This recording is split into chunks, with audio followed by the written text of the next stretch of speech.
Oh, my little transition didn't do its thing. Okay, very well. In any case, thanks for requesting me. Today we're playing a game called Life After Magic, which is a visual novel, and let me see here. Oh, my friend started streaming. Hold up. Gotta get in her stream. Works.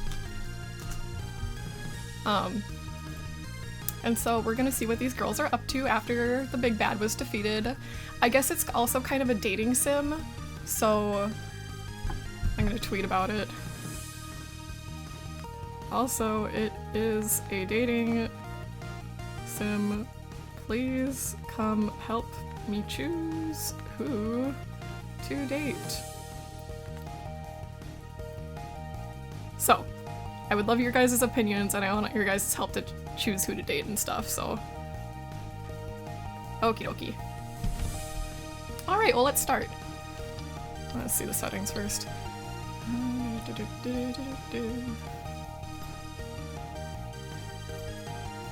Pixel's fine. I like my text speed a little faster. Actually, I like my text speed like instant. Alright. What's my name, Akiko? Sure. That's fine. Hi, I'm Akiko. I'm a 22-year-old high school dropout who's a bit of a klutz. My blood type is O and my star sign is Libra. And on some days I wish I didn't save the world. I can't exactly put that in your resume. I should probably provide some context for that, huh? You see, a few years ago, my best friends and I were fighting the forces of darkness almost every week. We were the Sentinels of Justice and I was their leader, Princess Sentinel Starlight. We saved humanity more times than I can remember. You could say we were a big deal. Except we were all still in high school, so we had to keep our identities a secret. And after many years of battling countless foes, we finally defeated the Demon Queen Ezrella. Our long war is finally over. And that's the worst part. It was all over. All of it. In a few short months, the Sentinels went our separate ways. We retired from magical girlhood, and that's when my life really started to take a turn for the worse. Something like most people don't realize about heroes is about having to save the world all the time has its price. My price was terrible grades all throughout school, and in the end I dropped out entirely. I never applied to college, vocational school, or considered any careers outside of being a magical girl. I didn't even have time to think about it. Turns out that saving the world from doom about once a week for 5 years isn't something you can put on your resume. My life peaked at 15, and now I'm grinding my way at a dead-end job at a make-it store to try to make rent. Living in a coastal city like Diamond Cove on minimum wage is a daily struggle. But worst of all, I never see my Sentinel squad anymore. Even when we promised to stay together no matter what. Nobody warned me that maintaining friendships as an adult is more challenging than any supervillain. It really is. What kind of happy ending is this? My life's a joke. I'm broke. My love life's dead on arrival. In a week and a half, it'll be New Year's Eve, and everyone's all excited or terrified for the year 2000, oh my god, in the new millennium.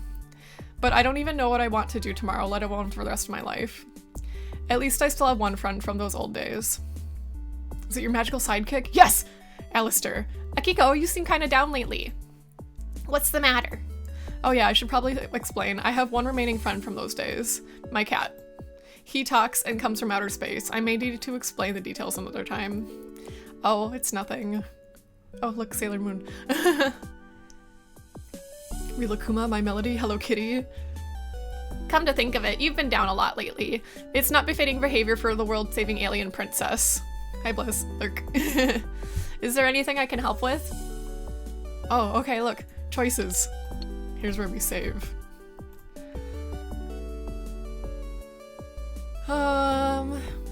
Our choices are, could you give me more bad guys to fight, or I want to eat ice cream under my bed sheets and then cry myself to sleep.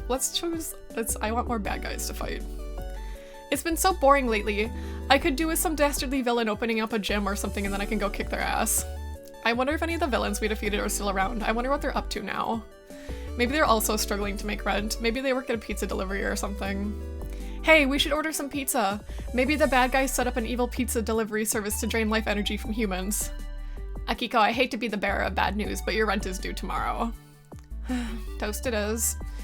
Well, I would have toast, but if my damn roommate would buy groceries once in a while. It looks like I'll need to skip breakfast again. Is our cat our roommate, or? Ah, nuts. I'm gonna be late for work too. I better bust out the rollerblades and get hustling. My manager said today is going to be really, really extra super important. I wonder what it could be. Ah, Glamour Pop, one of the last stores still open in this dying mall, but inside you wouldn't know it. It's wall-to-wall cosmetics and hair products beautifully arranged. The corporation is doing so well they may knock down the wall to the next store and expand there too. It's not the most exciting job, but it pays the bills for now. Well, sort of. You think if they can expand the store they could raise our wages a little. But at least I made a friend here, which makes it more bearable. Liz is my coworker, but it's more accurate to say she's my work wife. Even if the week is a total crapshoot, at least somebody here has my back. She's my first real friend who isn't also a magical girl, and she knows nothing about my past. It's sort of refreshing. Liz is funny, passionate about the environment, there when I need her, steady, is basically my rock. She's also hiding behind the counter hyperventilating. Oh, look how cute that is. I love that. Oh, she's grabbing the box. Why are there so many people here? It's not that many. Okay, wait, it is kind of a lot. Let's calm her down. Oh, her hands are still here. You got this. Remember what we say when things get tough? I am tough, like spider silk. And that's the strongest thing ever. Arguably, the shell of a tortoise could be considered stronger if you take into account of the... Please, concentrate. She reminds me of Sailor Jupiter. She's got like the flower earring. She's green. Wasn't something happening today? All right. Liz, today is the start of our promotion for that super special makeup line our manager has been bugging us about. They're bringing in a celebrity guest, remember? Gidget the Taco Hut Chihuahua? No, a human celebrity. Apparently some big shot from a corporate's here to introduce us to the line. Better get ready. This will be a first for us. Usually they don't care about us retail plebeians. The celebrity guest, I wonder who it could be. Hey you two, get your act together. Our guests are coming soon. I turn around and spot two women walking side by side through the store's front doors. One is clearly from Glamour Pop's headquarters. She's carrying a large briefcase and her eyes narrow when she sees us. Something about her is familiar, and then it clicks. I've seen her on Borbs, that fancy business magazine that props up successful rich people. Her name is Anna Lee. Wait, oops. The woman who rapidly climbed the rank of Glamour Pop and turned into a makeup empire. Anna Lee. She looks evil, I don't know. Or dateable. What do you guys think? They say she's a business genius, but she's ruthless too, a nightmare to handle. Howdy, howdy, howdy! Welcome, welcome. We're playing Life After Magic. We're just getting started. My manager is putting on its best customer service smile for her. I bet he's scared straight. As for the woman walking next to her, I see a flash of pink as a woman decked out in elegant cream-colored idol attire trots by Anna Lee's side. She looks like a magical girl too. She looks like a girl from the picture.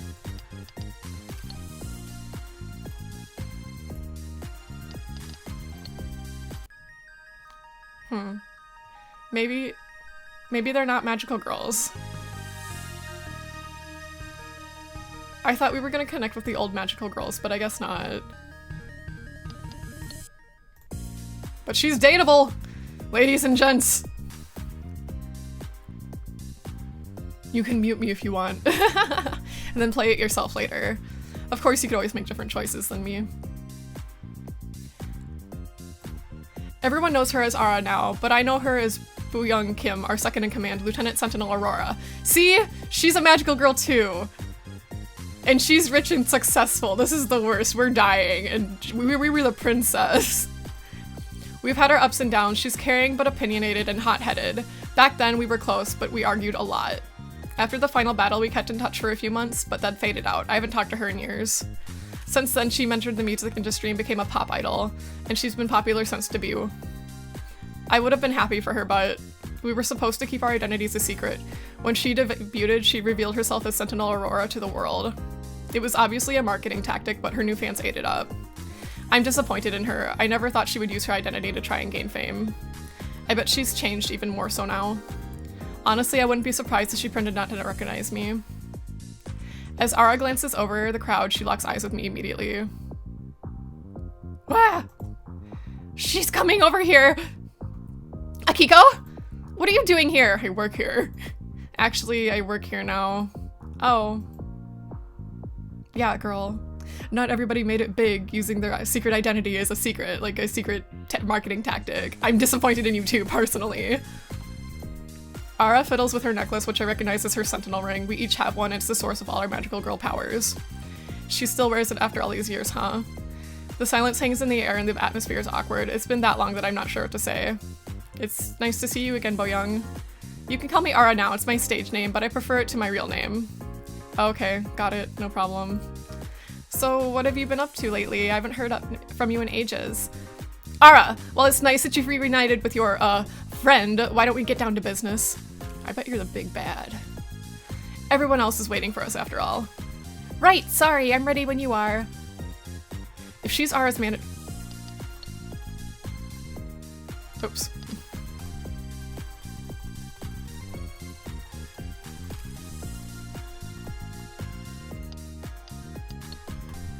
That's what I meant to do.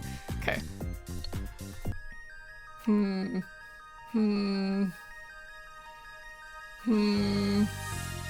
I don't know. It could be her. I don't know. With your, friend, why don't we get down to business? Everyone is waiting for us after all. Right, sorry. I'm ready when you are. Annalie claps her hands and everybody in the store stands at attention. Glamour Pop is proud to announce the greatest and most ambitious launch in our company's history. Oh, she's not her manager, she's just the Glamour Pop girl. Annalie lays down her briefcase on one of the empty tables. She opens it up to reveal a trove of plastic sample bags full of packaged makeup. From what I can see, everything looks cute and colorful with star and ring motifs, just what I like. The color coding reminds me a lot of the Sentinels, actually. We'll be doing our first ever Magical Girl themed makeup release using the iconic imagery of Diamond Cove's very own Super Sentinels. And I'm not getting a cut of it? This is bullshit! What? Annalie continues explaining the specifics of this so-called collaboration while my mind reels. I shoot Ara a pointed look. How could she have let this happen? First she uses the Sentinels to pave her way to fame, and now she's allowing our image to be used for marketing makeup products. As a former member of the Sentinels, I'm so excited to share our history with all of Glamour Pop's customers. Please support the new line. She must be joking, right? Or is this some kind of crazy dream that I have to wake up from? I pinch myself. Nope, this is happening. I quit! I quit! Ara, this is such an interesting concept. One that I would have loved to hear about ahead of time. You know, you could have called to tell me about how you're selling the image of your group. Oh, don't be silly, Akiko. That would be breaking my NDA. She gives a half smile, half grimace while blinking rapidly from me to Annalie. Lise seems to pick up on my discomfort. Why magical girls, though? They say that they're always saving the earth, but when I see them fight, it's just magical people fighting magical villains. Nature and regular people pay the price for their collateral damage. Couldn't they use their powers for more pressing issues? Or better yet, couldn't we have heroes that aren't moon charged, but are less regular people doing the hard work of really saving the earth?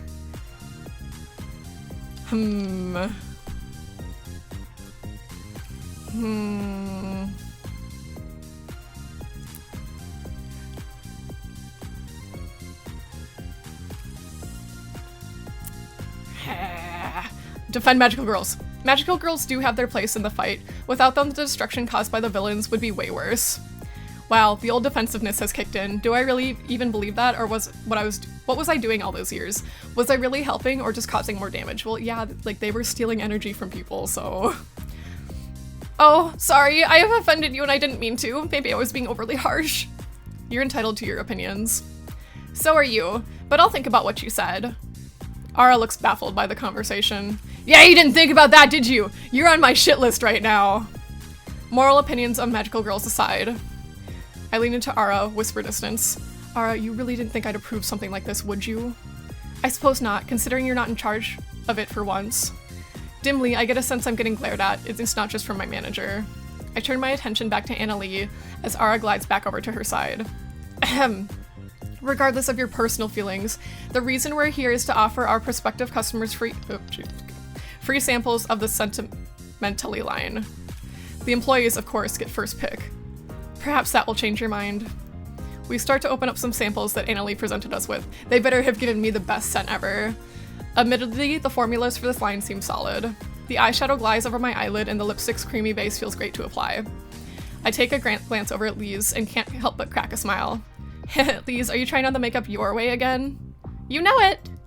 Goodness gracious, what on earth are you doing to your face? Did you know that flamingos, you can use an oil secreted for their butts to keep pink feathers from fading in the sun? It's like rouge. The pink reminds me of that. How ridiculous. I thought you'd trained these girls. Ma'am, we do. This hire just has a unique taste. You bet she's unique. I always look forward to her next look. The way she does eyeliner is totally the future. It's not even near her eyes. I like to make pretty leaves on my cheeks, like I'm hiding in the jungle. Well, that certainly has a demonstration of our makeup. Count on my weirdo Lise to brighten up a bad situation. A demonstration on what not to do. Now our manager looks like he's about to pass out. Did I do it wrong? I'm so sorry. This is just such a special occasion. She was very excited to try on everything. Are you an idiot? What do I pay your salary for? Image is power, and this is not the glamour pop image. She's so scary, pretty. Lise looks like she might faint or develop an unhealthy fixation. Will she get fired? I should do something. Ara, help us. I make eyes at Ara. Help us! I think she gets it. Creativity and self-expression are the hearts of my image, which is on this brand, so I say she can use the makeup however she wants. Is that so? Annalise seems to cool off. I mouth thank you to Ara, who gives you a look that says you owe me. You owe me! Fuck you! Oh. Oh. I'm heated about this, lads. Ugh. Ugh. I guess the strange girl can stay. But Annalise turns to the manager. But you're fired. Yippee! What? I must get to my next meeting. Ara, come along. Other stores are expecting us after all. Expect shipments with more sample packages inside. We'll be distributing these to our customers over the next couple of days. My manager opens the door for Annalise and Ara as they walk out. He looks utterly defeated. Ara glances back at me at the last moment. I give her a look as if to say, we're talking about this later. By the way, I don't know if you guys know this about me, but I save, like, all the time. I've been pretty good about it lately, but for visual novels, I save a lot. Yeah, we're talking about this later. Don't give me those sad, sad puppy eyes. Little Miss Idol. Lise nudges me. My life flashed before my eyes. Thank you for your help back there. Anytime. That Annalise sure is a firecracker. The day just got started, but I feel like I just got off a roller coaster. That's when I see Alistair come crawling around the corner. What does he want now? A kitty! Wait, it's too late. Lise is showering Alistair with pets. He seems to accept them, so I wait a moment. It's a long moment. Lise, shouldn't you watch the register? Oh my gosh, I forgot about my job! Understandable, have a nice day. Alistair, what are you doing here? I don't think seeing Ara on the day of all days was an accident. Oh, so he saw Ara walk out. Something of fate is in the air. Akiko, you should call the others. Nya? Really? I don't think they want to hear from me. You can't ignore my magical cat senses. They are never wrong. Can your magical cat senses mend years of tense silence and resentment? Oh, don't be so dramatic. I'm not going to call them. To be honest, I don't even have their numbers. Oh shit, girl, come on. It is that, or you may find a hairball on your pillow later. Gather the sentinels. Fine. It has been a long time. I don't even know how to start finding the sentinels again. Jackie? Yeah, Jackie wouldn't scream and run away at the sight of me. I think I'll drop into the gym where she trains. Hopefully she's there. I'm just going to appease Alistair, then it's back to regular old boring life. After making it home, I feed Alistair an early dinner and touch up my makeup before heading back out. If I'm to find Jackie, the best place to start would be the Golden Glove Gym. Jackie practically lived there back when we were still in high school. I'm hoping that's still the case now. I take the path I know best, through Cove Park, and expect it to be tied with anxious feelings of doubt.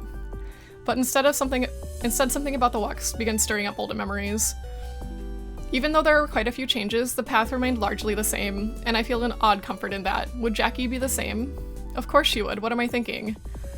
Even in the earliest days, before she had even had her sentinel ring, she fought tooth and nail to become the woman she always knew she was. That never changed. Even when her opponent was her own family, she had always known what she wanted out of life, and we respected her for being so grounded. Although there were definitely times she was more spaced out than me, she still was always there for us when we needed her the most. All the more reason why I feel terrible looking back and seeing how little I've kept up with her. She never failed to call for holidays or my birthday. Despite that, I even lost her number. Man, why am I so bad at this? Now I really need one of those new cell phones with caller ID. Not that I can afford a new phone anytime soon. Oh, that's right, it's 1999. While weighing the options of a Nokia versus a flip phone, I arrive at the gym in no time. The Golden Glove is still open, but it's nearly a vacant save for 2 people. In the center of the ring, I spot Jackie wearing mitts and catching punches from a little girl that I haven't seen before. After you break my guard, I want you to land 2 body shots on me as hard as you can. After that, I'm going to swing and I need you to roll and repeat the pattern. I got it this time, coach, I'm ready. What are you, Chibiusa? Then show me, let's go! The new girl starts to throw a flurry of punches that Jackie catches with her mitts. Every so often, she lets a few slip by her, allowing Leah to hit her in the same spots. Jackie isn't just standing there and taking it either. Every so often, she quickly swipes her mitt near Leah's head to punish. But each time Layla smoothly ducks and rolls out of the way. That's it. That's how you do it. Keep your head moving and the pressure on. An opponent will get desperate, making it easier for you to pry open their guard. Coach Martinez, you said this would help me against taller people because it's supposed to lower their chin. How come yours isn't lowering?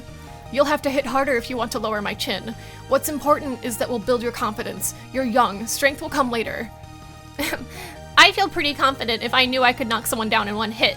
Huh, I bet you would. You'd have to trust me on this one. Technique makes a better foundation for confidence than strength ever will. But if it makes you feel any better, I'm pretty sure this might bruise in the morning. Layla doesn't take long to bask in the praise before she notices and points at me with her glove. Coach Martinez, there's a weirdo watching us. Weirdo? Huh? Jackie's surprised when she turns to see me awkwardly standing at the foot of the ring. She must have really been focused so she didn't notice me until now. Oh, hey, that's one of my weirdos. Hey.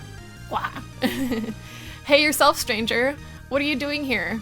What, I can't visit my friend? Friends usually call ahead. You caught me all gross and sweaty. Well, you see. How did you do that with your mouth? You forgot my number, didn't you? I'm sorry. Who's the weirdo, coach? Again with the weirdo? Right, Layla, this is Akiko. Akiko is an old friend of mine, back from when we were in high school. Layla stares intensely at me as though she were trying to puzzle me out. An old friend with weird hair? Starlight? Hey! Hey! Hey! Hey! Who's giving out my secret identity? Huh? Layla! I knew it. I'm right. Jackie, what the hell? Whoa, hold on. I didn't tell her anything. I'm very smart. My daddy even says so. I already know Coach Martinez's soul. Jackie, why? It wasn't on purpose. You might not recognize her since it was a while ago, but Layla was someone I rescued back when we were saving the world. It was so cool. You were fighting monsters on a bridge and they were like whack, wham, pow. It was so crazy. One of the monsters hit the car Daddy and I were in and went whoom over the side. Daddy bumped his head, but I didn't. I wore my seatbelt. Oh, but we were sinking. But then we stopped sinking because we were in a giant bubble and then bang! The coach came in and busted our window and dragged us out. Wait a minute, can we please go back to the part where your father bumped his head while falling off a bridge? He is alive, right? Huh? Daddy's way too tough to die, silly. He just went to sleep for a bit. Jackie rolls her eyes and sighs. So apparently her father knew of my Tio, and out of sheer coincidence, she joined our gym about the same year as our breakup. So, she never seemed to have forgotten my face, I guess. Ela gasped. You dated Starlight Sentinel? That's Leah, the team. We were talking about when the team disbanded. Oh, I get it. That makes a lot more sense. What's that supposed to mean? Okay, hold on. I was there dealing with the monster and I was nowhere near you. How did you figure out who I am? Oh, that's easy. Coach has no social life, so you had to be one of them. Layla! It's true. It's true, though. You're either here hanging out with that biker girlfriend of yours or going to concerts for that Ara lady. Biker girlfriend? Oh. Biker? Yeah. The whole Ara situation really rubs me the wrong way. Like, she's like, hi, I'm Starlight, whatever. Like, dude. Our secret identities. What's wrong with you? Ara, really? I'm just supporting her. I mean, she's a friend that I want to be loving and supporting with. No, just... Jackie pinches the bridge of her nose and breathes in deeply to calm herself down. Somehow this takes me back to the Dark Moon Sirens all over again. They were evil seductress with singing powers, and Jackie fell under their spell worse than anyone. But this is a little different. Ara wouldn't use the same magic on her friend, right? Okay, redo. I just want to be supportive of my friend, and I happen to love their music. Okay. Jackie claps her hands suddenly. Gee, would you look at the time? Layla, how about you finish the day with some jump rope before your father gets here? But hop to it. Layla nearly trips over herself as she runs off without question. She can be a handful, but she's got a good heart. So what about you, fearless leader? What have you been up to? Ugh, surviving. I work at a makeup store now, and I'm just trying not to drown from the rent while I figure out what to do with my life. What I want to do with my life, that is. A makeup store, huh? That suits you. Good for you. Huh? Are you making fun of me? It's a retail nightmare. I'm not. You were always big on makeup, so it's nice that you get to work somewhere that suits one of your interests while you figure things out, right? It's nice to know we have something in common now. What do you mean? Haha, don't worry, it's nothing. You're also drowning in debt. It's hard to make rent out here. I'm assuming this is like in a place like, I don't know, like California where the rent is like super high. Are you you know, that kid packs more of a punch than I give her credit for. Hey, say, how about one of those good old fashion Starlight patch-me-ups? I sigh to myself knowing that I'm not gonna pull one more out of Jackie once she gets evasive. I look around to see if anybody else is in the gym, and when I see that we're alone, I nod my head. Okay, fine, show me where it hurts. Mostly the sides, here and here. I lower myself down to get a good look and place my hand where she guides me. Jackie's breast hitches when she feels the touch. I forget about this part, it used to tickle. I didn't know how you could forget. I always had to heal you more than anybody else on the team. Yeah, that's what happens when your confidence leads with strength and not technique. I see. I could make out the damage Jackie was referring to. It was subtle but still fresh, but I played the role of healer a lot. Now this takes me back. Noticing when something was off came naturally after I had enough experience. I wonder what went wrong. Not that I don't appreciate your attention, but are you going to start soon or... Huh? Oh no. I snapped out of my little daydream and noticed my magic was acting up. There's supposed to be a bright light coming from my fingertips. That's not supposed to happen. What's wrong, Akiko? My light is dim. It's supposed to be way brighter than this. What? Are you serious? Yes, I'm serious. Look. I try straining my magic some more, but the light never glows any brighter. Oh, that's weird. Is it helping you at least? Do you feel it? Kinda. It's a little tingly. Maybe my tickle tolerance has gone up? Alistair warned me something strange was going on. This must be it. Jackie, have you had any issues with your magic? I haven't touched it in ages, Akiko. Mine's a little dangerous to be throwing around in retirement, especially if your healing isn't working too well. I really don't want to bust open another punching bag for this. Those are pricey. You know mine is the kind of fickle anyways. You're better asking everyone else. Besides, if the little dude says something is up, he's usually right. I try my best to hold back a groan. I knew I had an "I told you so" waiting for me when I got home. More than that, this was not how I pictured meeting up with everyone again. Fine, I guess I have some phone calls to make. Do you think that maybe you could... Missing their numbers too? Yeah... Don't worry, I got you. Jackie runs across the gym and pops open a door leading to an office. I can hear her scrambling for a few things here and there, but soon enough she comes out with a piece of paper and hands it to me. Here, this should be all of our numbers. Once Layla gets picked up, I'll be good to go. Just give me a call when you figure out where and when and where. But for now, I gotta get back to her training. We've got time. Ditch the rope, Leela. Let's take it back to the bag. Same routine as earlier. Show me how you're going to be champ. Yes, coach! Layla straightens up and tidying up her footwork. She releases a barrage of punches from the training bag. Right, thank you, Jackie. I guess I should head out then. Hopefully I'll see you soon. After saying my goodbyes, I take one last look around the gym and wave to Layla as I leave. Take a drink.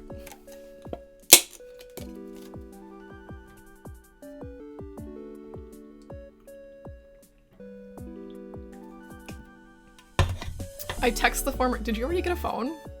When did you get a phone? What? You were just talking about how you can't afford a cell phone. Did you buy one? Anyways, I text the former Sentinels to meet me. What does this do? Oh, okay. That's also a thing I can do. I text the former Sentinels to meet me at the park. I scope out a place that's empty so we don't be overheard. Magical Girl 101. Keep your identities and intel a secret! Too bad our old hideout was surprised when Solaire lured the treacherous tango dancers right to us. used the wrong card from his magical deck and blew the whole place up. Solaire. Oh, I hope you never meet him. Ever. Ever. I'm serious. Anyway. Did you send the message out? You did send the message out, right? Pages have been sent all around. Pages. I wonder what Ara will be wearing today. Not this again. Sorry. I wonder what Ara will be wearing today. Not this again. Mercifully, someone has arrived before I hear another rhyming ode to Ara. Looks like Ara and Jackie are here first. I caught her on the way in. She's hard to miss. I take that as a compliment. Miranda, aka Sentinel Nova, arrives next. She has that glow about her. Her specialty was creating things out of stardust and then exploding them. She was never the most talkative member of the group, but she always pulled more than her weight. Hey everyone. Long time no see. Miranda nods awkwardly. Yeah, it's kind of partly my fault for not seeing her. Best not to shine too bright a light on that.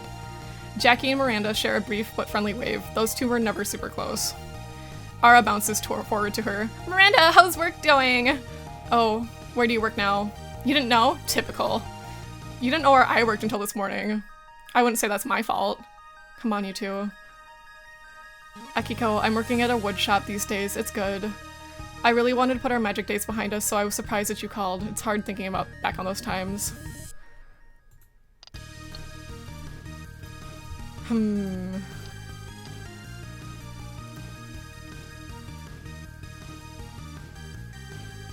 I'd love to see what you're working on. Miranda blushes suddenly. Oh, well, visit me in the wood shop anytime.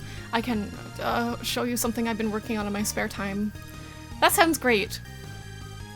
So that's almost everyone, but there's still someone missing. Sentinel Perigee, our awkward little bubble girl. It's not like her to be late. So, does anyone know if KJ got the memo? She probably wouldn't come. They hate all of us now. They? Oh, I guess you haven't seen them in a few years, you wouldn't know. KJ realized that they're not a girl just about 2 years ago. They don't want to be called a girl or she. Just show them the same respect that you showed me. Oh, okay, I'll try to remember. So they are going by KJ, right? Yeah. Okay, well, there are still shy little Perigee. Perigee?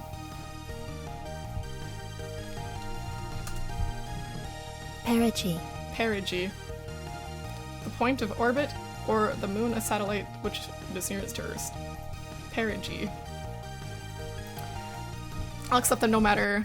Someone pulls up on a motorbike. Weird. I don't know what someone would be doing here at this hour. The stranger dismounts and walks towards the group. They remove their helmet. Oh my god! Hey there, handsome! Ugh. KJ? So, they're dating, so I can't date KJ? This is bullshit. Hey, princess, it's been a while. Sorry I'm late. I try to keep my composure over how different KJ is compared to when we were in high school. Wait, are those tattoos? Never mind, composure lost. Hey, are you feeling okay? You still look a little out of it. You look amazing. Haha, thanks, princess. Yeah, after the Sentinel split up, I was left figuring out what I wanted to do with my life. Turns out the bigger question was not what I wanted to do, but who I wanted to be. I always wanted tattoos and to dress like this, even back in the old days, but I was just too chicken. Anyways, I don't think we all came here to hear my life story. I take it there's a problem? Alistair has been behaving really strangely during this conversation. He must be really anxious. Go on, tell them. Has anyone noticed their magic failing? I haven't tried using my magic recently, but I have been feeling more exhausted than usual. But it might be because of my new schedule. I've been a lot busier since I started working on the Sentimelody line. The what? Ugh, I'll let somebody fill you in on that later. Anyone else, have you tried using their magic lately? No, but... Miranda sighs and holds out her hands, palm upwards. Specks of dust begin to stream from her fingertips, materializing out of thin air. They swirl around her hand with an ethereal glimmer before disappearing in a tiny, controlled explosion. Seems fine. I would check, but I don't want to hurt anyone here accidentally. There's a lot of trees around, fire hazard. So I guess it's just me then? I mean, I can test it now, but do you want me to? I'd have to do it to one of you. You can do anything you want to me, Ara. I wouldn't want to hurt you. Angelically beautiful and cares about her friends. Oh, how I've missed you. Alistair, first off, it's been years. Second off, you're a cat. It's never going to work. Don't speak on my behalf. I missed you too, kitty. Just because you're single and lonely doesn't mean you have to project onto me. Wow. Oh, I really missed you. Ugh, anyways, Ara, use your attack magic on me. I can take it. Didn't you really literally just say your healing powers aren't working? Oh, right. Okay, I can still take it, but go easy. Unless you want to use the charming attack on me. No. Miranda, cover your ears. I know you have sensitive hearing. Wait, what? My hearing's perfectly normal. I don't need to be babied. Miranda gets cut off because Ara lets out a screaming high note, quietly, but not so quiet that it doesn't send a shockwave of pain through my skull. Ow, ow, ow. I said go easy on me. When I look back at her, Ara is staring at me like I'm a ghost. I did. That should have knocked you out. If you were defending, you weren't. It still barely did anything. Huh? Was I supposed to be doing something? Nobody gave me the usual order to defend someone like they did something stupid. Knock me out? That's not going easy. And why are you always trying to tell me what to do? It would have only been for a few seconds. I can handle a little noise. Also, that's still a foul play, even if it didn't work out. No one is letting me talk. Girls, let's stay on track here. I'm not a girl. Listening to this squabble is giving me a hairball. Please, let's not have it come to that. Although it's better than him hooking one up at home. The point is, something is deeply wrong with magic. And if we keep fighting amongst each other, we'll never get to the bottom of this. The group looks around at each other, unsure. Alistair's right, but can we really work together when some of us has changed so much? Some of us haven't? I look at Ara when she raises her eyebrows back at me as if to ask, what? Could this just be a fluke? This isn't a lot to go on. Personally, I prefer it this way. I never liked my powers. It's not about you liking your powers or not. If magic in general is in danger, we need to protect it.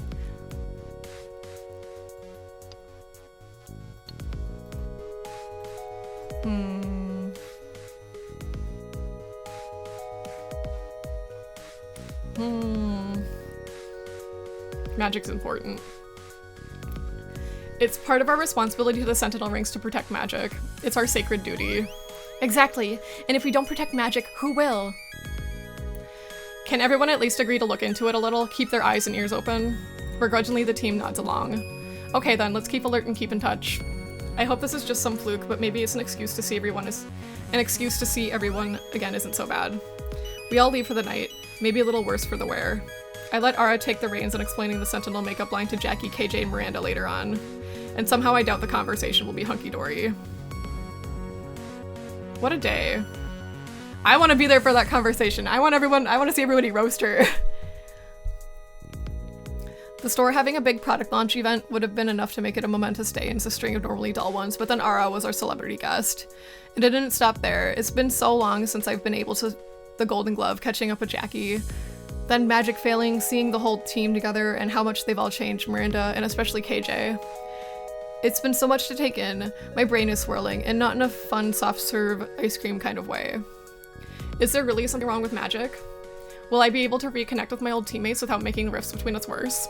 Will we be able to come together as a team? My mind is racing about the future. The future.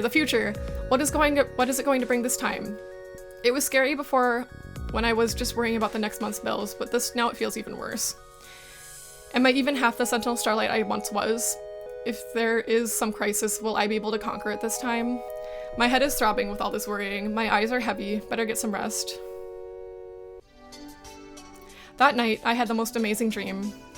Honestly, most of my dreams lately have been kind of dull or stressful. Doors that won't open, running but can't move, the usual life is stressing me out kind of dreams. But not this one. I feel warm and full of joy. It's like living through a movie of some of the Sentinel's greatest hits. Like the time Sentinel Aurora or Boyoung lulled a Hydra to sleep with her singing. We went through the sewers beneath Diamond Cove and she was so grossed out, but she put on a beautiful performance anyways. That's the thing about Boyoung. She's very opinionated and butts heads a lot, but you can rely on her when it counts. At least, that's who I hope she still is. Before I can dwell too long on the present, my dream takes me to another memory. I dream of when we'd been through a rough couple of weeks. We were all stressed out and exhausted. Sentinel Nova used her exploding stardust to cheer us all up with an impromptu fireworks display on the roof of the school. She's not very talkative, but she cares deeply about making people happy. Then I dream of our geeky Sentinel Perigi.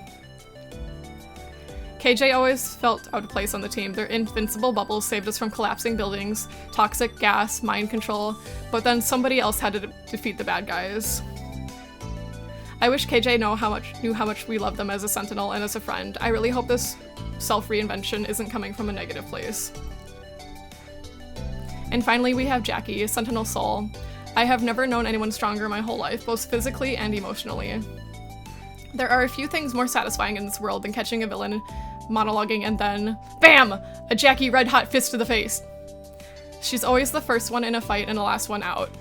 She likes to keep things simple, though I sometimes wonder if things with her are more complicated than she lets on. And then there's me. At first, discovering I'm from another planet scared me so much, as it would anybody, I guess. My role as the last princess of the Serenita royal family, sworn guardians of truth and justice, seemed like big shoes I could never fill. But I did. After many years of victories and defeats, I realized I'd grown into somebody both my adoptive and birth parents would be proud of. And then, that chapter of my life ended, but the years kept coming, and they don't stop coming. And I found myself stuck in a loop and unsure of what to do. How would you top saving the world? Does it all just get worse from here? I wish I could go back to those simpler days. Life made sense, I knew my purpose, I had friends. I never want to lose that joy again. Beep beep, beep beep. My alarm clock pops my dream like a balloon. I lay there for a while staring up at the ceiling. Seeing everyone again, seeing the makeup line, it really flipped a switch somewhere inside me. Alistair nags me out of bed. At least some things never change, and I hurry to work. Time for work. Is it time to retire yet? God. Alistair, what are you doing here? I came to check on you. Now that we know something is happening with your magic, what if something else is wrong with you? Do you have a fever? I'm a little tired, I guess, but I'm fine. Do you remember how your job works? Do you know wherever you are right now? Do you know your name? I'm Akiko, lost princess of Serenity and retired magical girl. I work at this retail hell known as Glamour Pop, where I sell makeup. Did I pass? Yes, but don't let your guard down. Make sure you touch base with everyone too.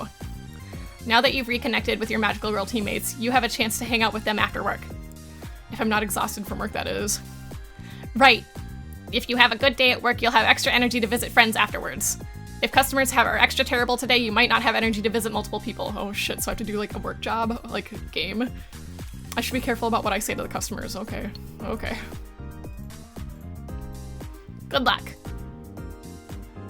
Hi, welcome to Glamour Pop. How can I help you? Hi there. I'm going in for an interview soon. It's actually at the main headquarters for Glamour Pop. I'm getting my dream job. Anyways, suggestions for a professional look? Whoa, congrats. Something classy for an interview, huh? Face paint, baby. Simple eyeshadow. Try this natural color palette, nothing too crazy. Nice. I was needing something more everyday essentials anyways. Best not to push your look too much if you're interviewing. You're right, simple works. Alright, she liked it. Whew, I'm more exhausted than usual. Guess I'm feeling some side effects of the magic disappearing too. I don't think I can hang out with anyone today. Really? What if dark pink lipstick? I recommend this pink lipstick. I hear Annalie loves it. Annalie, like the head of the company? Yep, I read it in an interview. She wears this brand herself. Goodness, if Annalie loves it, I'm sure I'll succeed with this on. She digs it. Nice. Phew, I'm more exhausted than usual. Damn it. But I can do it tomorrow. Working with the customer today. I want to see what happens for face paint. I'm just curious. I think face paint would really leave an impression. It definitely would, in a bad way. Are you trying to sabotage me? No, I'm just trying to think outside the box.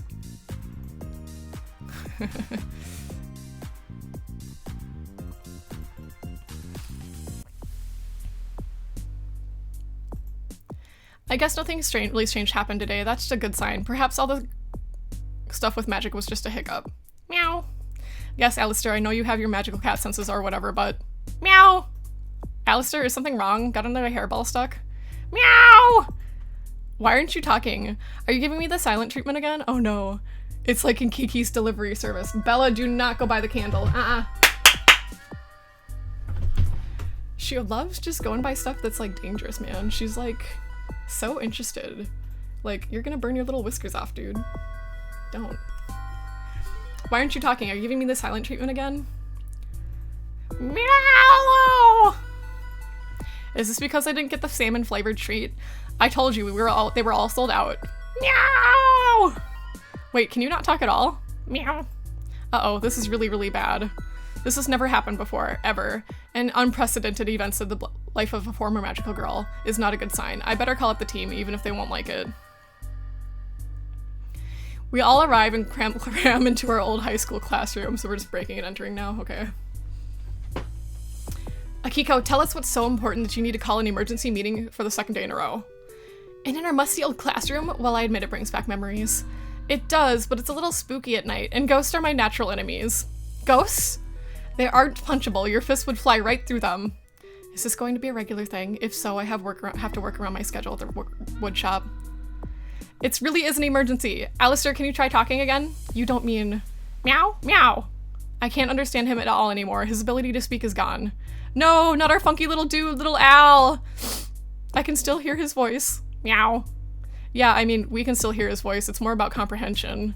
Maybe it's less about him not being able to communicate with us, and more about our losing our ability to understand him. I tried using my healing powers on him to see if it would help, but honestly, I can't manage to get things working again. Alistair crawls up into my lap. He seems exhausted from trying to communicate with us. Stroke his little chin. I stroke under his chin and can tell he's starting to relax. He stretches out and then curls up to sleep.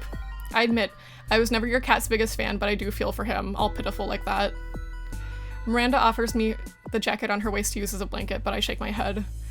This is escalating faster than we were expecting. We all know the signs. Unusual events always lead to some villain with a crazy plan. We can't just passively observe anymore. Finding out who is behind this needs to be our top priority. It's the makeup shop! It's Annalise! She's siphoning all our magic up! And honestly, it hurts not being able to understand him. He's snarky, cryptic, and a huge pain in my butt sometimes, but Alistair is my closest companion. Akiko, you're always looking out for others, leader. And I know this is upsetting news, but just remember we're here.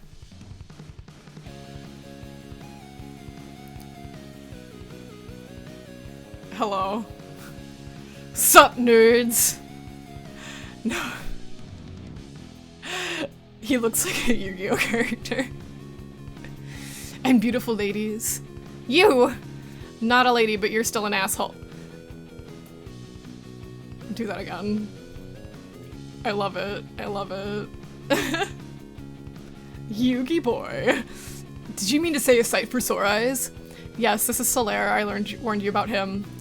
Unless useless man baby who inherited some magical soul cards, or that's what he decided to call them. And Jackie, our sentinel soul, will never forgive him. He only ever used them to try to pick up girls, feel cool, and get in our way. Yes, we dated. How? Was it the hair? My impressionable young mind? Yes, I'm filled with deep shame and regret. No, I will not give you details. Oh, hey there, Bo-Young. I've been keeping a close eye on you. Ara suddenly turns pale. You know, now that you're famous, it's consider giving us another chance. Absolutely not. Come on, I'd be good for your image. It would completely ruin my image. Hold up, what do you mean by another chance? Oh, Ara, you didn't. She did. Oh my god. I can tell Ara is dying inside. Let's just move on. Solaire sidles up to Miranda. Oh, hey, no.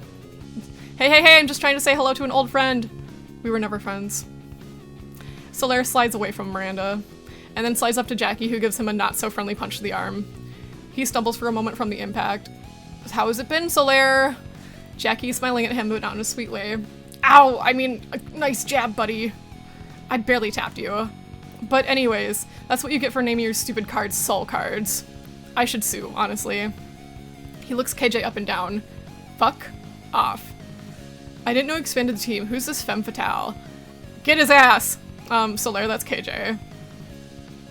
Behind his blank expression, I can see the cogs turning in his head. Whatever you're about to say, I don't want to hear it. Why not? After all these years, I thought you'd love to finally hear a compliment from me. Jackie, sweetie, could you punch him again? Right in the nuts? Whoa there, Morticia! Take it easy. I know you'll change your mind eventually. He just never stops talking, does he? He claps his hands and looks to all of us like he's about to give a speech. I brace myself. Oh yeah, this is happening. It would be like trying to stop the earth from turning. He's inevitable. It's so nice to see the dream team back together. My favorite magical ladies to back me up in my most excellently successful battles against evil. Miranda's eyes glaze over as he starts talking. Backing you up? You mean us saving the world while you played card games behind us? Children's card games on motorcycles. That's rich coming from the cowardly bubble girl. KJ cracks their knuckles. Okay, Hedgehog, that's enough. I'm gonna wipe that grin right off your face. Jackie steps her and places a hand on KJ's shoulders. You know, he's not worth it. KJ stares Solaire down for a few seconds, then backs off. I think he actually got intimidated by that. So anyway, you have heard that they're making an anime of all my exploits, with, of course, will stay faithful to the manga. The power of the cards, one boy's journey to manhood, fighting evil in 4 suits. Oh, That comic you drew about yourself and your wonderful soul cards. I remember he handed out photocopied books of his comic to the entire school. The drawings were atrocious. Tell me you won't be tackling a whole anime with your level of artistic technique. Hey, the sales of my soul card collectibles deck were really high last year. The sales will finance the anime with some help from my trust fund. Trust fund, kid! Ew, gross! Jackie looks again like she's about to crack at the mention of soul cards again. No, get him out of here. He's a trust fund kid and he has bad hair. This is the worst. You have the money to pay for good hair. Get out. I need to redirect his attention. Once he starts talking about this stuff, he never stops. Show him something shiny. Solaire, look at this sparkly makeup case. Ha! Can't distract me. I've learned your tricks. Dang, I've used this tactic one too many times at him. I need new material. Then what are you doing here? Right. I'm on spirit hunting duty. Any scary ghosts that haunt this sacred ground are better peace out before I find them. Ghosts! Spirit hunting? I guess the school has always been pretty spooky at night. Jackie, there are no ghosts. He's just an idiot. Well, actually, please no more tangents. Solaire looks at me with a pleading look, but I hold my ground. Anyways, my sweet nothings, I just came here to tell you to always believe in yourselves. He winks. God, he winked at us. Feel the blaze, baby. See ya. With a flash of a card, he promptly explodes. Classic Solaire exit. Is he gone yet? I blacked out for a sec. How did he know we were here? He always had an uncanny sense for tracking us down. Oh. Excuse me, young lady. Please step away from the candle. Honestly. Thank you. Also, why is his magic okay? Totally unearned confidence and stupidity. I'll clock him in the face next time he interrupts us like that. Maybe Soleil is the reason for all this. He's definitely a draining presence. I'd agree, but that's definitely wishful thinking. He's annoying, but he couldn't hurt a fly. I don't know. My ears hurt just listening to him. He always fumbled with his magical cards during battle, and he never managed to actually hit any of the enemies with them. In some ways, I actually feel bad for him. I don't. I really don't. Dweeb aside, I think I'm going to keep looking into this. But I'm not exactly mourning the loss of my power, if it happens. Ara looks taken aback by this comment. Some of us actually still care about their magic, and the team for that matter. I'm expecting everybody to be on their toes. I never said I didn't care about the team, and they can speak up for themselves, you know. Right. Were these two always on such thin ice? I make eye contact with Jackie and Miranda. Jackie gives me a sympathetic smile while Miranda shakes her head. Anyways, let's try to stay in touch more often. Maybe check up on a few of our old enemies, see what they're up to. We should make an effort to drop in on each other's schedules, just for safety's sake, you know? The group nods in unison. I can sense some hesitation, though. Akiko, I'd like to see the Sentimentality makeup in person. I haven't seen it yet, either. I can't say that I'm all enthusiastic to see it. We should swing by Akiko's store sometime, see what our magical girl work has turned into. Jackie, I promise you'll love it. Just give it a try. I mean, if you say so, Ara. Great, now that that's decided, I'll be in contact. I'll do my best to check in with everybody. And with that, we disperse. It's been a long day. I pass out as soon as I get home. When do I finally get to sleep in? When I get to work in the morning, there's a crowd that's gathered outside the store entrance, which is blocked by a line of security guards. Excuse me, can you all let me through? No way! If anyone's seeing Ara, it's me! Right, I should have known. Ugh, I better not get my Tay-Docs come late because of this. But I work here, let me through, I have rent to pay. Wait, does that mean you can help us meet Ara? The fan grabs my wrist and stretches my arm out, and then they scribble my number onto my skin. They yank me into the crowd behind them. With their help, I actually make it into the front. Tell her to call me! Sure. I show the security guards my employee ID and they let me enter their store. Jeez, what a hassle. I hope this number washes off easily. I rush into the store in the employees only section where I clock in just in the nick of time. Yippee!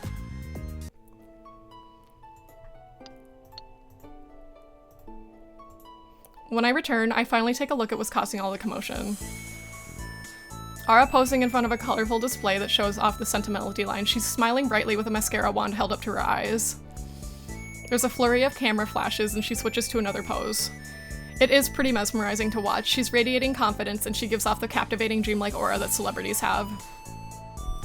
I never would have expected her to become an idol, but then again, I never put a lot of thought into what our personal futures would look like. Life after the Sentinels wasn't something I could really comprehend. That's part of the reason I didn't exactly plan out for my future. I wonder, has Aura always been like this, or was this aura something she cultivated over the past few years?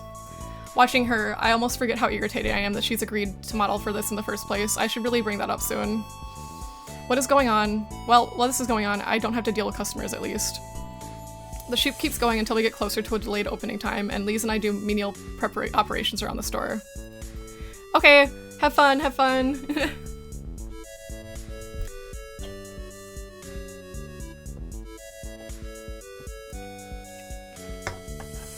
Annalie occasionally appears to monitor the shoot, and Lise hides behind in the back to avoid her. When it seems to be over, Ara heads over to me. I'm so tired, I wish I could take a nap. Shut the fuck up. Smiling for cameras and holding makeup products is hard. Harder than you think. You try to look excited about nothing for hours. It's emotionally exhausting. I'd still take it over dealing with rude customers any day. By the way, I never congratulated on you on becoming an idol. You're just like TTJ now. I'm not quite there yet, but thank you. What else have you been up to while I've been gone, other than the whole idol thing? Other than that, not much. Nothing you can't say and find in a magazine article anyways. What about you? Anything new other than your job? Adult life sucks. I'm trying my best to survive out here. I used to think that saving the world would be my greatest obstacle, but now it's just rent. At least we have a lot where things were a lot more straightforward when we were kids, huh? Nice to remember the old times, right? I've been feeling particularly nostalgic recently myself. So I'm glad that I've been able to see everyone together again. Although who would have thought that after everything that happened we'd be at such different places in our lives. We saved the world, but now I'm a superstar and you're here.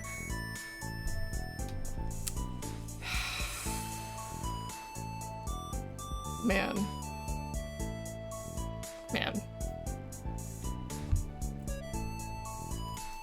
Wow, that's kind of condescending.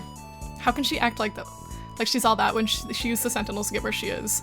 I still need to talk to her about why she even agreed to do this campaign in the first place. Maybe now is a good time to bring up as any. I'm expressing my disappointment. I'm pissed off. To be honest, I'm disappointed in you. Excuse me? Well, someone has to say it. I pull her over to the side where hopefully no one overhears us, and I use my best angry whisper. How could you exploit your magical girl past for fame like this? Using the Sentinels as a marketing tool for your own selfish gain? You didn't even ask us. The Boyoung I knew cared about us enough to do at least that. ... Are you kidding me? You're accusing me of not caring? You haven't even given the team a second thought for years. I don't remember how long it's been since I've heard from you. And now you're pretending to care because magic is disappearing? That has nothing to do with... Shut up. I've had enough of this bullshit from KJ. I don't need it from you too. A significant portion of the profits from Sentimelody Line is going to charity. Did you even think to ask about that? Or how the Sentinels are public domain? How I might be able to keep our name clean if I'm involved? Of course you didn't. You think just because you used to be the leader of our group you can keep telling us what to do without hearing us out? That's not fair. Don't tell me how to live my life. I'm not hurting anyone, and I'm doing more for the world than you are. And I don't need your permission to do any of it. And I can use my experiences however I want, and if you have a problem with that, fuck off. A staff member runs over looking like she's about to clamp her hand over Ara's mouth. We still have cameras here, watch yourself. Ara glares at you like it's all your fault. Sorry, Tiff, it won't happen again. She storms down and I take a deep breath and try to calm down. I feel bad, but she needed to hear it anyways. It's not right to use her magical girl fame for life for fame. I probably have to see her again soon, but hopefully she calms down by then. No, but like we're supposed to keep our identities a secret. This is bullshit. Okay, I need another drink. Ugh. Hi, stay away from there. Don't touch. Come on. Come on.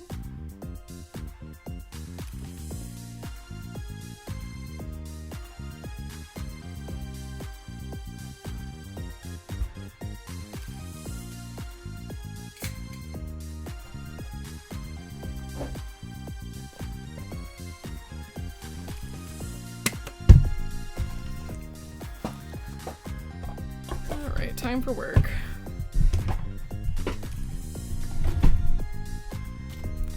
I wonder what Lise is up to. Hi, welcome to Glamour Pop, how can I help you? Hello, I've never been one of these stores before. Oh, is there a reason you're visiting us for the first time? I'd like to buy something for my wife, it's our 30th anniversary soon. So I don't know much about any of this. I'd like to hear your suggestion, young lady. Sure, happy to help. Something an older woman would appreciate.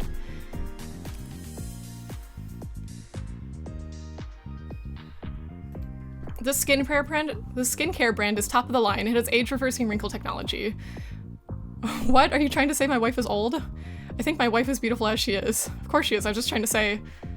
Okay, let's try diamond earrings. Maybe she'd appreciate a beautiful pair of diamond earrings. I bet she would. Wait, you don't sell that, do you? Nope, I don't know why I suggested God. This novelty body glitter is all the rage. Is it now? It seems I'm really out there. Trust me, this stuff will make your anniversary a night to remember. You drive a good sales pitch. Finally, something good. Somehow that worked out. I have free time now. Thankfully, I had a not-so-terrible day at work. I feel like I have the energy to do a couple things today. Who should I go hang out with now?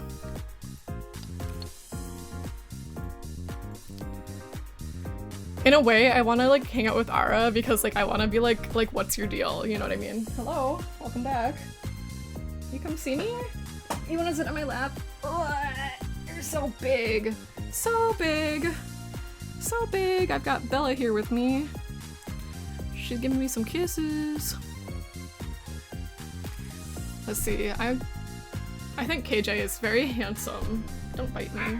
Okay, goodbye. Sorry, jeez. You go sit in your little box.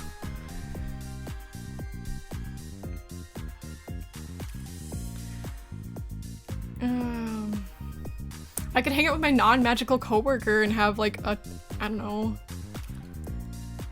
Chat, what do we think? Chat, help me chat.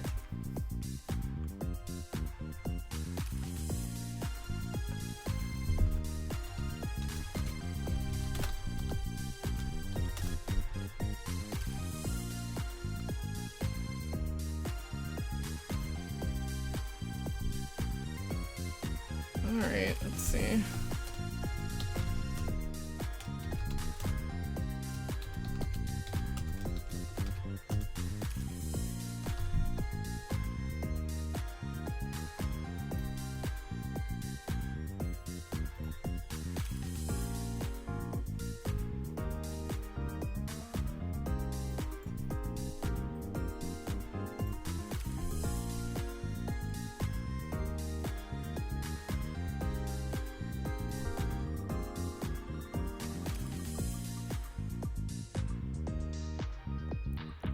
Okay, we're hanging out with Miranda.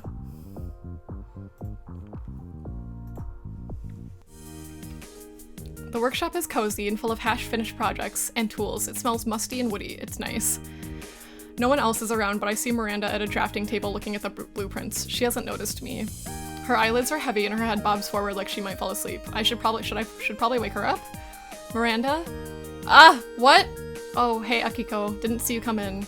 Seemed like you were dozing off. Is now an okay time? Dozing? Oh no. Miranda feverishly checks herself and her work around her. What are you doing? Being tired on the job is a huge safety issue. I could have cut off a finger or worse, broken at one of the client's orders. That doesn't sound worse. Speaking of, you're in a workshop. Wear this. She hands me a hard hat and some safety goggles. I see her hands are strong but show some wear and tear from her work. Put on the safety gear. How do I look? YMC... Don't finish that thought. What about you? I know what I'm doing. But your hands, they have some cuts. Hazard of the job. Hey! Thank you. God, she's so annoying sometimes. Let's see. I could heal them. My magic has been inconsistent, but it wouldn't require much. No, I'm fine. It's really no trouble.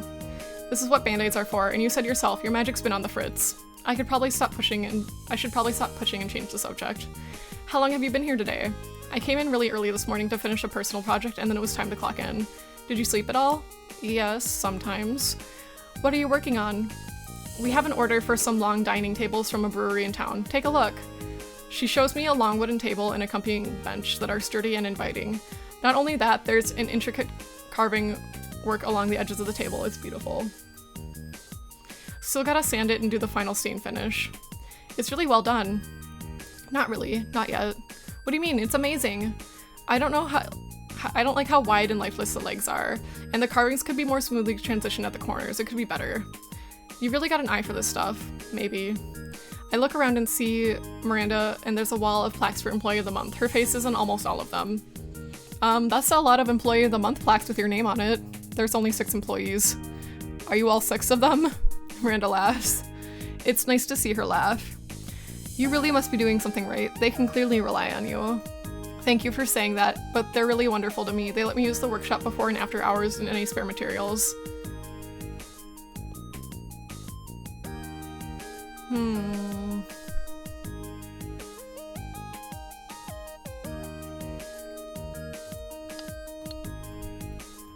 I feel like they're both good options, you know what I mean?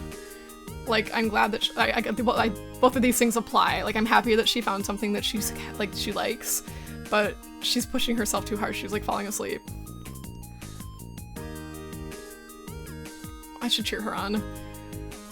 I think so too. It's the right medium, but what? It's just hard to get inspired these days. The day job, the stuff with the squad, it's a lot. I feel like I don't have the same creative spark. Say something reassuring. Oh, ask what inspires her. What inspires me? Do you listen to certain music, research images? It's more like a feeling I get when I touch the materials, like what I want is already in there, it's just my job to bring it out. Well, she's kind of like me. I feel like I don't get inspired by things very much. Like, it's like, it just happens, like, in my head. Then I start to see colors, shapes, and I just make what I see. Can I see something you made? Sure. Miranda brings out one of her projects. It's a jewelry box made out of wood. In the top, she's carved stars and patterns. There's iridescent stones inlaid in the wood, too. It looks like the night sky exploding with new galaxies. It glows like it's been touched by her Stardust magic. This is beautifully crafted. Thank you, but not again. It seems like I infuse it with my magic even when I try not to. In a flash, Miranda explodes the jewelry box in a blow! Miranda! Ah! She explodes the jewelry box in a burst of stardust. The wooden stones fall apart and land with a thud on her work table. Why did you do that? It wasn't good enough. It needs to be perfect if it's going to last. Why does it have to last? I want to make something that stands the test of time. But most things don't. Is something only really valuable if it lasts forever? Miranda seems lost in thought. Thanks for showing me around here. It's really wonderful to see what you're making. Thanks for coming. It may not seem like it, but I didn't like showing people what I do. But I like showing people what I do. I should get back to it. Tables don't build themselves. See you soon, Akiko. Who should I go hang out with now? To the wheel! And if we get Miranda again, we just spin again.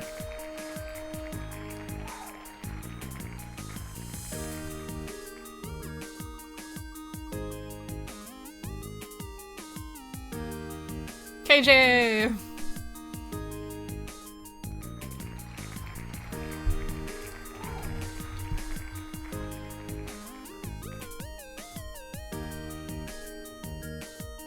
I text KJ and ask if they want to hang out.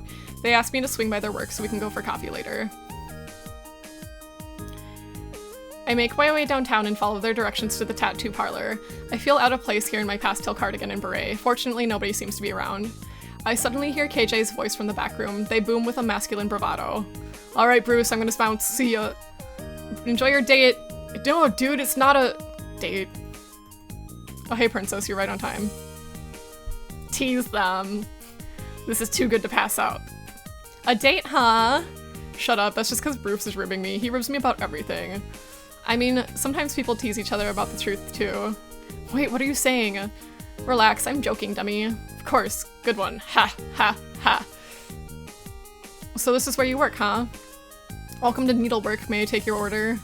How long have you been working here? Just a couple months. I'm still an apprentice, but trying to learn fast. Bruce and the team did so many tattoos for me, and the question of learning the trade kind of popped up, and here we are. I mean, if you have the passion for it, then why not? Yeah, but we could probably have this conversation over a coffee. We're closing up in a minute.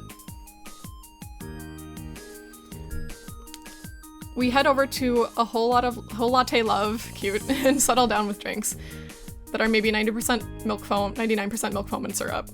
So, KJ. They look up from their drinks, sporting a handsome foam mustache. Akiko, shoot. I gotta ask about your motorcycle. Oh, for real? I didn't think you'd be interested in that. I'm interested that you're writing one. When did that happen? I got my license about 6 months ago. It's been fun. So recently, yeah, had to. I had to sort some stuff out first. Oh crap, looks like I stepped on something I shouldn't have. So what kind of bike is it? It's a Peregrine Falcon GSX 13000R. First of its kind, only came out this year. Oh, that's nice. It's the fastest motorbike in the world, and probably will be forever because there's new laws coming in next year restricting top speeds. I got pretty lucky, I guess. Is that something you should be laughing at, KJ? Well, I guess not. I have no intention of going 194 miles an hour, but it's always nice to know I bought a collector's item by accident. How fast? 194 miles per hour. Damn, KJ. How can you be so calm about saying that? Aren't you scared? Why would I be? I could never imagine you being into motorbikes back in school. They can be so dangerous. Yeah. We paused in silence for a moment. I forget you didn't see any of the years in between. A lot's changed, Akiko. I like that they still have like their little hair spikes though, like doot doot. I like the little hair spikes on them. They're right. A few years ago, the KJ I knew was shy and awkward geek, someone more at home at the computer lab and library than a tattoo parlor. KJ wasn't the strongest member of the team in a crisis. I have given them a lot of battlefield pep talks over the years. Their powers can protect people from all physical harm. Emotional harm, that's KJ's biggest weakness. They're a talented, reliable friend in many ways, but if you put the pressure on, they melt. Well, that was then and this is now. Maybe things have changed. Hello, Earth to Akiko. It certainly looks like things have changed. Oh, sorry, I was just lost in thought for a moment. What were you thinking about, if you don't mind me asking? About how handsome you've become! Good save, Princess, jeez. Save me. Even it was a little white lie. How have you been keeping up with everyone? Actually, let's flip the script first. Why haven't you been keeping up with everyone? What? Quick, Akiko, think of something! I lost everyone's numbers. Yeah, I heard it from Jackie. It's okay, Akiko, I'm just teasing you. You can stop panicking now. Hey, that's not funny! It's pretty damn funny from where I'm sitting. Anyways, you're cool. I know exactly how life can carry you away sometimes. And I didn't exactly call you either. To be honest, you spared yourself a couple of messy years. To answer your question, it's not been the easiest time for me lately. But it's alright. I got a lot of help from the team. Well, Jackie and Miranda anyways. Oh, Young dipped. I recall back at the Golden Glove that a certain little girl was talking about a biker girlfriend. Could it be? But I also want to understand the rift that's opened up between KJ and Ara. We don't have much time left until the cafe closes. What should I ask? I doubt that Jackie and KJ are dating because this is a dating sim game, really, like in the end. So I'd say that like Layla is just like, I don't know, being a kid. Is that your girlfriend? Is that your boyfriend? You know.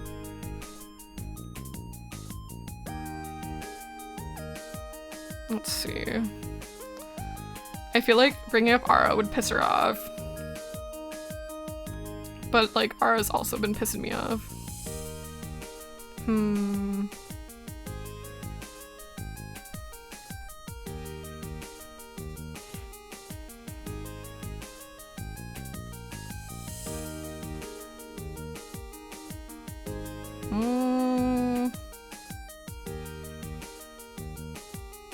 Ara. I'm gonna ask about Ara.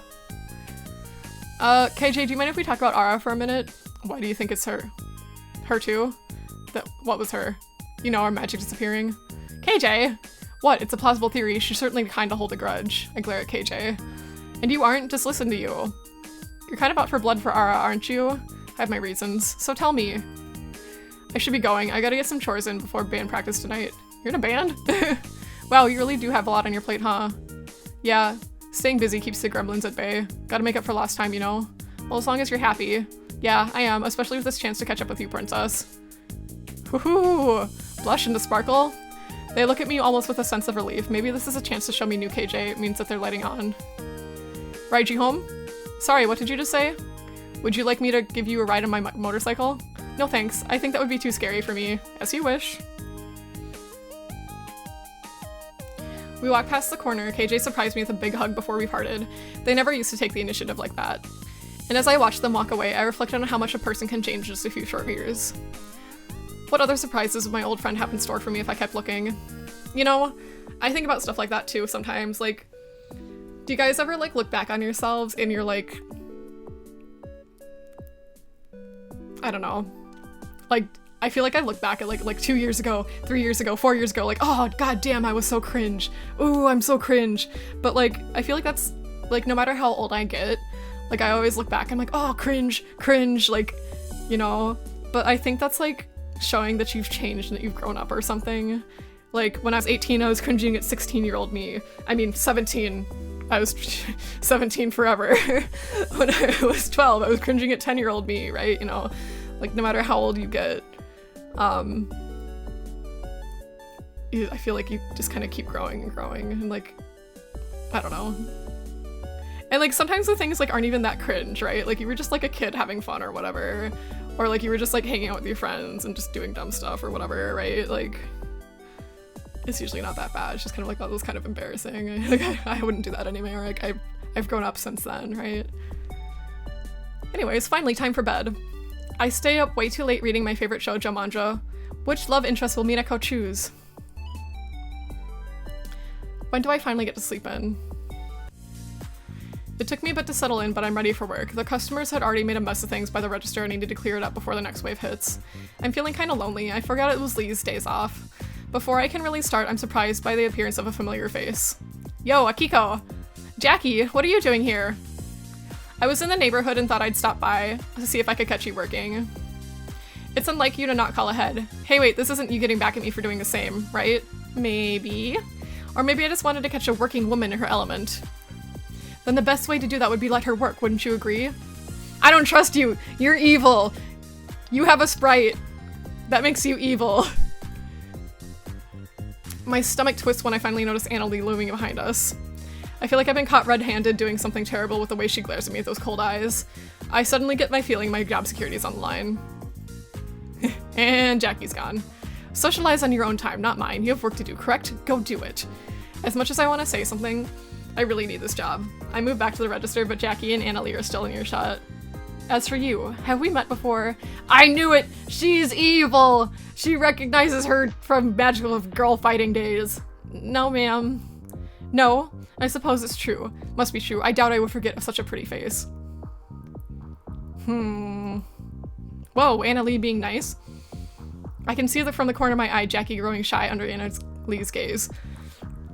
The Jackie I knew was quick to give a flirtatious quip back or be evasive in some way, but she goes still instead. Her rhythm seems to be thrown off. As a valued I think that the makeup is evil and it's sapping their energy. That's what I think. She's gonna pick samples from their new line. The magical girl line. That's it. I know you're evil. You're using makeup to siphon people's energy and magic away. I know it's you. Let me pick out some samples from our new line. I know just the thing. Oh, this is a sales tactic. Annalie's hand glides over to the sample collection and pulls a few pieces out. Jackie finally finds the courage to say something as she's interrupted when Annalie raises the lipstick near Jackie's lips. Yes, I see it now. Jackie, was it? Sentinel Soul would be a great fit for you. Huh? Jackie barely chokes the word out. It's from our new brand, Sentimentality line. With these shades of color, I think it would really let that pretty face of yours shine. You simply must try it. Annalie hands off various samples to Jackie, who is barely keeping up with her. If you're going to come in here and talk to your little friend, why don't you do me a favor and come in wearing these? I don't think I would mind it too much then. Not when you can show our customers how dazzling you could really be with just a little touch-up. Okay, yes ma'am, I'm just going to go buy these real quick. Annalie chuckles to herself. Jackie freezes again, wondering what she did wrong this time. They're free samples, dear. Oh, right, the sign. I can read. Ha ha ha ha. Bye! And just like that, Jackie hurries herself out of the shop with her arms full of makeup samples. Tch, silly girl. She could have at least asked for a bag to carry all that out. As if knowing she's being watched, Annalie's eyes meet my own. And what are you looking at? Back to work. Yes, right, yes ma'am. I rush to a display counter that needs a little maintenance, rearranging the sample products to look busy. But really, my head is racing. Had Annalie picked out the Sentinel Soul theme products for Jackie coincidentally? I peek over my shoulder and steal a glance at Annalie, who is now chiding my perpetually distressed manager. She must have. She doesn't seem to recognize me as Sentinel Starlight, and I'm sure Ara wouldn't tip her off about us. I look towards the storefront where Jackie had scattered off somewhere just moments before. Well, that was a short-lived visit. I guess it's back to work. time for work. Is it time to retire yet? God, girl, I know. Welcome in. Sup, I'm looking for a majorly cool gift for my boyfriend. Can you suggest anything for a dude? Of course, anything in the store could work. Makeup isn't limited by gender. But off the top of my head, a boyfriend might really enjoy this. Hair gel? How about hair gel? It could give your boyfriend a slick back look. Wicked, this will be great at raves. Hey, you're cute, you should come with us sometime. Really? Maybe another time. They look like they're making me blush. I have free time now. Thankfully, I had a not so terrible day at work. I feel like I could have the energy to do a couple things today. Who should I hang out with?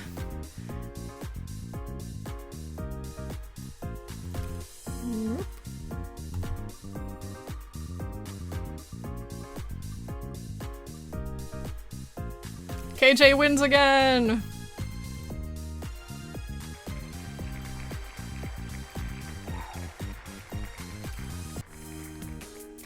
I'm curious to learn more about KJ, so I give them a call asking if they want to hang after work. I get lucky and catch them with a couple hours to spare. We agree to meet at the mall by Glamour Pop and do some window shopping. I certainly can't afford anything right now. I hang around the mall for a while, playing Snake on my game pal. Do you guys remember playing, like, games on your old phones? Like, you know how, like, old phones had, like maybe 2 games? Mine had Tetris. I think it had Snake too, though.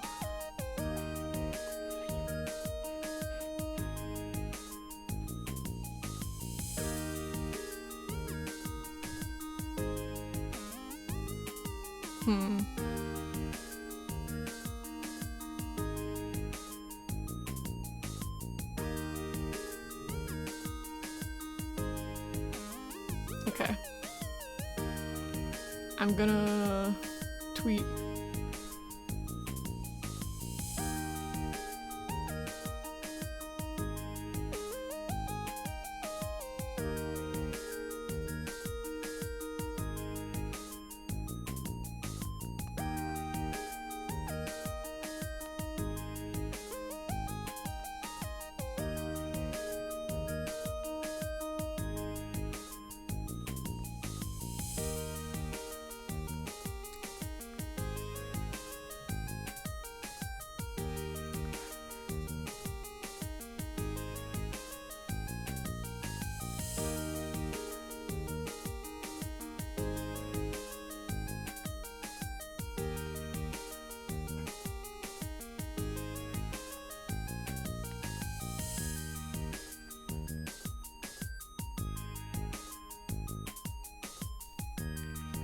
Okay.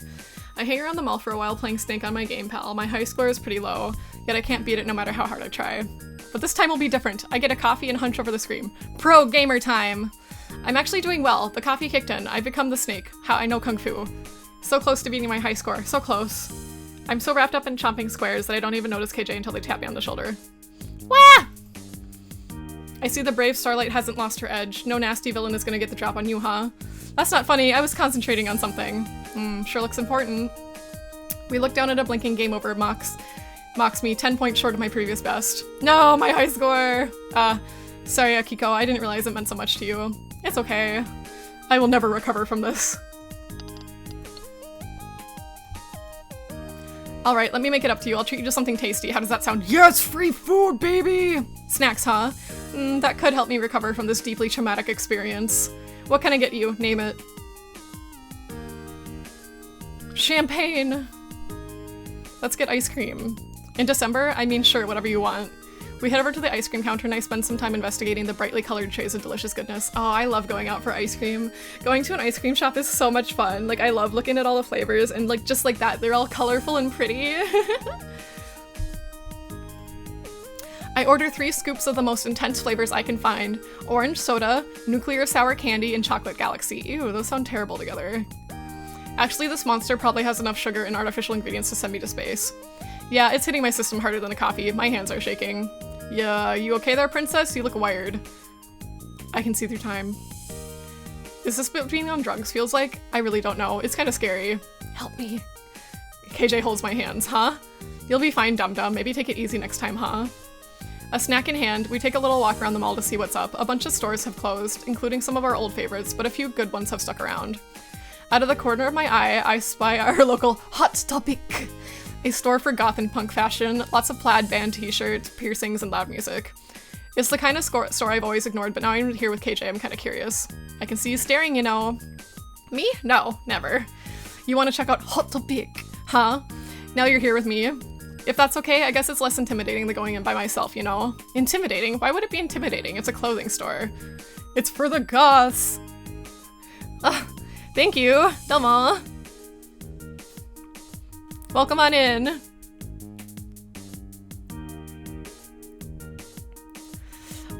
Like, I don't know. Maybe the loud and aggressive atmosphere?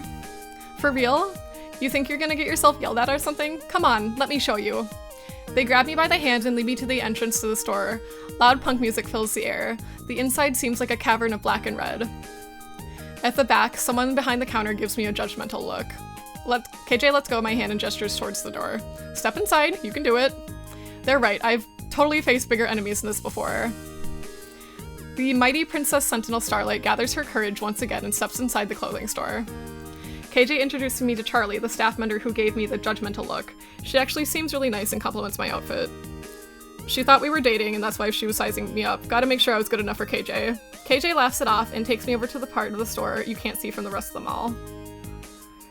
I figured you'd dig this section. We could make you a skater princess.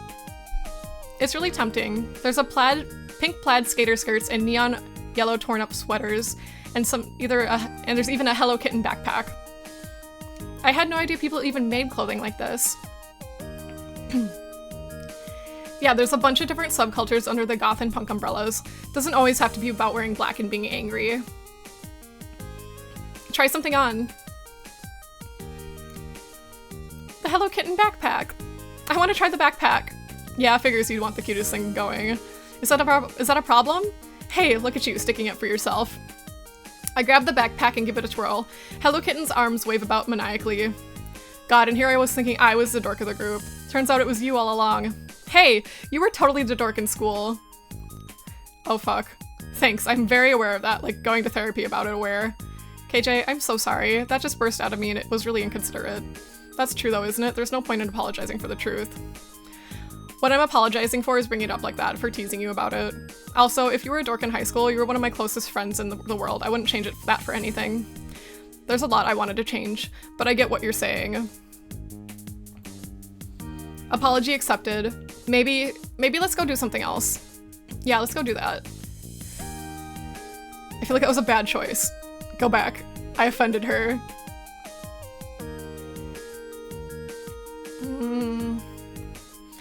Alright, I thought you'd like that one. Go try it on. After a few minutes in the dressing rooms, I reappeared as the model of skirt for KJ. The high waist has a nice cinch to it, and the rest of the fabric shoots out with pleasing floatiness. All the pleats make it go extra spinny. I really like this. I look up and notice that KJ is giving me some eyes. Yeah, it looks really good on you. What do you think? I kind of like it. I like it. It's kind of my style, but kind of different enough to be interesting. Different enough to be interesting describes our whole friend group, don't you think? I could get that for you if you'd like. Oh, no, you really don't have to. I'm not going to insist, just think about it, huh? Don't worry, KJ. I'm going to be thinking about this for a while. Much better. That's much better. I did not like that other interaction. We take a stroll around the rest of the store. KJ starts absent-mindedly flipping through all the clothes racks. Funny thing is, I've been coming to the store forever, even back when we were Sentinels. I'd look around and chat to the staff, but never had the courage to buy something other than the backpack or a wallet. I remember the first time I finally bought an outfit from the store, it was hidden in my wardrobe for weeks, and I didn't dare wear it. One day my dad found it and threw it out. I was so pissed off. Just him projecting his idea of who I am onto me, instead of letting me speak for myself to the point of throwing out stuff that didn't fit his ideas. Just like Bo Young. I guess I never really talked to my dad much about the group, did I? There isn't that much good to tell. KJ. That's alright. Like, maybe I shouldn't be talking about this stuff in the middle of hot topic. I can be hopeless goth romantic, but like, not like that hopeless. We take a stroll through the rest of the mall, but nothing really takes our interest. I can tell KJ is deep in thought, but trying to shake it off. I pretend to be hungry so we can sit down for a while. We head to Mr. Burger and just order some fries and cola. I'm sorry we don't share a lot of interests. I must be pretty dull to hang out with. Huh? Why would you say that? Why do we need to be into the same stuff? Are you saying you don't judge me because I'm not like you? No, I don't judge you because you're not like me. The most important thing is to be true to yourself. Screw what anybody else says you should be. I did a lot of soul searching after the group broke up. Took a whole lot of books out from the library and borrowed Zines from more marginal places. Okay, bear with me a sec. I'm gonna nerd out on you. In existential philosophy, there's a concept of authenticity, of acting according to your own values in spite of external societal pressures to conform. And in reading the work of Ricky Wilchins honestly changed my life. I had felt so alone and broken in my discomfort with being a girl.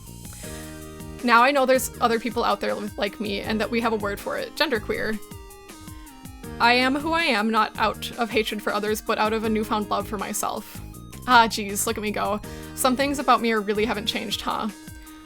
That's all a long-winded way of saying I don't care about what you like or how you dress, so as long as you're dressing how you want to dress and not like chasing approval. I understood that last part at least. I wish I could wear the clothes that I want, but I work at a day job. And I can't wear whatever I want. Oh. And anyway, I really like the way you dress, princess. It suits you. Oh, that's not what's bothering me. What is it then, KJ? I'm just sorry I kept digging up bad stuff all the time. You're just here trying to have fun and I'm like dragging the mood down. Like, I promise my life is more than just being bitter about the past. Okay, how about a fresh start? My band is playing on the 27th. Do you want to come watch? What? Maybe I could finally introduce you to some of the other friends I made over the past couple years. I've been a bit cautious about mixing my friend groups, but you know, you've been a big girl today.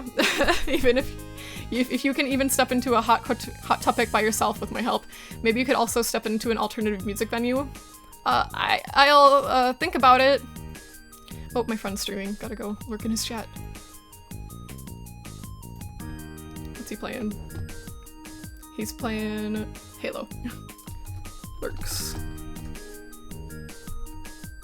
There. Great. Just whatever you do, remember to bring earplugs. It's gonna be loud. The 27th, bring earplugs. Got it. I'm gonna write this down.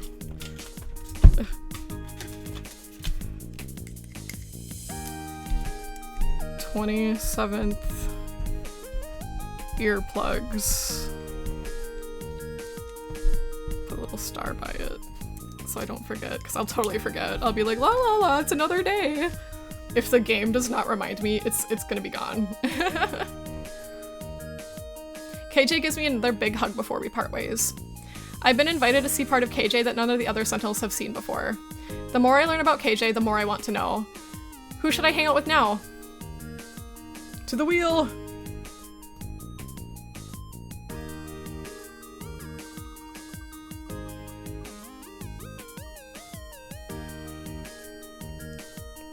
Miranda again! Let's shuffle this up a little bit.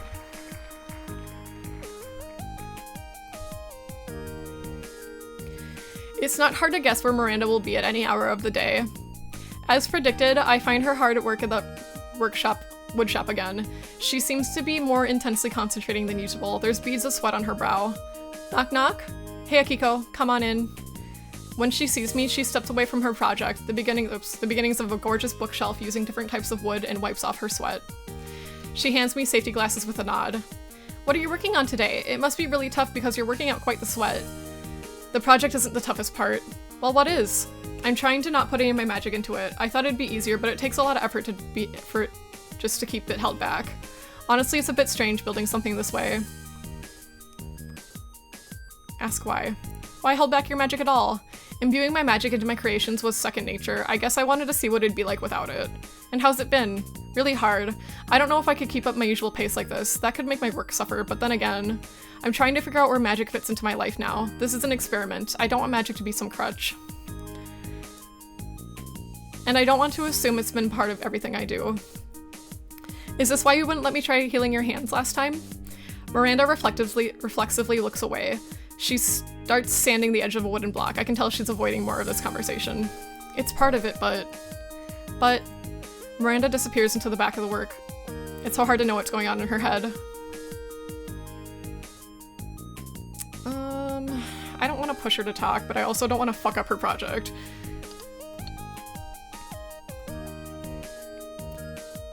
Compare magic to science and medicine. If magic is such a crutch, is science a crutch too? Modern medicine? Just because some people have made extraordinarily gains or have specific talents doesn't mean we just refuse it, right? You wouldn't refuse a great doctor just because they have a talent for healing. Magic feels different. But why? Remember when the Shadow Society set up that trap for us at the Natural History Museum? All those reanimated dinosaurs coming right at us? I froze.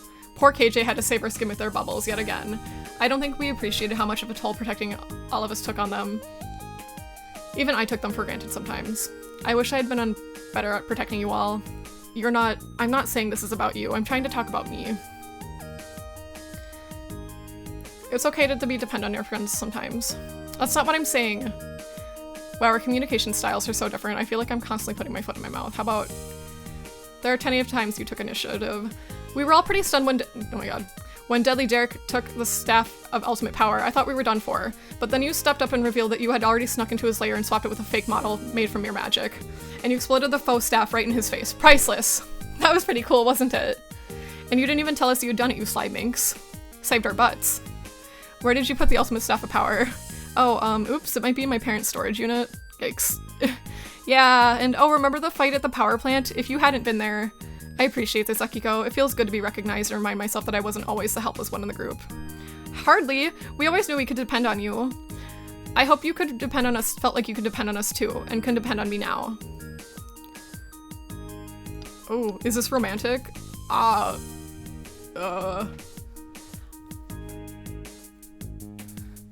It's not just teammates. That sounds pretty good. Miranda smiles. I put my hand on her arm. God, her forearms are buff. Oh, she's buff? Ooh! Ooh! I don't want you to only associate me with the past, since I know it was painful. Maybe we can make some new memories together? Oh, that's a good line. Pretty good.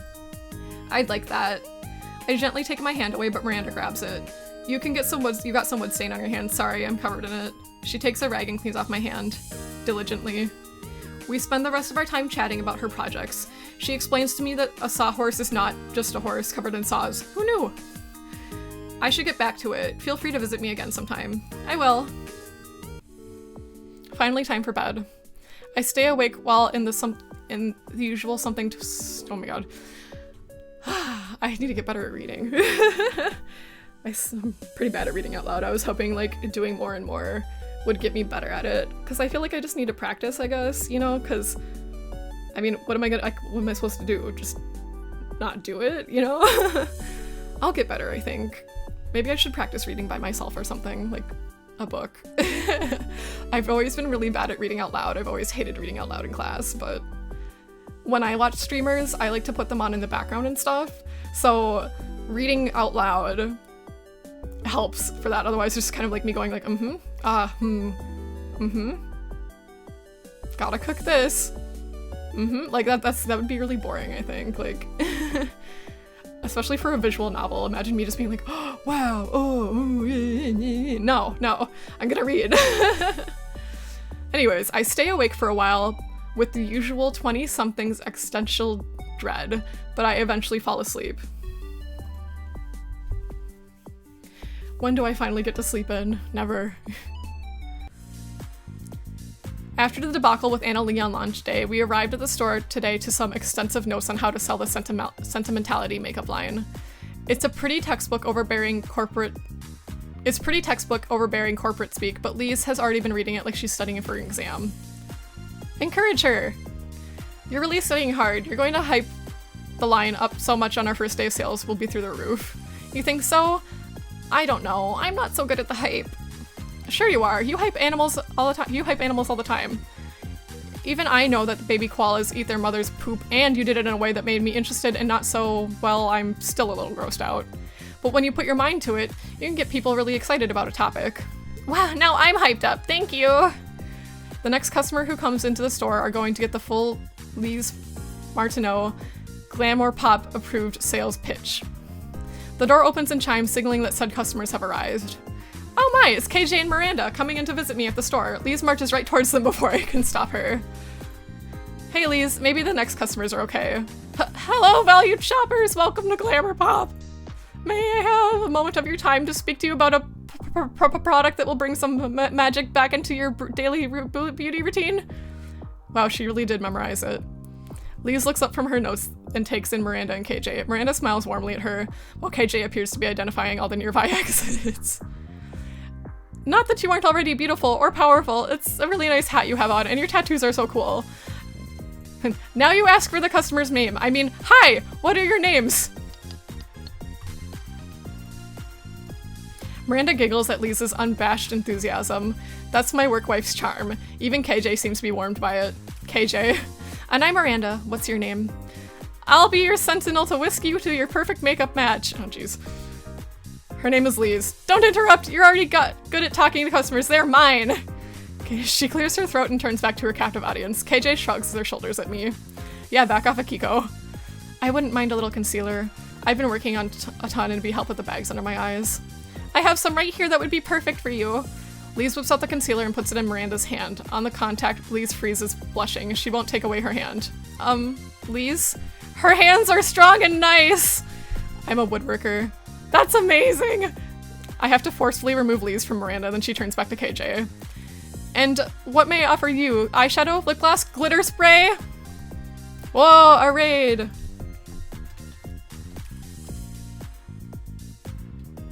Ugh, no, that's not what I want. Do I have to do... There.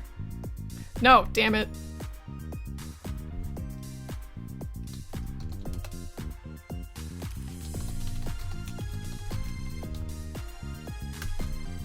Aha! Victory!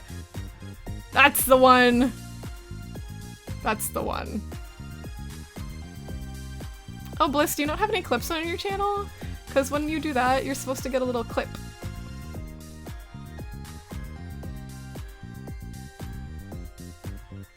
We'll get you some clips, babe. Anyways, hi, welcome. My name's Velvet and I'll be your hostess today. Today we're playing Life After Magic, which is a dating sim visual novel about magical girls who have, like, retired from magical girlhood and now, like, they're just kind of living their lives together and all that stuff. Well, not together. They just met up for the first time in a long time. Currently, the problem is magic has kind of dwindled away and we're trying to investigate the cause. I think the cause is this lady who keeps showing up, and I think she's evil, and I think she's using magic to siphon makeup to siphon magic from people, and yeah, I think she's bad. I will point her out when I see her. I'm currently pissed off at one of the magical girl team members because she used her secret identity to become like an idol, and I was like, bro, that's like rule number 1, you can't like give out your magical secret identity. But she did. Anyways, our friend KJ and Miranda came to visit the store. This is our coworker Lise, she's our work wife. Please holster the glitter spray. But hey, maybe I could use a little something for an upcoming gig. You have a band? Our stuff is probably not your style. A musician? Wow, I can do a test to find the perfect match for your skin tone. No, give me the palest you got. The sheet says I should match your skin tone. Fuck the rules, we can look however we want. Lise gets suddenly very excited. Lise is very interested in alternative makeup styles. It's like you care about how you look and also do not care that makes you feel very cool. We can do whatever we want. Who needs to look like a dumb magical girl anyways? Fuck yeah! The other customers are starting to stare, but I've never seen Lise or KJ this riled up before, but together it seems like they bring it out in each other. Join the antics! Damn the man! Lise and I jump up and down yelling excitedly. A few customers sneak out the front door with worried looks. Thank you for shopping with us! Are you all done now? We all stop jumping and catching our breath. KJ turns back to Lise. I want to look that's totally off the wall. Have you ever heard of Kiss? Oh, well I can certainly make you look even more kissable. Actually, I want to look repulsive, monstrous. Give me all the weirdest products in the line. Coming right up! Lise rushes to the back room with the speed of a gazelle. She's a trip. I like her. Me too. She's the best. Liz returns with a myriad of samples for both KJ and Miranda. They look at me and they finally realize, oh my gosh, you all know each other and I just went on. I'm so sorry. Bye! Lise, it's okay. Wait. And she's gone. KJ looks at the samples with a grimace. Our legacy, powdered nonsense, and cheap plastic pink casings. Fitting. I can't believe Ara didn't tell us. She sold us out! I'm pissed about it!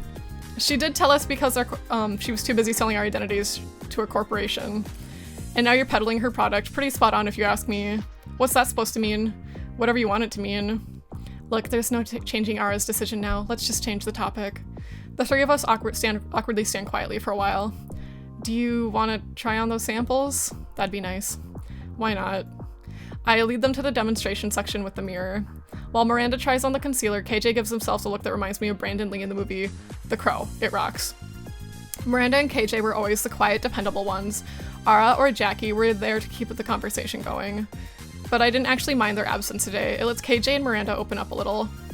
Miranda tells us some more about her work in the woodshop. Some of her pieces can be found around town. I'll have to look for them. KJ tells stories of the funniest tattoos people have asked them to do. Lise covers for me at the register so we aren't interrupted, but I probably shouldn't leave her for the whole shift. Any update on the magical mystery front? I checked up on some of our nastier ex-enemies. Did you know that Dr. Mustachio retired and opened a bakery? He makes a gnarly cream puff. We had a nice chat about how magic was a really negative force in our lives. Nice guy. Things seem quiet on my end too. I talked to the scientist who helped us fight the dude with the magic mech suit. She hasn't seen anything weird with magic. Got it. Thanks for checking, and thanks for stopping by. I should probably get back to work before my manager sees. It was nice to see where you work. Don't let the capitalist overloads get you down, princess.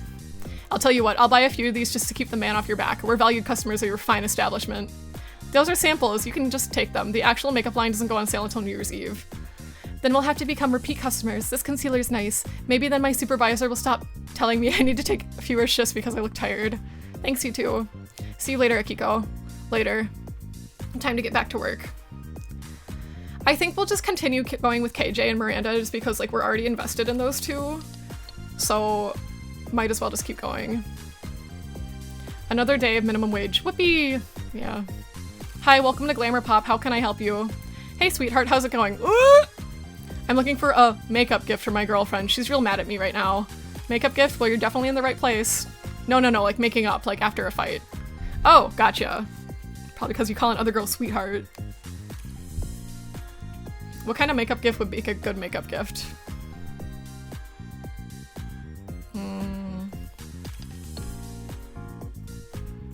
Conceal all your troubles? No.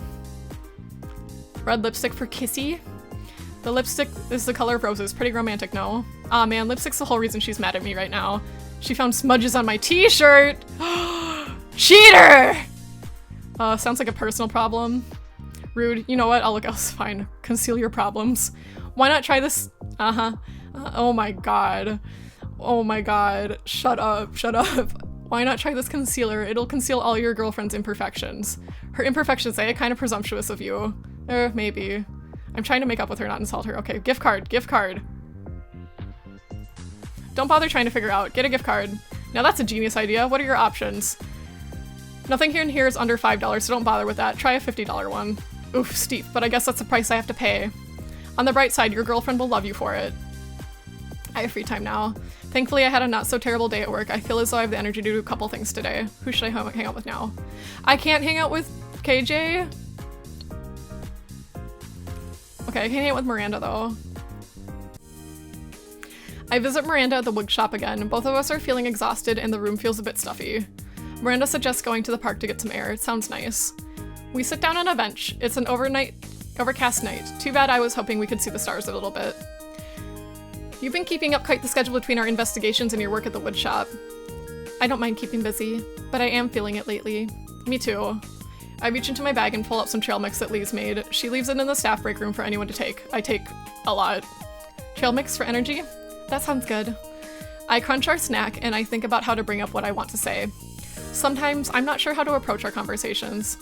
When you leave some things unsaid, I just have to react or guess what you're getting at. But I feel like I mess up. It's been that way since we were in the Sentinels. I hate the feeling that you think that I don't care about your voice, it matters. I really do. But I want to know how I can be better at helping you feel open with me. That has been on my mind too. It can be hard for me to be direct right after being asked a question.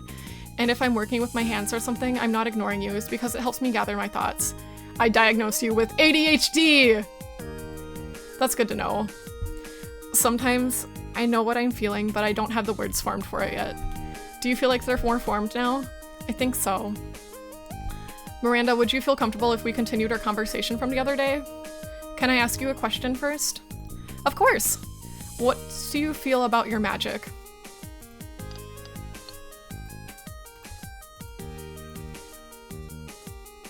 I think magic is just something I carry with me. It's a part of me, inseparable, like my lungs. I don't think about it much, but it's there, like breathing. Do you think having magic meant you had to be a magical girl? Why do you ask? I've been thinking about my magic a lot lately. It hasn't always felt like it was mine, just a tool to use as a magical girl. Like, a tool? Like it doesn't belong to me. Then who would it belong to? Sentinel Nova. I wait patiently to see if she's trying to form her thoughts and I don't want to interrupt. I want to show her she's worth waiting for. When I used my magic, it's like it was using me instead. Trying to control it was like trying to hold onto a handful of sand. It just ran through my fingers. Sentinel Nova could use it, like instinct. But Miranda, it feels like it happens when I don't intend it to, or sometimes it won't come when I call it, and I don't know what that means. Where does the magic fit into my life now? You keep talking about Sentinel Nova like it wasn't you. Drink.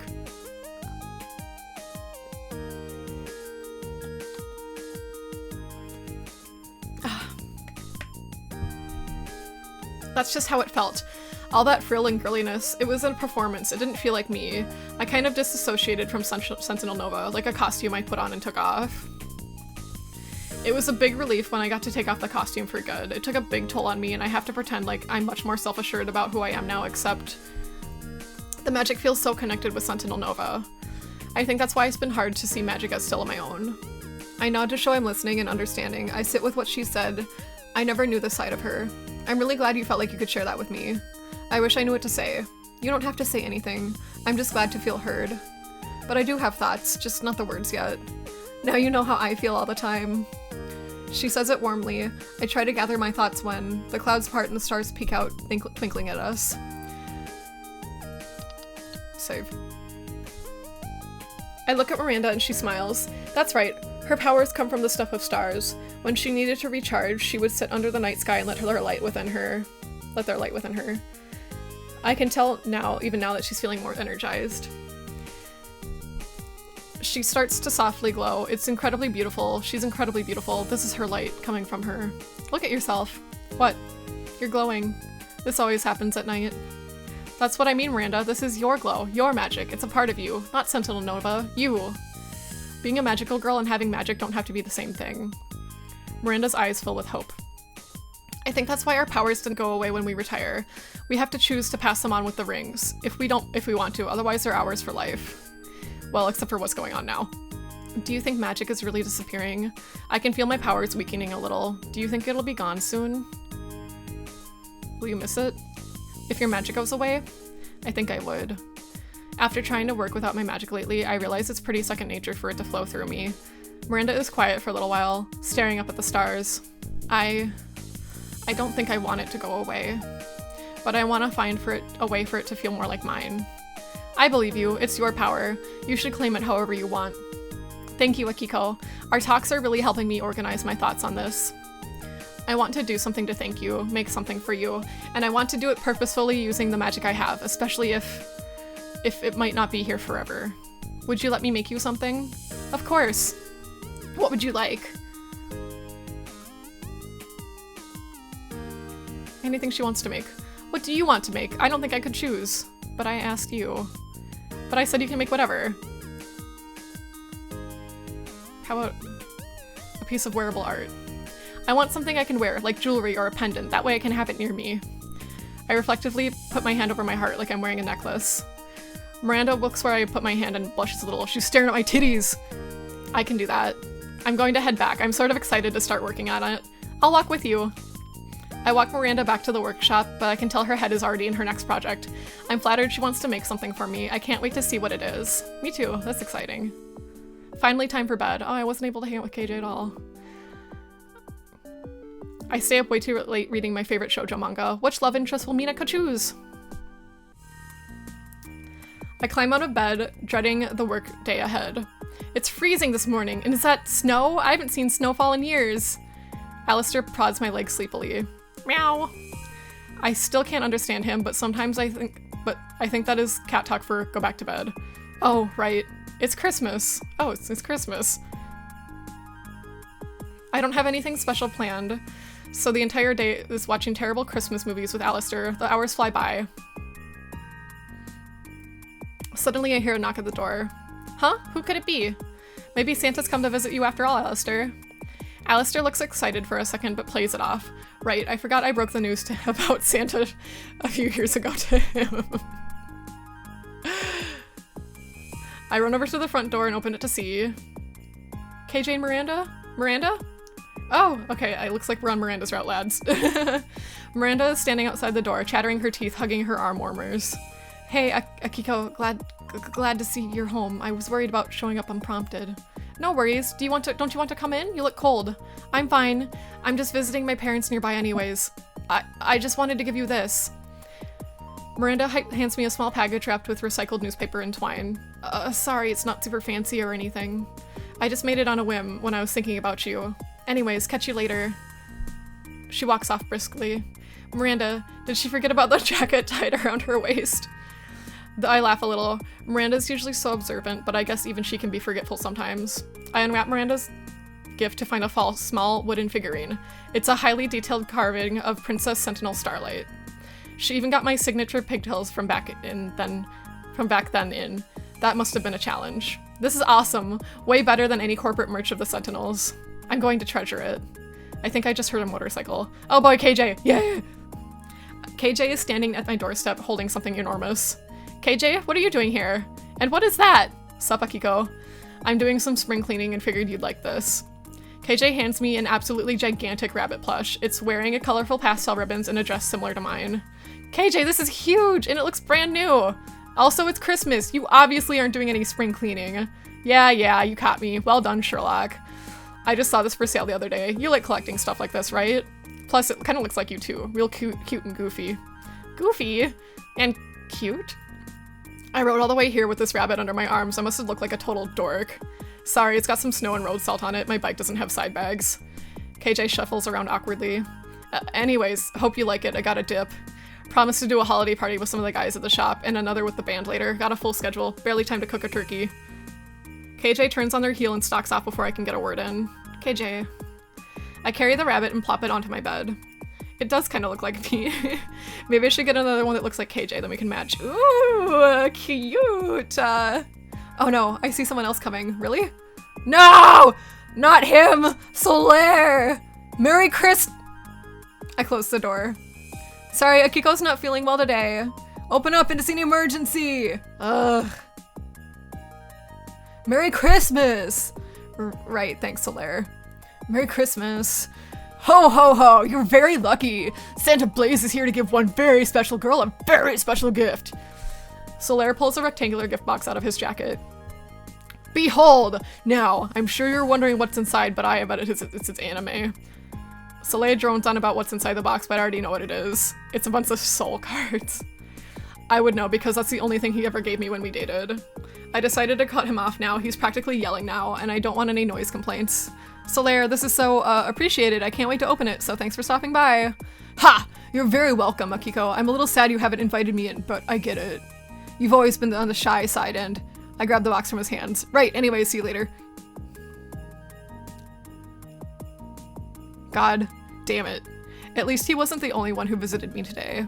I open the box, and inevitably there's a card inside. It appears to be custom made. It's me. Princess Sentinel Starlight, painted sloppily with markers and acrylic paint. It's actually kind of sweet. Maybe there's something to do for Solaire. Something to be said for Solaire sometimes. I go read the description and it says, Solaire Blaze's ultimate sidekick. I throw the card in the garbage and move on with my day. I'll take my leave, but you didn't even do anything. Oh, unfortunate. Oh, it's already time for bed. Well, the time off work was nice while it lasted. When do I finally get to sleep in? Girl, yesterday. Another glorious day in work purgatory. We can't just seem to get a breakthrough when figuring out what's happening with our magic or Alistair. But capitalism calls and I must answer. Capitalism, ho. I get settled in behind the cash register when I notice Ara coming. Ara, what are you doing here? Another day, another photo shoot for the line. Oh, I thought maybe you'd come here to see me. That's a perk of just a perk of the job. Bang. We hear a strange noise coming from the background, an awful moaning sound. It's definitely creepy. What the hell is that? Is there a dining animal in there? I have no idea. No one should be back there right now. Well, what are you waiting for? Go see what it is. Let's go together. How about some teamwork here? Must I do everything? Fine, I'll go by myself. Not coming with? Little Miss Idol scared of something might think she's a lowly retail employee? I'm not scared, it's just your job. I creep up to the door and it says staff only in big letters. The strange moaning is getting louder. Oh god, oh god. I throw open the door and find Lise. Sitting on the floor surrounded by sample packs is a sentimentality line. Her pockets are stuffed. She looks odd. Her shoulders are slumped in exhaustion, but there's a wild desperation in her eyes. Oh, Akiko, I didn't expect you yet.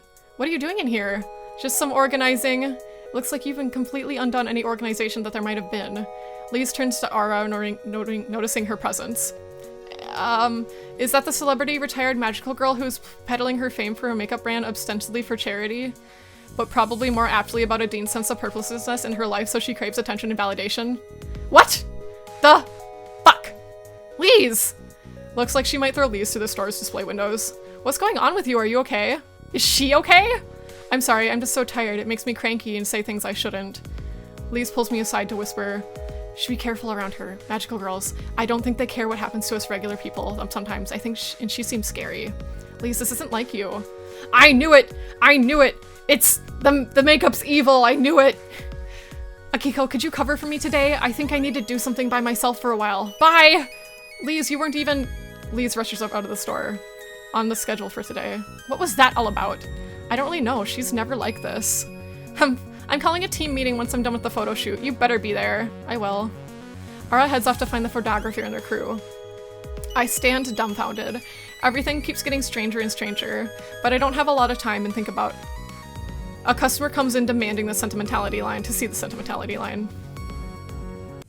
But it doesn't appear until the first. I knew it! The makeup is evil!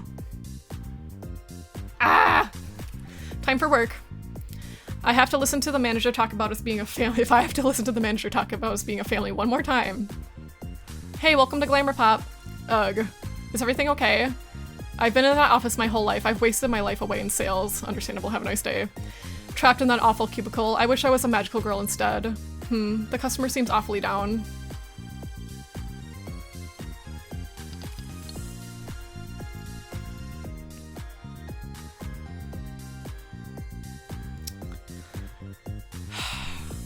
I think the makeup is evil. I don't want to give her the sentinel palettes. I think you need help. Hey, what are you doing in here? Do you need help? Hello? I've wasted my entire life. Wait, come back. Ugh. I have free time now. Generic brand lipstick. Hey, maybe this lipstick could perk up your day. Where are you going? Fine. This eyeshadow sample from Sentimentality shines just like the sun. Whoa, that perked them right up. Those colors are like the sun, like my days off on the beach. Give it to me now. Okay, alright, no need to get aggressive. I have free time now.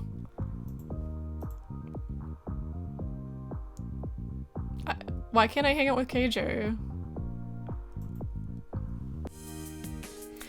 I call Miranda up to see if she's free. She says she wants to meet at the park again. When I arrive, she's already sitting on the same bench.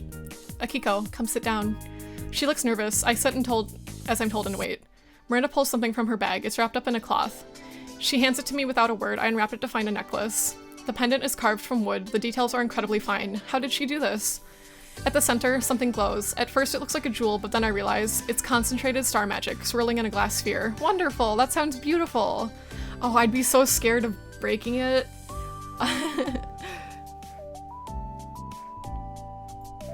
Miranda, this is gorgeous. Well, you inspired it. This so rarely happens, but I'm speechless. This gift is too special, and so is Miranda. I turn around, then the gesture for her to put it on me. She rests the pendant gently on my chest, and I can hear her close up to my neck as she fastens the clip. I get chills. Miranda's brow furrows as she looks at the gift again. She reaches for it. I pull back. What are you doing? There's a little nick. Let me take it and I can fix it. No take backsies. Akiko, come on. Unhand my present. But it's not perfect.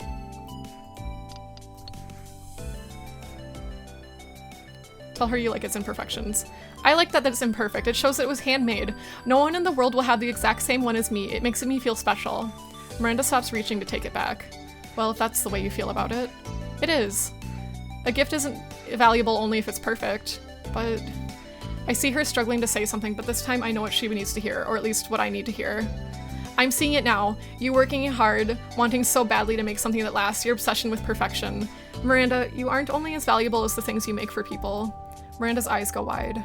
Your worth isn't defined by your productivity or the durability of what you create. Things will break and fall apart no matter how perfectly you craft it. Your gift isn't that you're wonderful at creating objects, though you have immense talent for that. It's your gift for creating feelings in people. And this gift makes me feel incredible joy. I will remember that, even if it has Nick on it, even if it falls apart before I do one day. Are those tears in your eyes? Oh god, I'm making her cry. I didn't want to upset her. I always say the wrong thing. I'm sorry if I overstepped or misunderstood again. Thank you. Miranda wipes her eyes and smiles. I think that's exactly what I needed to hear. My magic was always so ephemeral. Oh god, I'm so bad. That's such a tough word for me. Ephemeral. Yeah, anyways. Ephemeral. Okay, it felt fickle, but I think I see what you mean now.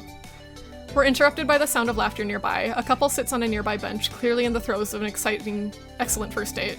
Miranda smiles to herself. She lifts her head up on her hand. What is she about to do?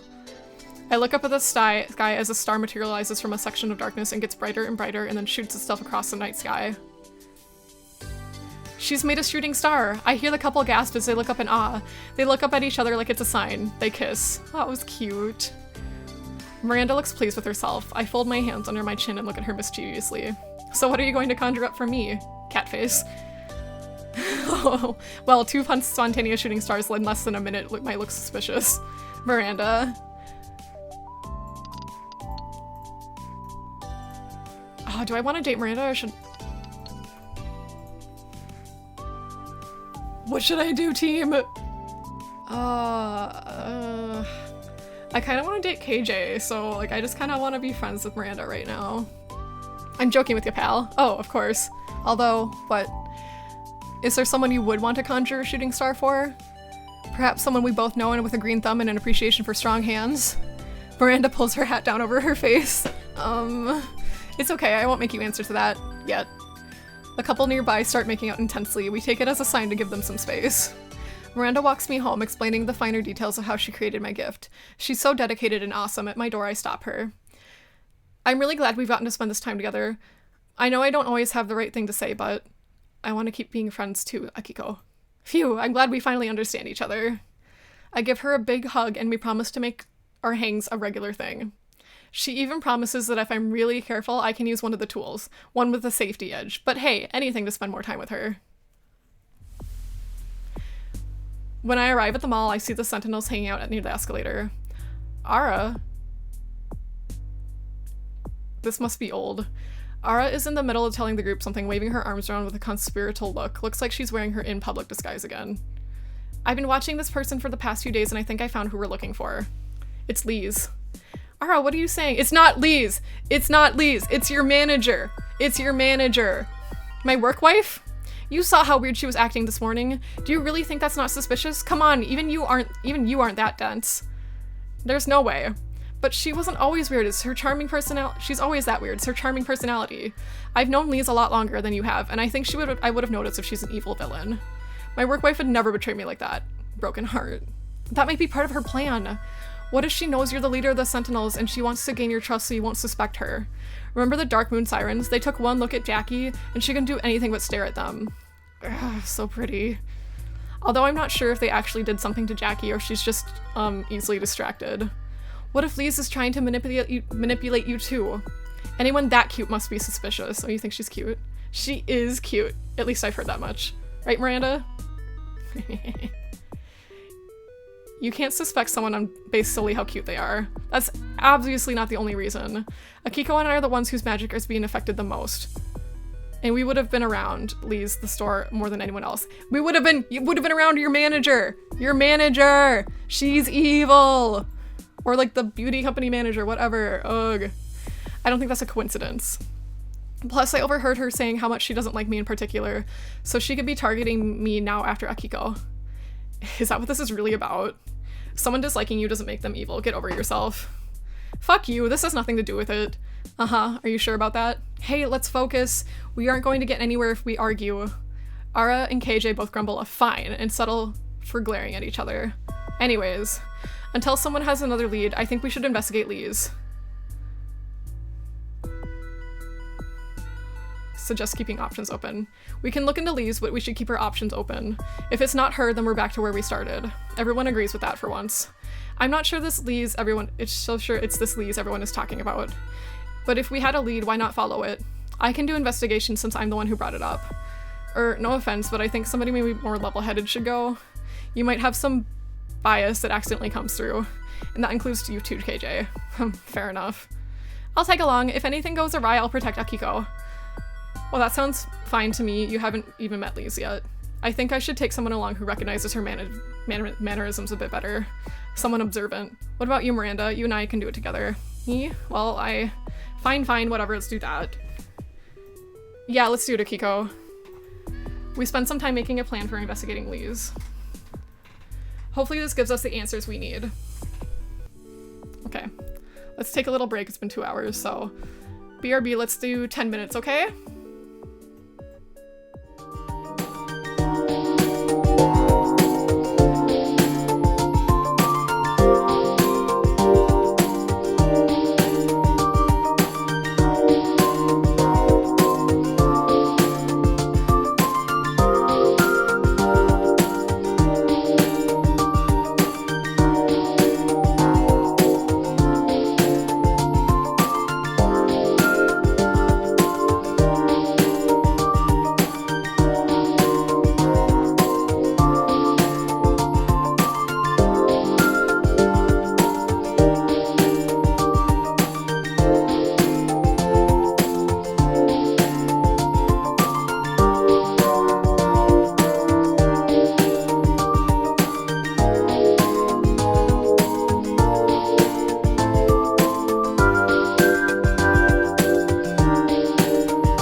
Alright, thanks for waiting, everybody. Just give my legs a stretch and had some drinks and whatever. Anyways. Finally time for bed. I eat some midnight snacks before bed, which Alistair scolds me for, but my tummy says it's worth it. Alistair jumps on my stomach to wake me up, demanding food. Alright. Today's the 27th. We're gonna bring earplugs. Miranda and I caught up with Lise just as she left her house this morning. She has her camcorder with her in a bag full of stuff. We stayed back and followed her as she makes her way a couple blocks from her place to the park. Miranda and I jump behind a tree to observe. What could she be doing here? So far, nothing out of the ordinary. I'm keeping an eye for what's in that bag. Miranda is right. Because Lise has plopped herself down amongst the trees and upends her bag, out of it spells tons of sentimentality line makeup. That's a lot of makeup. Typical. I make one friend outside of all this magical craziness and she turns out to be a vain villainess. We don't know yet. We have to see what she does with it. Wait, what is she doing with it? Lise is done to make up her ways, all over her face like a kid playing dress-up imagination. Trust me, this is not yet out of the ordinary. Well, it's kinda cute. She's always marched to the beat of her own drum. I like that about her, but what she's been saying lately about magical girls. Has she ever told you why she feels that way? Huh, she hasn't. Maybe there's something that she's experienced that you don't know about. It can be hard to talk about the pains of our past sometimes. I don't exactly look back all rosy on our fighting days, but I'm not turning evil all of a sudden. You're right, let's give her a chance to do whatever it is she's doing. Oh, she looks cute. Lise has her camcorder and she seems to be directing some pigeons about their stage blocking. She's laughing, covered in makeup, filming pigeons. This is just odd. Should we keep watching or confront her? Let's keep watching. We should wait. This could just be a smokescreen. It's a very elaborate and effective smokescreen, then. We hang back to try to see if there's more of it. Suddenly, Lise whips around with her camera to catch a pigeon midair. She spots us. Oops. Akiko and Miranda, was it? What are you doing here? Do you want to be in my documentary? Lise, what's going on here? Well, I couldn't find real eagles, so I was doing a recreation scene for the climax. Lise's energy burns with passion, but her eyes are a bit wild. Lise, you're just making a movie? I used to make them all the time when I was a kid. I had to pretend I had a camera, and I played every animal and the documentary host, but it was great. It was the happiest time of my life. Well, she's not vying for world domination, but this is still extraordinary. Yeah. I bend down to the sentimentality makeup. Why do you need all this makeup? Don't touch that! I need it. I need it to turn myself into the animals. Miranda leans close to Lise. I like what you did with your makeup. Lise calms down. She smiles wildly at Miranda. Really? It's a creative and cool. I did stuff like that when I was little too. You did? I really miss those days. I was happy, carefree, running around the state park when I grew up, learning all about ecology and animal biology from my parents. I kept remembering those days and wanting them back. And I'm so tired. I'm so tired of being me. I'm so tired of worrying about the future. I just wanted to feel light and silly again. Tears streamed down Lise's face. Oh, geez. I don't know how to explain. It's probably dumb. No, it's not. It's just not dumb really at all. Really, I know how that feels, Lise. And I'm not always good about talking about it either. Let's give her a hug. I take Lise into a hug. Miranda joins too. Together we let her sob out her feelings. It's a long, quiet moment, but I think she needed it. I think we all needed it. When we separate, Lise is calmer. We all feel a little bit better. Miranda pulls me aside. I think we can definitely rule Lise out. We'll tell the rest of the others at the hideout later, but for now I think you should walk Lise home and make sure she's okay. That's a good idea. Lise, let me walk you home. Thank you, I'd like that. I walk with Lise back to her apartment where she's greeted excitedly by Mimi and Bobo, her sweet little kitties. I know you'll take good care of you from now on. I know they'll take good care of her for now. I promise to check in on her soon. Jeez. Woo! La la la la la. Ya da da da da. As I leave, I know we've answered one question, but now so many more are popping up. Is this connected to magic going away, to the customers at the store acting weird, and who's all behind this? I feel more than ever we can't leave this alone. I want to protect Lise, my team, and everyone. Oops. That's a good time to save. Because my gut is telling me the worst hasn't happened yet. Time for work. Another day of minimum wage. Whoopee! Welcome to Shut the hell up, everything's too loud. So loud and I can't hear Ara's voice anymore. Excuse me? Her album used to pull me through the day, now I feel nothing. Huh? Well, maybe we have something that can help. Sentimentality sample, Ara's brush set. This sample set of brushes are shaped like microphones. Aren't they so cute? They look so cute and pink, just like Ara. Hello? Just give it to me. I can picture it. Ara singing into these brushes. I can hear her voice again, so give it to me now! Whoa, they're super pushy now. I have free time now. I had a not so terrible day at work. We have to go hang out with KJ. It's our day. We gotta bring earplugs. It's KJ's big night. I rush home to get ready. Alistair watches in judgment as I desperately assemble an outfit for a heavy metal concert. Alistair, what do people even wear to these things? Do I own any black clothes? I model my final 3 outfits for him and he's unimpressed with all of them. Wow. Well, some help you are. I decide to simply embrace who I am and I pick out something colorful. I'm sure that's what KJ would have want anyways. I get the vibe that's what Alistair is trying to suggest too.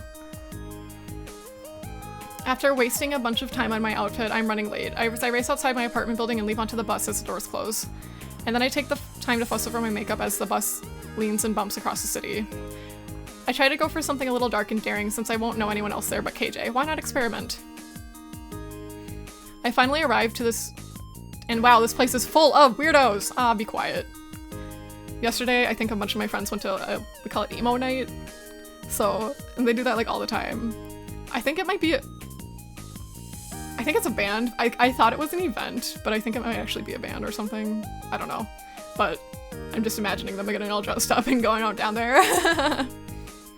The venue is a sea of black t-shirts, torn denim piercings, and tattoos. Ack, the smell. It smells like a locker room in here. I can't breathe. I order a beer at the bar and hang around people watching, waiting for the bands to start. The others look kinda intimidating at first, but after a few minutes of observing, I realize they seem pretty friendly. Over the blaring music, I can just about hear joyful chatter and laughter. Thinking about to Jackie calling me one of her weirdos, and that must be how some of these people feel about each other. I'm suddenly very self-conscious of being a lone twinkling star in a vast black sky. Well, at least KJ will know I showed up. Suddenly, the stage lights beam bright and an announcer warms up the crowd. Announcer: Ladies and gentlemen, welcome to the legendary Newcomers Night at the Crowbar! Crowbar. The crowd cheers and claps. It's kind of sweet. They're being so friendly to new artists. I hope y'all had a wholesome, cozy, family-friendly Christmas, but now Christmas is over, now let's make some noise! Wow, wow, wow, wow. The crowd goes wild! The first band up tonight is from our very own Diamond Cove. Give it up for the debut performance of the Hellcats! The crowd applaud and cheer in support of the 5 musicians walk on stage. And get ready. I spot KJ. Whoa, they went all out with their look for tonight. I'm so excited. Make some noise! I scream at the top of my lungs. That's my weirdo! Kill it, KJ! KJ looks up from their bass guitar and peers into the crowd. They spot me and smile. Or is that a blush? I can see it. It's right there. Some people in the crowd clock that we know each other and laugh. I think it was a good laugh, right? The band finishes their setup and was that a mad?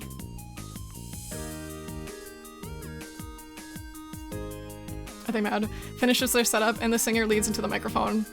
Never mind the bollocks, we're the Hellcats. The first one's called... I don't want to embarrass KJ at me at their big debut. I cheer and clap along with everybody else. They can probably already tell I'm here anyways. I stand out like a sore thumb. The band finishes their setup. Okay, I guess I'm gonna make some noise. We're the Hellcats. This first one's called Burn Away. The band begins playing and my entire body is assaulted by a wall of sound. Thrashing guitars, pounding drums, crashing cymbals, pitch screaming. I forgot my earplugs at home. KJ tried to warn me. No! This is awesome. I put my hands in the air and go wild. The intensity of the music blows away all my inhibitions. I feel so alive right now. I gotta agree with KJ. This is speaking to me on a totally different level than pop music. When the first song is over, I give my best screech, howl, hoot, and approval. My drifting thoughts are interrupted by another wall of sound and I regret not having my healing powers to undo whatever damage is being done to my hearing. This time it seems like I'm not alone in my suffering. A minute or so into the song, I notice the crowd around me losing interest in the performance. Boo! Boo! Pay attention! Wait, this is not what normal heavy metal music sounds like. I literally have no idea. KJ is really going at it, like really going berserk on stage. Are they feeling okay? I don't think they're even keeping a beat anymore. The rest of the Hellcats look back at KJ in a mixture of frustration and concern. They try to keep the song going, but KJ's frenzied bass playing is throwing the whole band off rhythm. The crowd starts to boo and jeer. Many more stand in awkward silence. Fine! Fuck you then!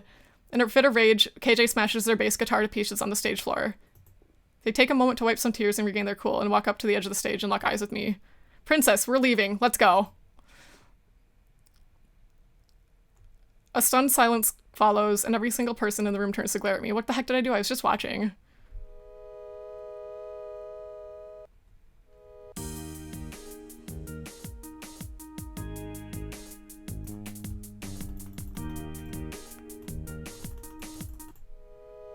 Oh, okay, it doesn't matter what we pick. I thought that maybe... I don't know.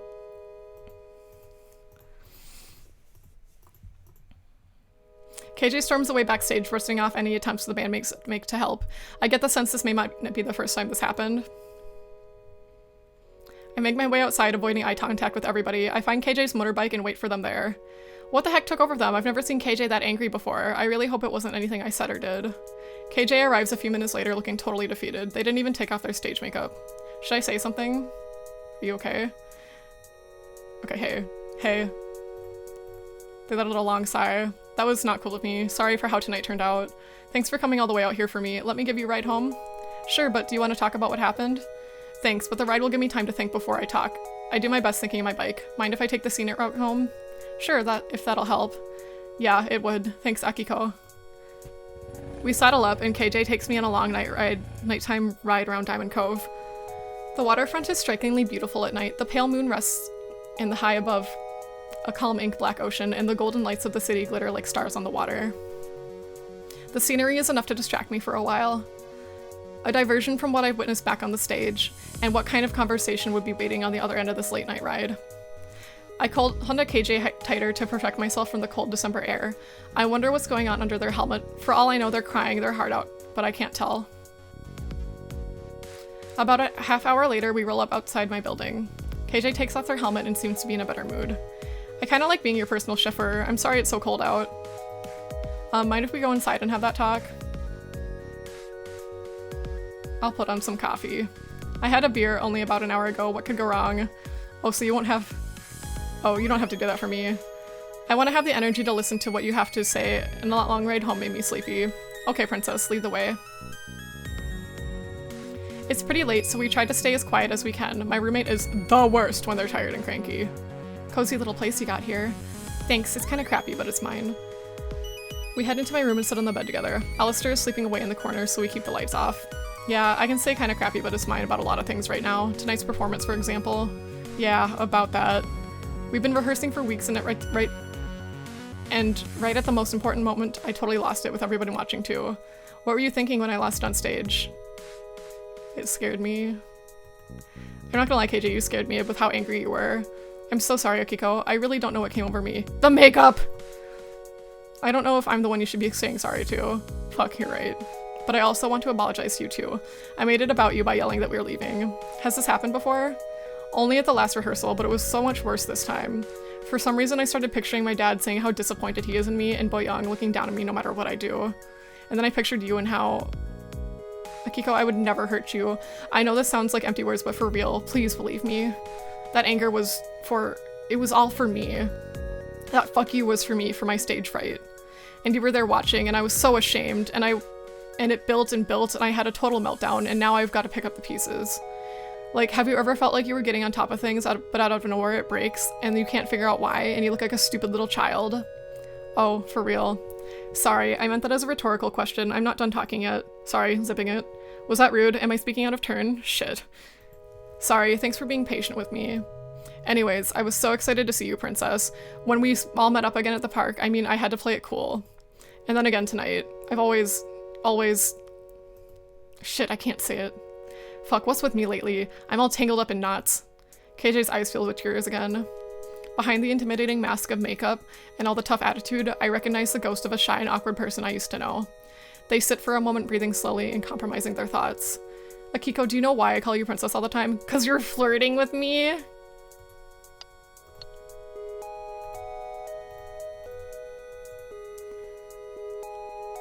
Hold KJ's hand. I took my vow of silence and I'm sticking with it. I grasp KJ's hands in both of mine and give them a little smile. They stare deep into my eyes for a moment and I see a sparkle of joy behind the tears. Yeah, it's something like that. I really like you, Akiko. I always have, like, since we first met. Do you think everybody else figured it out? Oh god, I can only imagine how much Boyoung must have bitched about it behind my back. Why did nobody tell me they knew? Focus, KJ. You're right. Sorry. God, I'm really being an open wound tonight. They draw a deep breath. Like, it's okay if you don't feel the same. Hold up. Because I'm a princess. Okay. Yeah.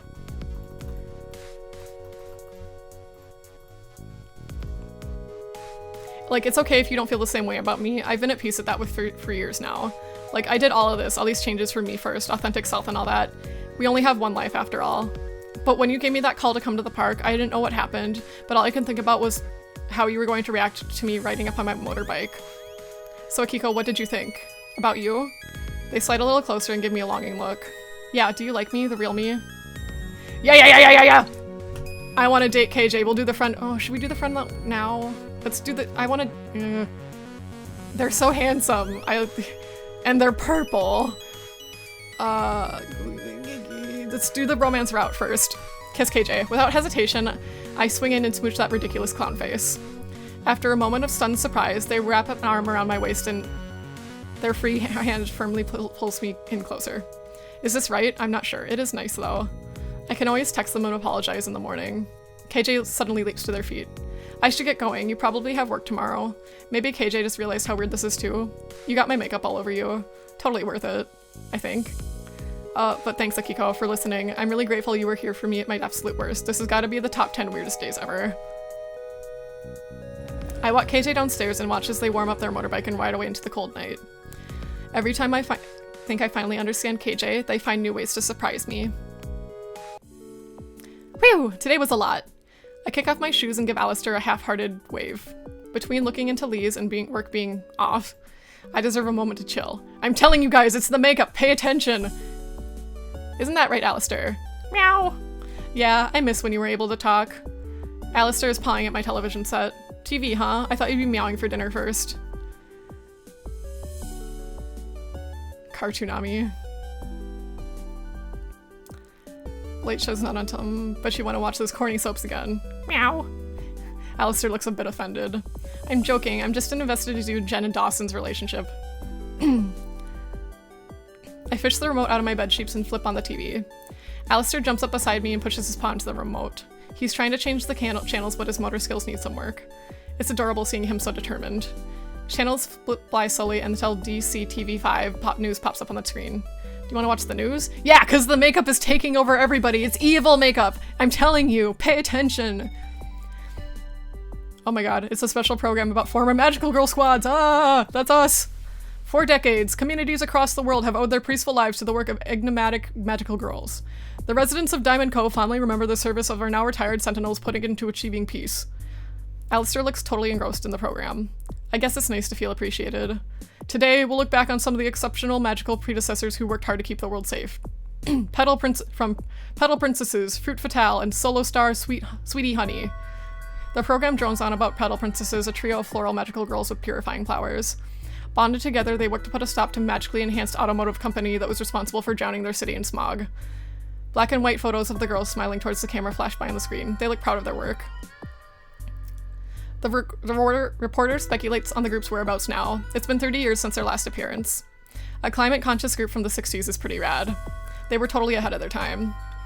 I grab a half-eaten box of crackers to snack on while the program continues. Maybe I'm just hungry, but I'm more tired than usual after work. Next up, Fruit Fatale, a bold, colorful group active in the late 70s. Stay tuned to hear about the group's tragic end. No! Alistair has curled up into a ball on my lap. Apparently, Fruit Fatale was led by Strawberry Sayori, a pink-themed magical girl with the ability to float. She was backed by 3 other fruit-themed girls. Muscat Marina boasted ability-enhancing capabilities. According to the program, she paired well with another member named Brianna Bree.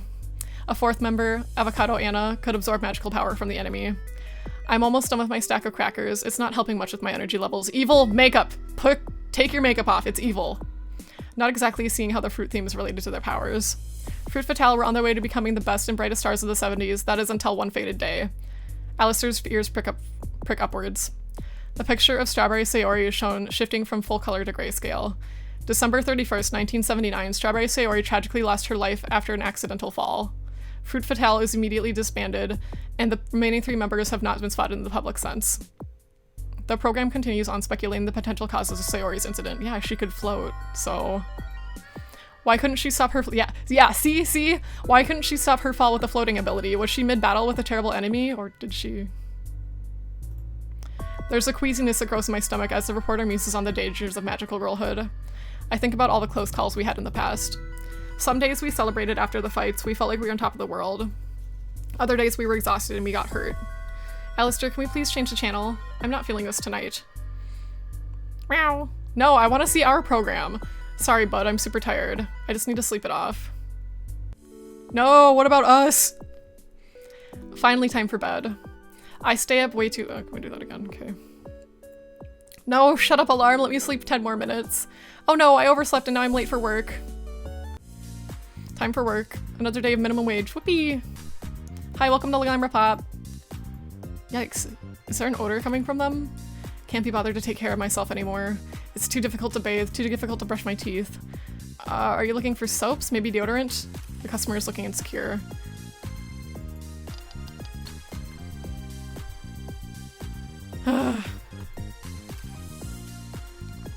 Maybe this new body wash sample could help? It's inspired by Bubble Girl from the Sentinels. It smells like baby powder. Reminds me of my infant daughter. Right? It has that nostalgic smell. Wait. They totally ran off with the product. Ugh, I'm in big trouble. There are just some people you can't please no matter what. Oh well. I have free time now. Too bad work sucked. Okay, work sucked. Perfume. Hey, for now, maybe we could try this perfume? Smells nauseating. Flowery deodorant. If you're in slump right now, maybe deodorant could help. It's too much of an effort. I could help you apply it. Don't bother.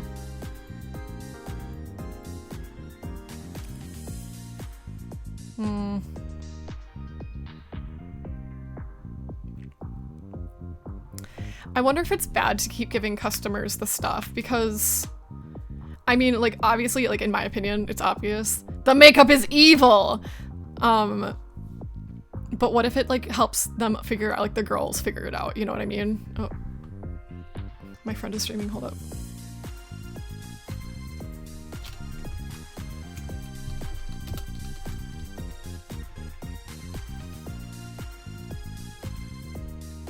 Okay. I don't know.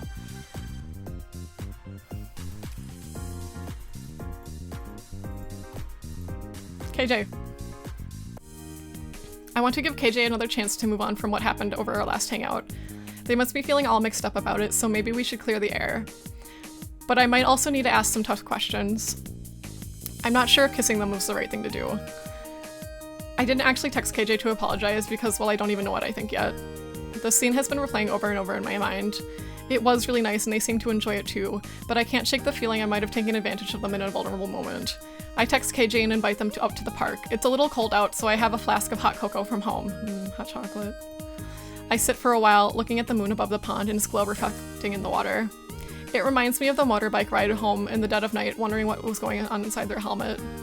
I wonder if this new KJ is also kind of in armor, a tough exterior to hide something vulnerable. I want to believe them when they say they're happier this way. The quiet is interrupted by the now familiar sounds of KJ's motorbike. Hey Akiko.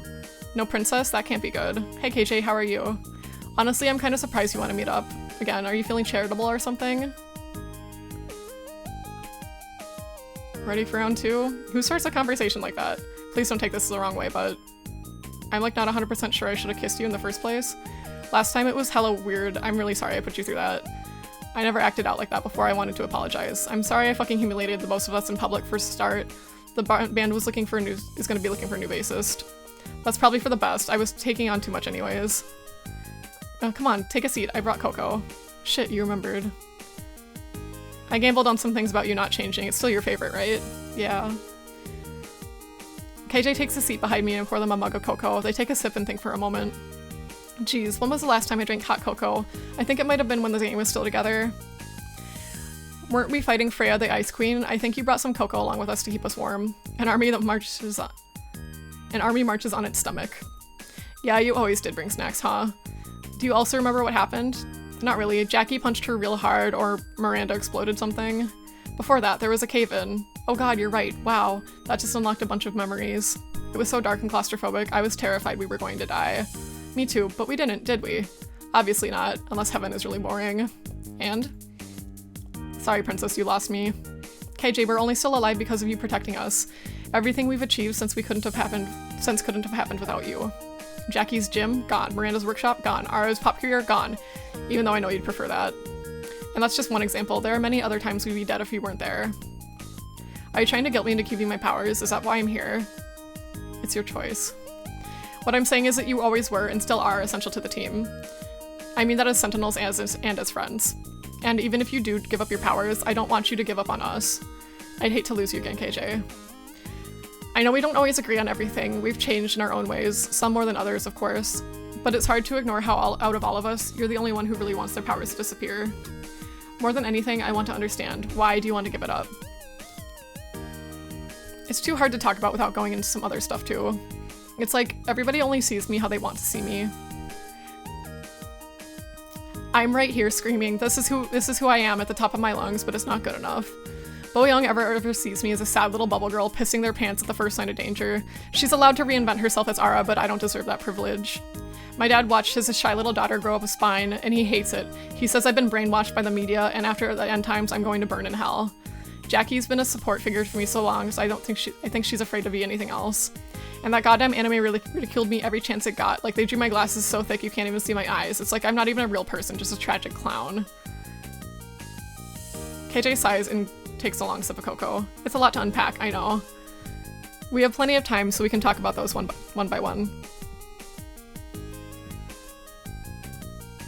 Okay, I hate to ask this, but can we finally talk about Ara? It's like, anytime someone says her name, you flare up. And like, can I trust you two to work together? I know it's uncool for me to hate on her as much as I do. She really knows how to get under my skin. Well, she is a high-maintenance sellout using her secret identities for personal gain, and let me try this from a different angle. You know how Ara wants to be the big sister of the group? Yeah, I remember Miranda having an issue with that when we first met up again. I think she's really struggling to let go of that role. Like, I know I used to need a lot of hand-holding back in the day, but I'm better at taking care of myself now. I don't know, KJ, I've needed to hold your hand a lot lately. I feel like, I don't know, Ara sees that as some kind of threat. Like, I don't need her in that way anymore, so she keeps trying to put me in my place. I wonder if you should just tell her then that you do need her. Wait, what? Tell her that you need her, be the bigger person to make the first move. Make a move to be friends? Yeah, what else could I mean? Oh, yikes, maybe I wouldn't kick that beehive today. I think you need to rebuild that bridge. Otherwise, I think that the two of you are gonna escalate until one of you crosses the line. You'll never be able to forgive each other. Huh, good pep talk, Choach. I have my moments. Ask about KJ's dad. Okay, so I don't really know your dad, but what you said sounded really intense. Yeah, my brothers and I have our hands full with him. He's sure the world is gonna end with Y2K. Wait, does he know about magic disappearing? No, it's this thing about clocks resetting on January 1st. Lots of old computers won't know how to handle it and go haywire, apparently. Banks, aerospace, hospitals, the military, you name it. Wait, what? That's terrible. Cool your jets. It's something the IT industry has known about for years and been fixing. Everything important will do just fine, probably. For some reason, even though my dad's an IT contractor for the government, he's convinced himself that they haven't done enough to prevent disaster. He's been prepping for the apocalypse for about a year now, and it's been difficult to handle. We've tried reasoning with him, even trying to meet him halfway on some stuff. Like, I don't know what parts of the internet he gets his ideas from, but I really wish he'd listen to his own family instead. He's a smart guy, usually quite reasonable, but well, since Mom passed, he's just been slipping. I think I'd like to talk about something else now, please. I place my hands on KJ's. Of course, let me think. So what about Jackie has you concerned, exactly? In the early days, when I realized that being a girl was making me miserable and I needed to change, I didn't really know who to turn to. I was a total mess, crying every day. Almost every day. And then kind of out of nowhere, Jackie calls me up, like she has a sixth sense or something. And she's been through similar stuff, so she knows how hard it can be. And whoop. And well, from there we were seeing each other about once a week, talking about it, about my dad or my future or whatever. She almost convinced me to join her gym. Maybe I will someday, learn about her self-defense or something. But anyways, I was such a ball of tears and snot for so long that it kind of ruined our friendship. What do you mean? I don't know. It's like I can feel a bad vibe or something when we're in the same room, like she's holding back from me. I'm probably scared of hurting my sensitive little feelings. I'm sure if you ask, she might tell you. I think you're probably the two closest people on the whole team. You think so? Yeah, it's really obvious from the way you both interact. You really get one another on a deep level. Oh, I guess it's nice having to have confirmed. I really do like her. As a friend, she's my best friend. Uh-huh. talks about the anime. Yeah, the anime really didn't do you justice, huh? How to phrase this. I was in an online chat the other day and someone was throwing around pierogi around and everyone found it hilarious for some reason. So I asked what they meant. Pierogi describes an awkward, unattractive girl who won't leave you alone. Aww. So of course I asked why pierogi. Pierogi. Someone put up a picture of the anime of me. Well, Sentinel Perigee. They made it as a joke in the show that nobody knows how to pronounce that. And of course, when the writers realized perigee means the closest point of two orbiting interstellar objects. Oh, so that's what it means. Are you for real? You never know this whole time. Do I look like I work for NASA? No, but like, did you ever wonder? Actually, never mind. Anyways, because of that meaning, they made my character super annoying and clingy. And that's my thanks for defending Earth. Humiliation. I'm a clown. Ara gets to say to the whole world, look at me, I'm the beautiful and talented Sentinel Aurora, and her fans love it. They love her. If I was outed as Sentinel Perigee, that's what the end of my life right there. I would laugh everywhere I go. We'd still be your friend if that helps. I'd ask Jackie to beat up anyone who bullies you. Just like high school all over again. Exactly how you want to start your 20s. And well then, there's you. What about me? You're perfect, like literally a beautiful space princess with superpowers. Beautiful? Without you and the rings and the team, I'd probably be working in an office somewhere dying inside. How could I ever compare to that? To you? KJ, I think you might be also seeing what you want to see. I'm not perfect, like, at all. I'm actually kind of a mess, to be honest. And I'm flattered, but also kind of worried about how that's made you feel all these years. Is that why you had a meltdown on stage? Because your playing wasn't good enough for your ideal of perfect me? Yeah. I think you're kind of perfect too. What? Don't be silly, Akiko. You're just teasing me because I'm a total car crash. No, I mean it, KJ. Back in school, I loved you dearly as a friend and as a sentinel. You were gonna have a special place in my heart no matter what happened afterwards. But after all these years, later you walk up on the motorbike and just casually start calling me princess. You made one hell of an impression on me. In the years since the team broke up, I've been kind of drifting and unsure what to do with myself. And you're the one out here turning your whole life upside down to become someone who makes you happy. Not only do I admire it, I'm actually kind of envious, honestly. You, the Princess Sentinel Starlight, jealous of me. I need a drink.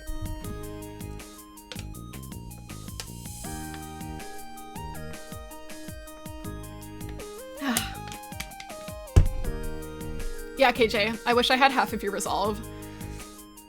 What you're doing isn't easy. 90% of us will never try something like it.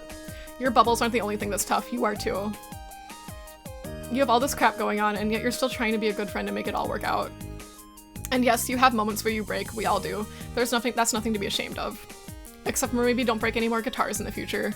Yeah, that's gonna be a fun call with my therapist. But yeah, you're working your cute butt off to be who you want to be, and it's paying off. You look incredible, and you're much more confident in yourself. Sorry, say that again? Oh, you look incredible? You know what I meant. You must be hearing things. What is it? I know I got really friendly with you last time and all, and that I like you and that you just complimented your butt, but I put on a big show with my confidence, and I struggle to open up with people physically. Kissing is fine, but anything more is... Okay, you're okay, that doesn't shy me away. It doesn't? Nope, we can take things one step at a time. Interesting to hear that you're okay with kissing, though. I'll keep that in mind. We sit together for a little while longer, enjoying the last of the cocoa and reminiscing on some of the happier moments from our Sentinel years. KJ seems to be in a much better mood after our talk. It seems as though they finally got a chance to let go of their worries, even if it's only for a little while. I don't want to jinx it, but it feels like I'm finally beginning to understand who KJ is. I called everyone to the school to tell them the update about Lise. We followed Lise, and she's definitely not behind all this. Are you sure? Totally certain? Ara sits in a chair looking drained and a bit sullen. We're sure. Whatever's happening seems to be affecting her too, and she's not alone. The customers at the store lately have been pretty odd, either manic, dreamy, or zombie-like. This can't be a coincidence. So we're back to square one? More like square -10. The problem is growing and we don't have any answers. Bang. Oh, Jesus. We hear a sudden noise come from the hallway. No one should be here at this hour. If someone's here. Better not be Solaire again. That's what I was thinking. Quick, bubble shield! Oh, an order around Bubble Girl, just like old times, but you'd like that, huh? Right, I forgot you only listen to your Princess Akiko. Please tell your pet to do something more useful than whine. Ara, stop being mean. Besides, our magic might backfire. Jackie steps confidently towards the door. Yeah, she don't need magic to whoop somebody's ass. Get him, Jackie! Jackie, it's not safe. Our powers might not work. Jackie cracks her neck and holds out her fists. But these still work. She posts up at the door ready to strike. KJ takes the other side, holding a classroom chair above their head. I put Ara and Miranda behind me. Miranda shifts and puts herself defensively in front of both of us. Miranda, I can see you're both exhausted. Hang back, we have this. She's right, but if anything happens, I might not be able to heal everyone. I can't fail them like this. We look anxiously towards the door. Intruder, oops, oh no! Smack, the sound of tripping, someone tripping and hitting ground. Jackie uses the opportunity to open the door and we see, oh, I bet it's Layla. Oh, it's Sleaze, okay. Hello. Jackie drops her stance. Is she blushing? You can always count on Jackie to be Jackie. Hello there. Gay, homosexual gay. Lise, what are you doing here? I thought you said she wasn't the villain. Let her talk. Lise, what are you doing? Miranda, hey, yeah, I'm okay. Lee's eyes widen when she takes in the whole crew. You must be Jackie, you look very strong today. And KJ, oh, like, what's up? I'm cool, you hanging out? KJ smirks at Lise trying to be chill, then turn to Ara. Real evil genius over here, right? Lise sees Ara and looks confused. The celebrity guest is here too? Lise, why are you here? I came to work at the end of your shift to thank you for the other day. People were weird. I wanted to make sure you were okay, so I followed you. I guess we'll call it that even. Something's going on, isn't it? I look to the others, but their looks say it's up for me to decide. I don't want to give away our identities. We're old high school friends, and we came here to relive old days sometimes. Oh, that seems nice. She doesn't look entirely convinced. You sure you're okay? Abso-fruitly. I guess I'll leave you alone then. She heads for the door. You can still count on me at work. See you around.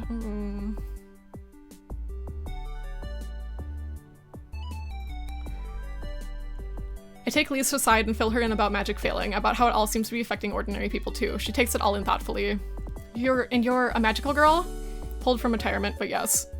And what are your powers? How many villains have you fought? Have your identities been compromised? Lise, I know it's a lot to take in, but I can't answer everything tonight, but I will, I promise.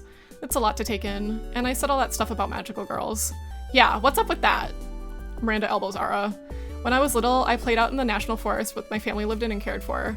I guess some big villain had been attacking Diamond Cove, and some magical girl teams drew the villain away to the city to avoid casualties. But one of them accidentally started a forest fire. I know they didn't mean to, but the smell of burning, the animals screeching and running my home. If we had only known to plan, then maybe we could have evacuated or prepared or even helped. I felt so scared and small on that day.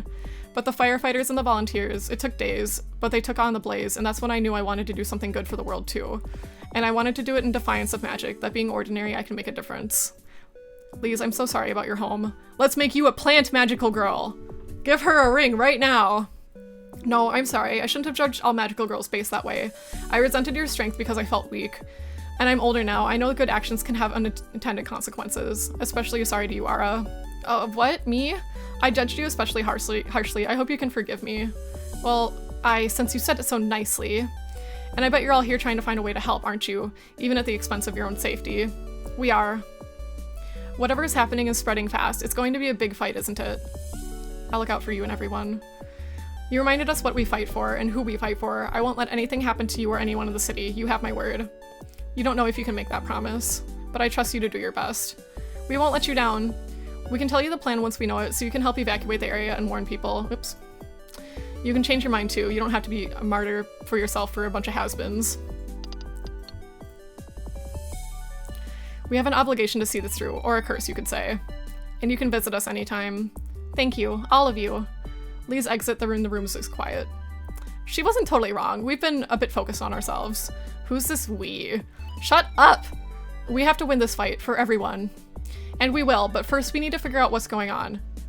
We agree to move aggressively and investigate the problem. Hopefully we'll have a break in the case soon. Finally, time for bed. I can hear the sound of laughter. Ara's giggle rings out higher than the rest of us. No, not Ara. It's Bo Young's voice. Bo Young with Miranda, Jackie, and KJ. They're sitting in a circle on the rooftop of our high school. Jackie beckons me over with a big grin. She gives me a supportive pat on the back when I sit with them. On the left of Jackie, I see Miranda focused on her wood carving project. I never took Miranda for being so artsy, but she's been delving into this hobby pretty hard lately. A bespectacled brunette KJ hovers over her. They give Miranda awkward thumbs up when Miranda holds up what appears to be a crude carving of Alistair up to examine. He looks a bit wonky, but charmingly wonky. I give the wooden Alistair a nod of approval. Bo Young makes a comment and Jackie smiles along. I exhale and feel my whole body relax. This is my team. Better yet, these are my best friends. I'm where I'm meant to be. And then I feel a sharp pain. Ugh. 4 points around my stomach. It's like acupuncture, but instead of needles, it's pure concentrated weight. Yes, 8 tons each. Ow, ow, ow. I wake up in my bed. Alistair hovering over me and peering right into my soul. Ow! Alistair, seriously? That's when I register the sound of my alarm. How long has it been going on for? I push Alistair off me and roll over to check the time. It's noon? I whip myself out of bed. My legs feel like lead and I want nothing more to bury myself back under the covers, but I'm already late for work. Meow. I know. You probably tried to wake me up sooner. I stumble into the bathroom and grab my makeup. I'm late. I'm seriously late. I could get fired. And I really shouldn't bother with this now, but... Alistair, I know how late I am, but my manager would hate to see me barefaced at work. I may as well. I fasten my hair up quickly and grab some makeup samples strewn about the countertop. No, it's not the sentimentality line! It's from the sentimentality line. I could use something different for once, but... It doesn't matter. It's time to hurry up and put my look on. I can feel Alistair clawing up and down my pajama pants. Once my face finally comes together, I'm starting to feel a bit more energized. I remember my dream from earlier. I definitely wanted to hold on to that moment a little longer. That's probably why I slept in. Phew, I think I'm ready to go. And Alistair, chill, I'm meeting with the squad later. We're gonna figure this out. Alistair blinks at me, but not in a cute, cat slow blink kind of way, in a judgmental way. I'll be back later. I scramble with my shoes, nearly forgetting my keys on the way out to the door. Time for work. I have to listen to the manager. Okay. Welcome to Glamour Pop. Give it to me! You! Give it to me! Whoa, calm down. What are you looking for? Hey, please don't break the glass. I should keep my distance. I'll chuck it at them. Take this! Look! Ara's brushette just landed at your feet. Ah! It seems like they're satisfied with this. I have free time now. Okay, Ara. Ah, yes, the wonderful smell of freshly ground coffee at 6 p.m. It sucks that I actually need it this time. If I want to do anything fun after work, retail is so tiring. But I shouldn't think about that now. I can't take work home with me or I'll go insane. Now it's time for chic coffee shop girl vibes. Since it's later in the day, the cafe isn't too crowded, which is nice. Man, there's a cafe by my house that I like to stop by, but they close at like 2 p.m. So I can't stop on the way home from work. And I wish I could, but I can't.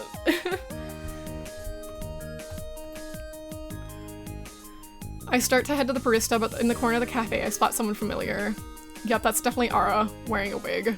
She spots me in the same time I see her and she glares at me. Maybe I should say something. If I don't, things might even get more awkward. Hey, don't say hey, Ara. Oh my god, how dumb are you? I'm in disguise. I don't know how that's effective, but okay. Whatever. I'm going to be blunt. I don't really want to talk to you outside of team meetings. I'm going to help you fix magic because it's important to me, but outside of that, I think it's better for us to keep some distance. Apologize for before. I went a little overboard when we met at the makeup lunch. I'm sorry. I didn't realize some of the profits are going to charity, and I didn't know the Sentinels are basically public domain. Remember the Dolls of Us, the shitty anime? Remember the Dolls of Us, the shitty anime? I liked the anime. Of course you did. You were the main character. Anyways, I know the makeup line is kind of messed up, but I didn't agree to this without thinking it through first. With me around, I can make sure the money is going to the right places, and I can make sure they don't slander our names. I see. Sorry for judging you so harshly. You could have just asked me about it before scolding me like I'm a child. I've always hated that about you. You never listened to what I had to say. Yeah, okay, but I'm still pissed off about you using, like, idle... Ah! Man. Maybe, I don't know. I guess, like, to keep her own image, maybe. I didn't realize you felt like that. Yeah, well, it's whatever now. So, why did you become an idol? Ara takes a deep sigh. As Sentinels, we were symbols of hope and justice. We saved the entire world, multiple times. After we all parted ways, I felt like I didn't have a purpose anymore. I felt useless and I didn't know what to do. All I had left was my singing. So when I got the opportunity to become an idol, I took it.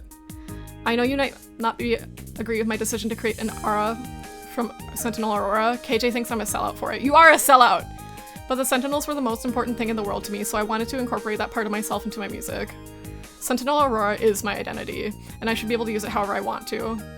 I don't know if I agree still, but there's still plenty of times when we disagreed to move past it. That's true. Ara smiles softly at me, and I think I can take that as confirmation that she accepts my apology. So do you really think the wig isn't helping? I don't think blue is my color anyways. What do you think? Let's tease her a little bit. You look dumb. Rude! I was thinking about trying out this hair color for my next album promotions, but maybe not. I think it looks nice, like the blue color. Is it really that bad? I can't believe you're still so easy to make fun of. I can't believe you're still so annoying. I missed you too, mate. What? That's not what I said. The cafe speakers start playing a new song. I recognize it immediately as one of Ara's singles. It played on the radio constantly when it was released last summer. Cafe patron. Ugh, I hate this song. Same, I wish they played some real music. An Ara song, it's like people like her that are ruining what it means to be an artist. She really thinks that she's all that in a bag of chips. Ara isn't saying anything, but the look on her face tells me she definitely hears them. Comfort her. Hey, don't listen to them. Your music wouldn't be so popular if it wasn't good. You have so many fans who love your music. No, it's not, no one's ever, she can barely speak. Maybe she's never encountered a zealous anti-fan like this before. I don't know what to say to help her. Ara bites down at her lip and she looks like she could about to burst into tears. Let's get out of here, okay? Before she can respond, I grab her hand and quickly lead her out of the cafe. We don't stop walking until we reach a park a few blocks away. Are you okay? Huh? I said, are you okay? Oh, right. Sorry. I'm fine. Never mind. You wouldn't understand. I mean, I know I can't completely empathize with you in the situation, but I want to help you if I can. I appreciate that, but it's not something you can help with. I think I'm going to go home. They're sorry about all this. I'll see you later, okay? Hey, don't worry about it. I'll see you later. I don't know what she's so sensitive about her musical career. Maybe she needs space to process this. Ara gives me a weak and bittersweet smile before she leaves. I get the feeling it's something she's not telling me. I wish she'd open up to me more. I hope she's okay. Who should I go hang out with now? Jackie! After calling ahead for the okay, I arrived at the park where I was supposed to meet Jackie and Layla. Apparently they were training outdoors today, but when I arrive, Layla is on a swing set with Jackie resting on a bench nearby. Jackie gets up as soon as she sees me and goes to greet me. When Layla notices me, she gives me a waves and shouts, "Hi, weirdo lady!" We're still with the weirdo? Akiko, you came at a good time. We're near the end of the training. At the park, huh? It's park day! We already ran around the lake, shadow box, and did pull-ups on the monkey bars. I see, that sounds like a lot of hard work. I feel like I could be blinded by the twinkling lights in Layla's eyes. She was pumped up. Oh yeah, big time training for big time gains. Since we already did our workout, Layla's taking the initiative to do some freestyle training until we're done. Freestyle! Layla takes a big jump off the swing set and lands on her feet, not losing her momentum. She starts to scramble her way to the jungle gym, but stops midway. Make sure you watch me, coach. Don't get distracted and go all kissy-face with your girlfriend. Is everybody her girlfriend? Ha, she's not my girlfriend, you brat. Layla sticks her tongue out before rushing over to the jungle gym. Not your girlfriend? We're not girlfriends, Jackie? I'm hurt. I thought it was your only love. My voice is dripping with sarcasm. Picking up on it, Jackie leans into it and plays along. I'm sorry, baby. It's not you. It's me. My heart has already been claimed. By who? Jackie balls up her fist and crosses her heart with the other hand. With all the terrible dramatics that befit a low-budget soap opera, she answers, The Ring.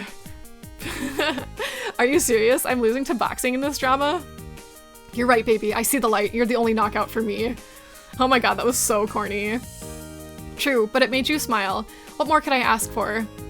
I feel silly letting her comment get to me, but I leave it to Jackie to hit you where at least expect it. That was cute. I liked it. I'm not going to let her make any more cheesy lines in our made-up little drama. Instead, I point over to my convenient little topic changer, Layla. So is she always this sassy? Layla, believe it or not, it wasn't always the case. She usually come out of her shell. You're kidding, right? You're telling me that little ball of energy and sass used to be shy? Yeah, something like that. I'm glad she can joke about it now. But she used to be pretty shaken up about the bridge incident. You know, the one where the reasons her father sent her our way in the first place to help her not feel so powerless. You know, that's one, okay, hold on. That's one of the reasons why her father sent her our way in the first place, to help her not feel so powerless. She's poured her little heart into boxing and it's really starting to pay off. She has confidence to spare now. So I'll put up with a little teasing here and there. She's earned it. That's so sweet. I had no idea of her struggle. Yeah, she surprises me. I saved her life, but I never really thought about the weight she's been carrying since then, not until I got to know her. Makes you really stop and think about how we could have done some things better. Well, I wasn't thinking about it before, but now that she's mentioned it, I am. The thought lingers between us, bringing an uncomfortable silence. So, park day, huh? Oh yeah, we tend to do this about every week or so. We start off with a proper workout routine, and then she gets to freestyle for a while. It looks like she's just playing to me. I affectionately call it the unorthodox workout, like climbing a jungle gym. Good for hand-eye coordination, balance, and strength building. I guess that's true. It's different from what I pictured. You might not catch Rocky on a regimen like this, but for a kid like Layla, it's a perfect way to round off a week or two of tough training sessions. Jackie stares wistfully at Layla as the kid climbs up and flips herself upside down, hanging from the bars with only her legs and throwing a few practical punches for the fun of it. Layla's a little different. She needs some creative freedom here and there to get her best results. Her father doesn't seem to mind either, so why not let her have this? After all, she's just a kid, Akiko. One day, things are going to get hard for her and she'll wish she could have taken it easy when she had the chance. Until those days come, she should get to enjoy herself, right? Yeah, I guess you're right. It does make sense why she seems so motivated around you. The talking between us really goes quiet while we watch Layla go. She really did seem to have boundless energy.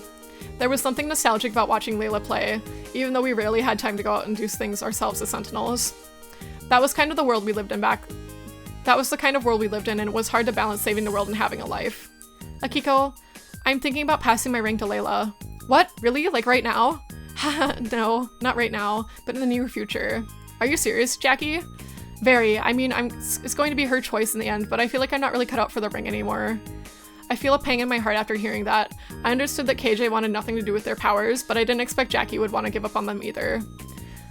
The finality of our group disbanding was never really set in for me. I think part of it, me has always felt like we'd come back to this at some point after a greater danger would present itself again. Now that such a danger has arrived, I can't help but feel like our group is living on borrowed time. Drink.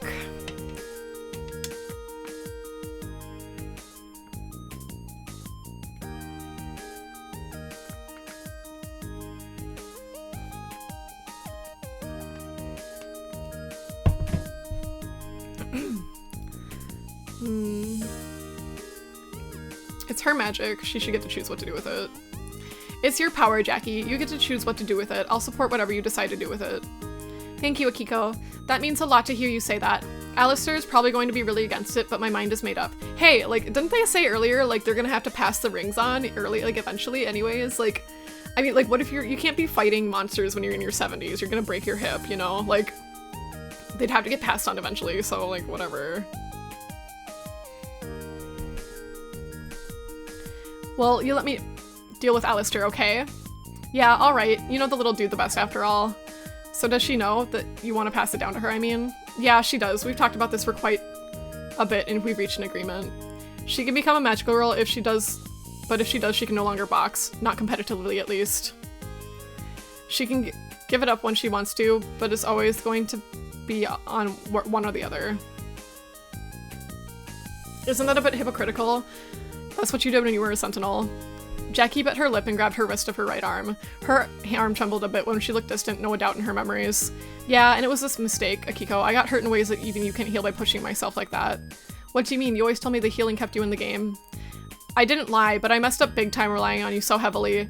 I just have a lot of old pains that feel deeper than where your magic could touch. Plus, there's this trauma I feel from it. There's this hesitation I can't seem to train out of me. I have forced myself to stop turtling up in spars with people closer to my age. It's been bad enough that to can my boxing career. I'm sorry, Jackie. I didn't know. I know. That's also my fault. I wanted to be tough for everyone, so I kept it to myself. I kept a lot to myself. I'm sorry. I'm throwing a lot at you suddenly. No, don't be. It's refreshing to see you open up like this. I like it. You think so? Jackie looks down at nothing in particular in her way of trying to hold back a smile. She was always cute when she tried to hide the heart that she wore in her yellow plaid sleeves. Well, I guess I'll keep that in mind. You better, and hold nothing back. You don't have to pull your punches when you're with me. Jackie eases up and finally lets go of her wrist and relaxes. All right, but don't regret it later. You know I hit hard. I won't. And just so we're clear, you're okay with this? You know how harsh lifestyle gets. Are you sure with the okay of Layla doing the same thing? Yeah, she has something to prove, and if it's what she wants to do, I won't get in her way. But as her coach, I'll be keeping a keen eye on her and make sure she avoids making the same mistakes I did. Coach Martinez, you're not watching! Our time together gets cut short when Layla comes sprinting back. I knew it, you're doing the kissy face thing, aren't you? I'm not! I see a smug expression creep up on Layla. Layla is about to pick something up like a shark. Seems to pick something up much like a shark to the scent of blood. She doesn't say anything, but Jackie's face grows into a bright shade of red. Wow, just look at the time. We should get you back over to the gym before your father shows up. Would you like some more company for the walk back? Sure, I don't mind. I'll be on my best behavior, Coach Martinez. You better. For the whole walk back to the gym, Layla doesn't say a word, keeping her promise as best she could. Unfortunately, she never dropped her smug grin. I'm the last to arrive as everybody else is seated and sipping on their gallon sodas. Closing up Glamour Pop for the day, I felt like a walking nightmare. I could barely keep myself together as I stumbled out the door. Please tell me someone grabbed a drink for me. I'm exhausted. I feel like I just walked through a desert to get here, and an oasis is right in front of me. And the oasis is full of sweet, sweet Diet Pepsi. Miranda raises an eyebrow and slides a cup my way. Seriously, you gotta take better care of yourself, Akiko. Your complexion isn't looking so hot. Eat something too. I plop in the empty seat next to her and plant my face straight into the table. I promise you, this isn't just low blood sugar. It's been like this all week. Ara pops open a chip bag and dumps the contents onto a tray in front of us. She has her eye-catching wig on again. Yeah, I can offer some solidarity on that front. I felt like garbage in the recording studio today. It's weird. I feel alright in the mornings when I'm getting ready. Ugh, but later when I'm really in the thick of work, this horrible feeling just gets worse and worse. It's the makeup, god damn it! I feel like I just crave breaks. Taking a few minutes to freshen up, get some air. That's the only time I feel normal lately, happy even. Of course, the guys at the studio just think I'm a massive diva. Jackie puts down a comically large, huge burger. Is that thing triple stack? I know what you mean. I've gotten more tired during training. My head's been foggy. I had to cancel on Layla a few times because I just can't bring in my A game. I'm trying to do right by her, but I've just been too distracted and fussy over how I look, and it's seriously getting into my head. I never took myself for the vain type, but maybe it's old insecurities coming back. Jackie. Honestly, I'm not experiencing these symptoms on the same level as you guys, and I wish I knew what was going on, at least Miranda and I have been mostly in the clear. Well, about that. I know I said in the past I wasn't experiencing it, but I think I am, actually, just a little bit. What? Even you?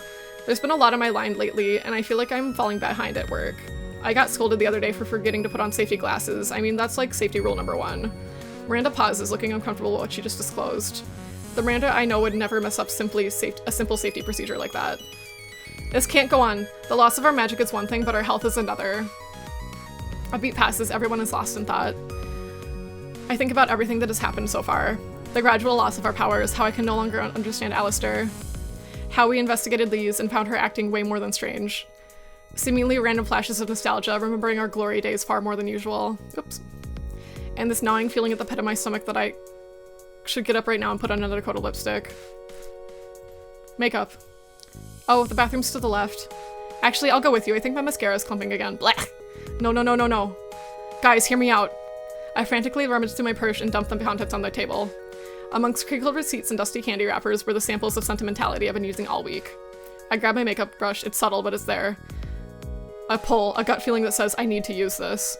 This is the source of everything that's been happening. A makeup brush? Or not just a brush. It couldn't be. The makeup? The whole table looks incredulous. A moment passes, but their faces darken.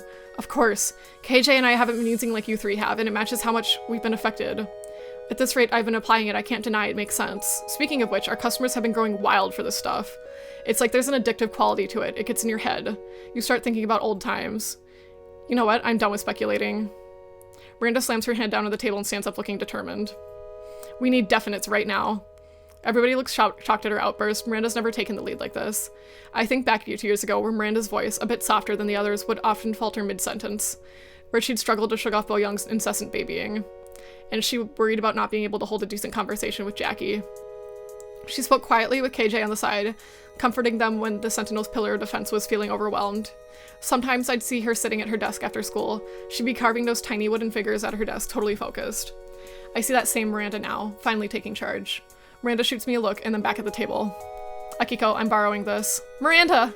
Miranda holds up a highlighter compact and pops it open for everybody to see. She dabs a light finger into the glittery powder and swipes her cheeks with it. We all lean in. I know I shouldn't, but watching Miranda put on the makeup makes me want to use it too. Seeing you all gather around like this, it reminds me of how we used to hang out here after class. Shoot, it's getting to me. The feeling's just like that in the concealer sample I've been using to cover up some late night dark circles. Miranda, that's enough! There must be some mistake. It's just makeup. Is it really? Let's take a look inside. Miranda takes the compact and holds it up. She imbues it with just a hint of her Stardust magic, just enough to burst the compact open. It lands on the table in pieces. Oh no! As it does, a dark magical cloud from the inside floats up in the air and dissipates. The cloud?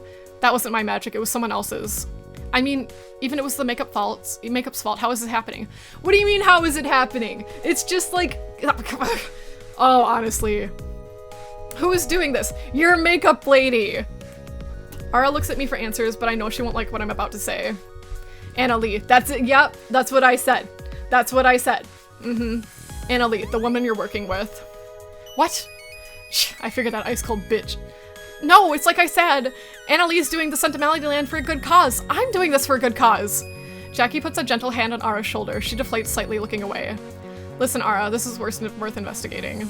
If we're wrong, but we need to get to the bottom of this.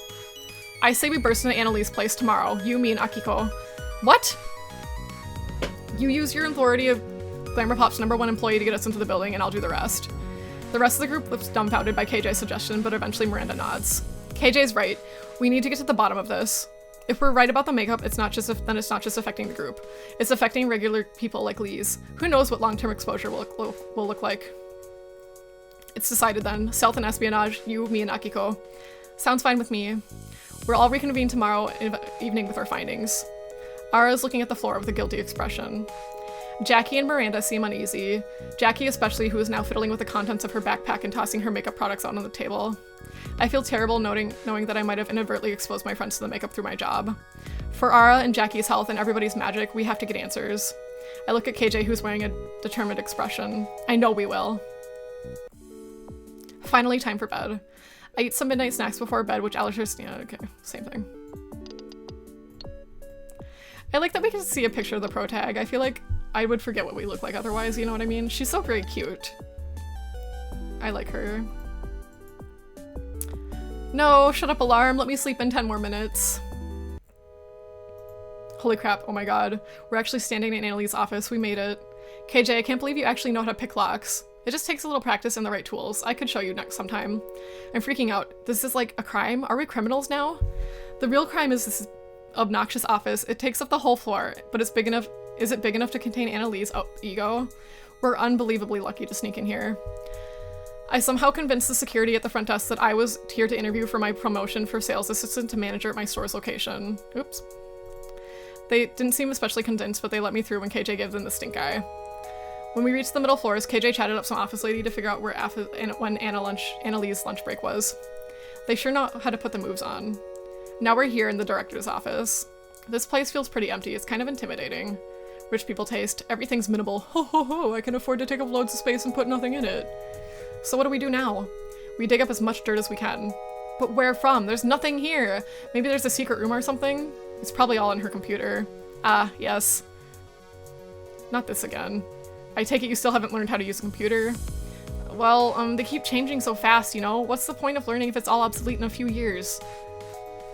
Remind me, why are you the one in charge again? Royal bloodline. Excuse you, maybe when your home planet is destroyed and you've lost the last savior of your alien royal family, then maybe you get to be the leader of your own team. Well, excuse me, princess. Playing the Lost Princess card will win to give an argument, just like old times. So KJ, could you do me a favor and use this computer, pretty please? They take a deep bow and perform a stuffy British accent. As you wish, your highness. Was that British? I don't know, whatever, anyways. That wasn't British, I'm sorry. We approach Annalie's enormous desk and notice it's covered in Glamour Pop makeup samples. KJ takes a spin on the luxurious leather office chair. You're fired, and you! I also want you fired! You! Get the mayor on the phone! I want to buy the police!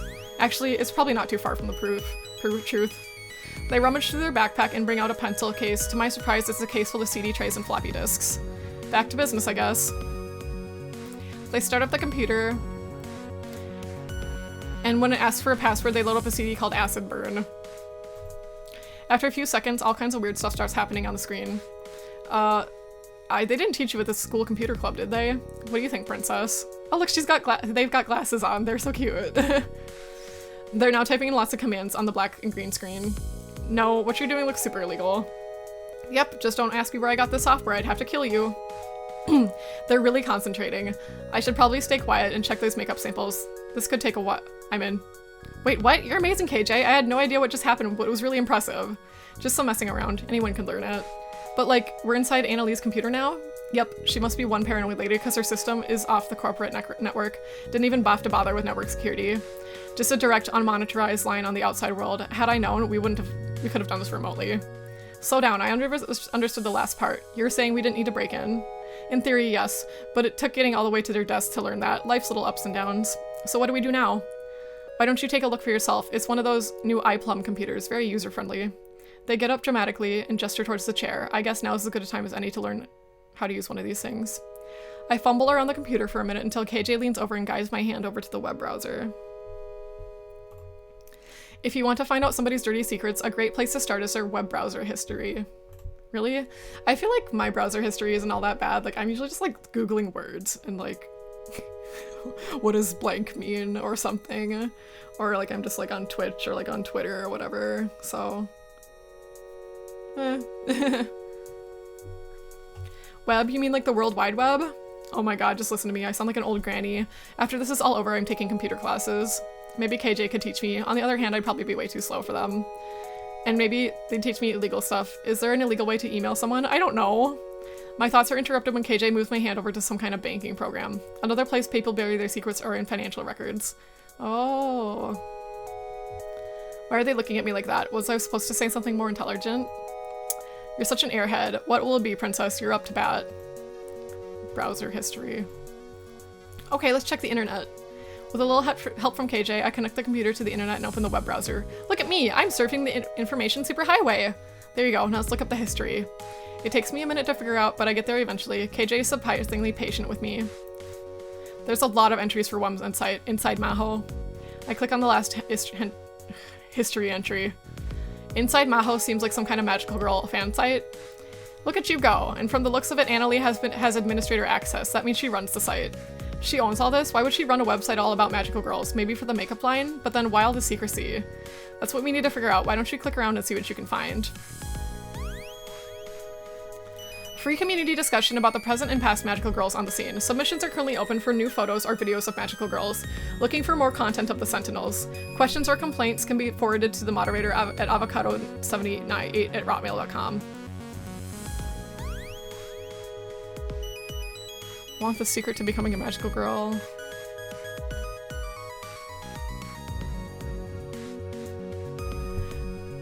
Wouldn't an evil supervillain have a website on magical girls looking for more content of the Sentinels? Yeah, to get information about their enemy, duh. How do you become a magical girl? How do I become a magical girl? In your dreams. I hear some aliens were from outer space. Give up, buddy. Who else needs them right now? Want the secret to becoming a magical girl? What? This thread has been deleted for violating the rules and guidelines. Strawberry Sorry Memorial. I miss her so badly, a real tragedy. R.I.P. forever. It is what it is. She was perfect. There will never be another magical girl like her. Anna Avocado! Annalie is Anna Avocado. And her powers were absorbing other people's stuff. Oh my god. She's Anna Avocado. About Muscat, Marina, and Brianna Bree. I heard rumors they moved in together after Fruit Fatale broke up. They're obviously related, probably cousins. What the fuck are you guys on about? They're cousins, bro. Would you buy merch of your faves? Thoughts on merch for magical girls? Where do you buy it so you support it? Is it creepy? Laugh my ass off. You're being worried about being creepy while being on the site. I don't see a problem with it. They're public figures. They're working hard to protect us and want some privacy, not to be monetized. Where's the respect? If they want to be respected, they should fight in secret then. How are this? Bitch. Shut the fuck up, anonymous user. This site is actually so sad. Who cares about this garbage? This thread has been deleted for violating the guidelines. Thoughts on Magical Girl today? I wish there was a new group active, yawn. Somebody needs to stir things up. Annans on this board are like, need the city to get terrorized ASAP. Looking for more Fruit Fatale pics. LOL, why are there so many threads about this group? Seriously, this is the third this month. The mod's obsessed. Holy shit, who cares about a dead group? Anna Avocado, oh my god. Ara's new single. She's so cute. Boring. Do you think she'll feature the other Sentinels in her next album? I want to see the redhead again. Redhead.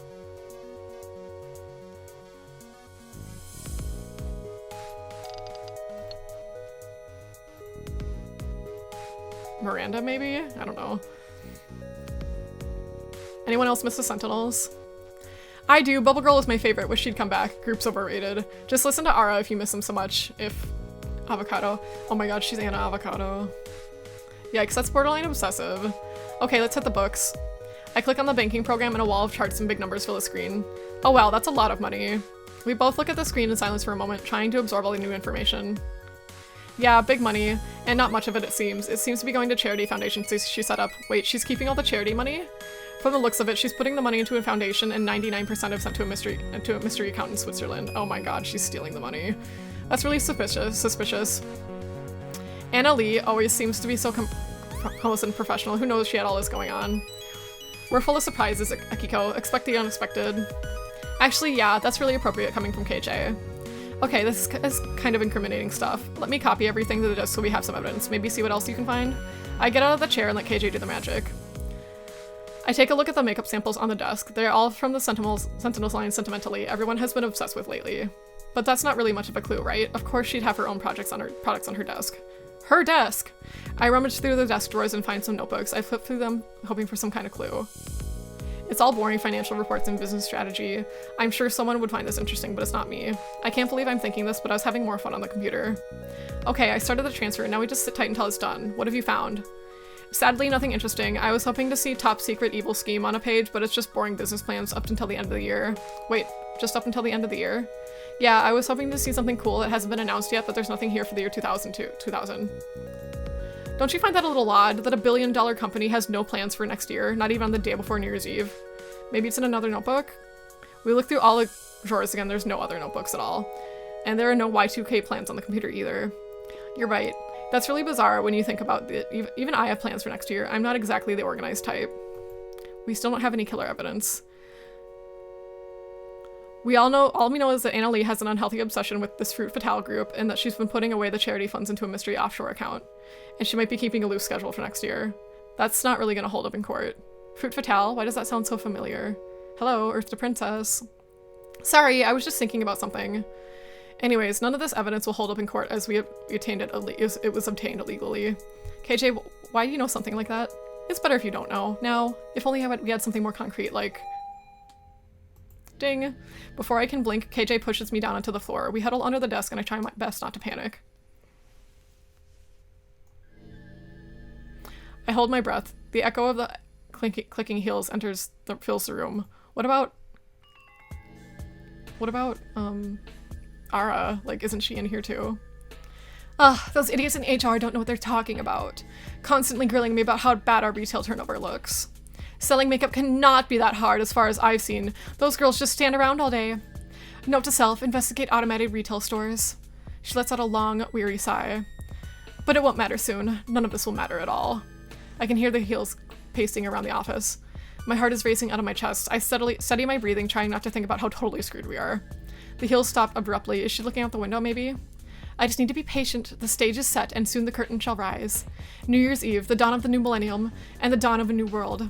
Everything I've done so far, this tiresome charade, it'll all be worth it. Note to self, buy yourself a nice dress for the party. You've earned it. Party? What party?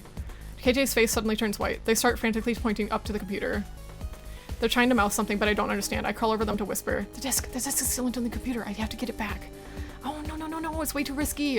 It's our only evidence against her. We need that disc. I take a deep breath and peek over the desk to see where Anna Lee is standing. She's far enough away that KJ might make it. I wave the all clear to KJ and they make their move. There goes my steady breathing. I watch Anna Lee as she stares out across the city. I think she might be talking into a small cassette recorder. Once sentimentality releases across the world, glamour pop will dominate the makeup market permanently. Everyone will need our product. They'll crave it like water and air. The brand's reputation, the sales, it'll all skyrocket. I'll have more money and power than I know what to do with. Who would dare oppose me when mere suggestion of reducing supply will send tens of millions of loyal customers into a violent frenzy? After all, I'm merely giving the people what they want. Perhaps I'll give a portion of that charity money back to Ara. She's been such a useful puppet. I'll even invite her to my New Year's Eve celebration, show her the destruction she's caused. At those words, KJ fumbles as they slowly retrieve the disc from the computer. They quickly duck back beneath the desk, disc in hand. We get close and whisper again. What? Annalee's been using Ara? Honestly, I suspected Ara and Annalee might have been working together almost this whole time. And now I kind of feel like an asshole. If we get out of this, remind me to be nicer to Ara. Wait, Annalee, stop talking. Oh, no. She totally heard us, didn't she?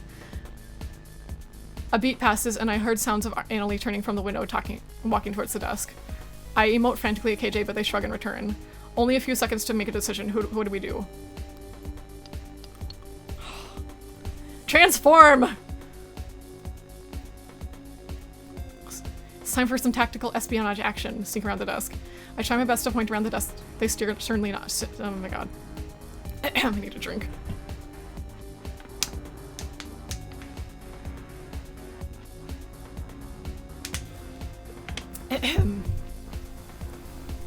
I try my best to point around the desk for KJ. They sternly nod. Annalie's footsteps are getting louder and louder. It's time to go for it.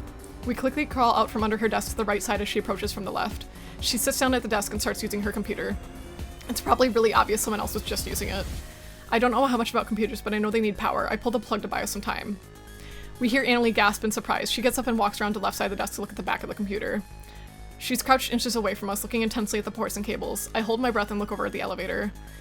Why does this office have to be so stupidly oversized? There's no way we can make it from over there in time. My panic is interrupted by Annalie's voice. I swear, these machines are just more evil than me. She pulls out her cell phone and dials a number. Matthew, is that you? Wonderful, yes. I have another problem with the iPlum. Oh, happy birthday, Matthew. Goodness, Christmas, a birthday, New Year's Eve all in 1 week. How nice. Well, yes, it is important, so I'd like a few minutes of your time, if you please. Is that too much to ask? I think now's our chance. KJ and I slowly inch out from the desk and creep towards the elevator. Fortunately, Annalie's tense discussion with Matthew appears to have her full attention. We both manage to get in the elevator and breathe a heavy sigh of relief as the doors start to close. Just in time for Annalie to lock eyes with us. You two! I suddenly feel a sickening rise of magical energy permeate the air as green sparks crackle around her. She knows! Oh no. Just as she starts to cross the room, the door slides shut. Fuck, that was way too close. Once we're out of here at this elevator, we need to make a run for it. I nod with a shaky exhale and wait for the end of our descent. We run to KJ's bike parked across the street and make a quick getaway. KJ takes a long, winding route in the park in case we're being followed. Eventually, we park and catch our breaths. I feel like my heart is trying to escape through my throat. We made it! We escaped!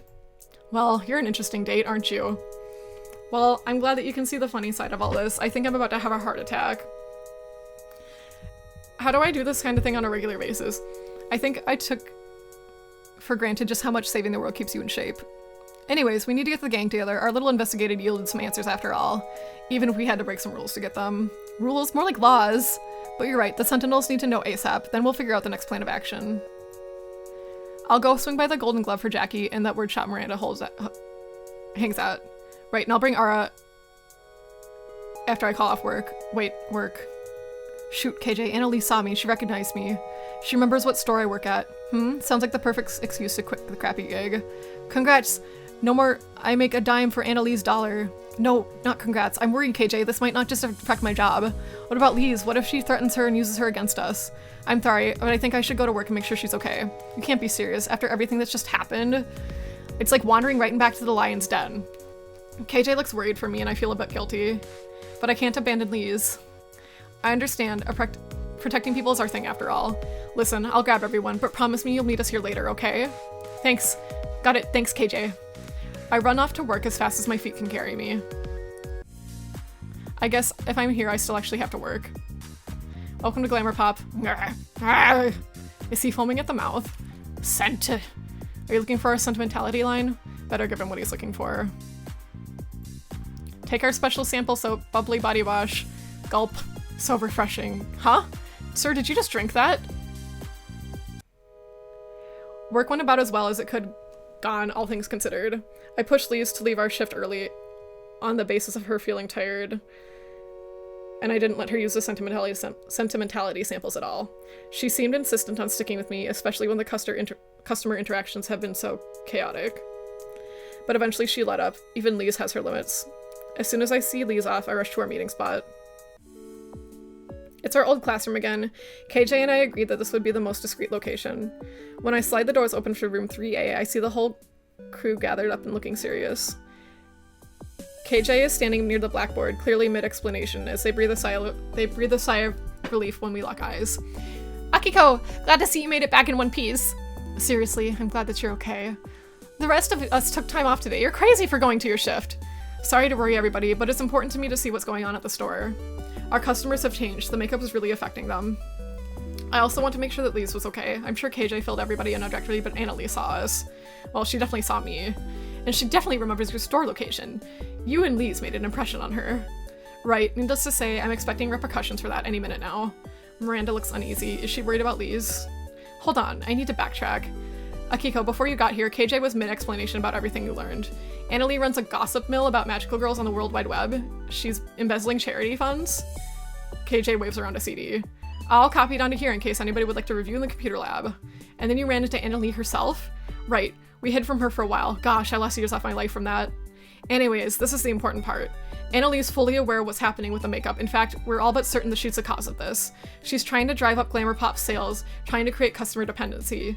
All the side effects, those weird cravings to put on makeup, our magic fading away, our energy levels, and our enthusiasm to get through our ordinary days, it's all caused by Annalie, by sentimentality. So, does that mean she has powers then? Most likely. We weren't able to clarify the specifics though. Ara, is there anything that you noticed when you were working with her? Sorry, no, nothing off the top of my head at least. Our relationship was purely business. Ara ducks her head. She looks like she's about to burst into tears.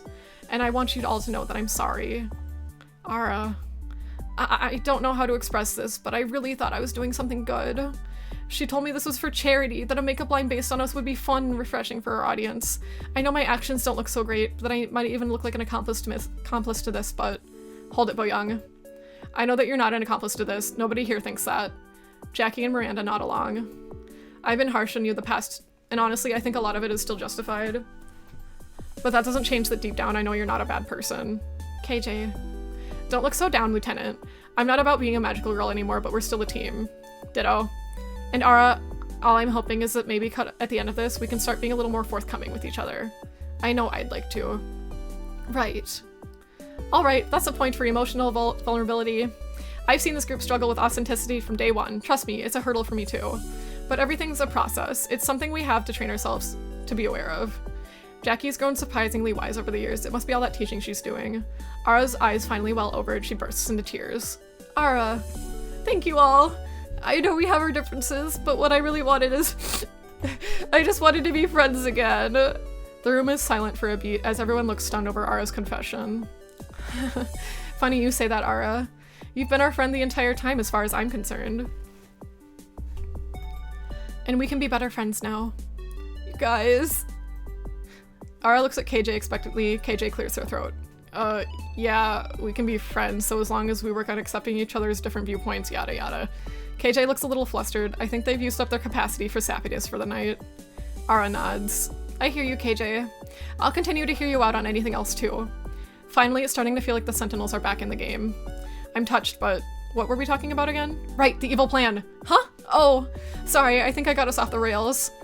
Always a drama queen, this one. Ara punches KJ in the arm, but it's playful. Akiko, about the makeup. If I remember correctly, isn't it scheduled to drop on New Year's? Earlier, actually New Year's Eve, which is tomorrow.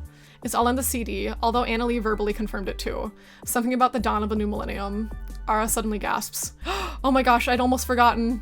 I was so wrapped up in my feelings about being seen as a potential accomplice. Annalie actually called me herself a few hours prior, something about a company-wide New Year's Eve party at the Glamour Pop headquarters. I think she said it was on the rooftop. It was weird that she didn't have an assistant in call instead, but maybe it's not company-wide. Maybe it's a party for two. I forgot about that too. She mentioned that in the office. She had some fucked up sadistic line about wanting to make you watch the destruction. God, Annalie. She made it clear to me that she was expecting New Year's big time sales on New Year's Eve. Right, all the retail locations have stockpiled a bunch of it for the release. I think she even mentioned it selling it on Glamour Pop's webpage. Online shopping's the future, she said. I didn't think a corporate celebration for all that would be suspicious. But come to think of it, I don't know anybody else on their marketing team who said anything about a party. Is it really just going to be her up there alone? Well, at least we know where to find her. So what do? We only have so much time left. And frankly, this sounds like a massive operation. I don't even know if we have the capacity to stop the sales of the makeup line with only one day left. But we have to figure something out. The group goes silent and turns their focus towards me. Well, any ideas, Princess? You've always led the charge for us. KJ's right. I always have led the Sentinels. Led them right into dangerous situations, totally headfirst, sometimes without a concrete plan.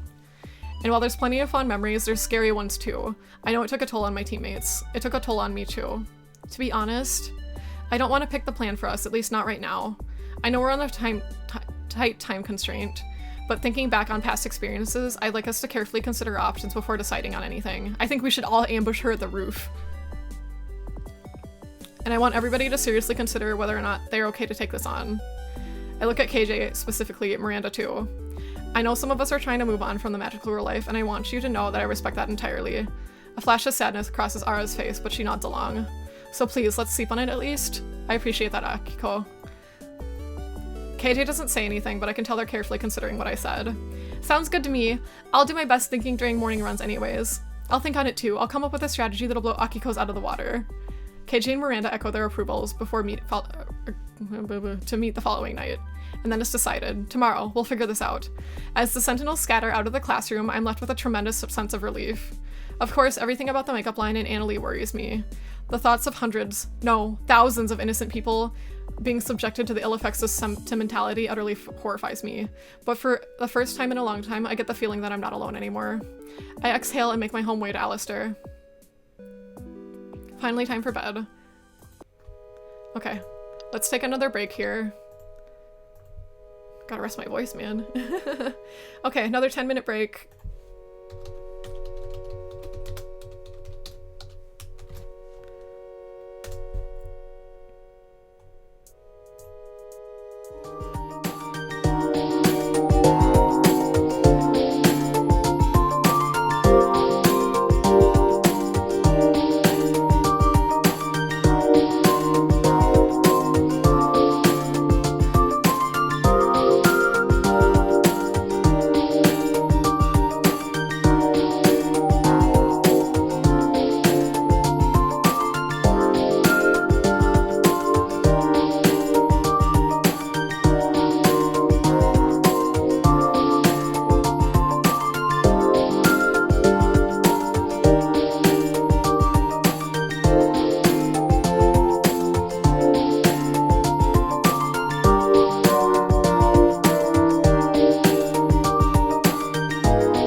Alrighty, welcome back.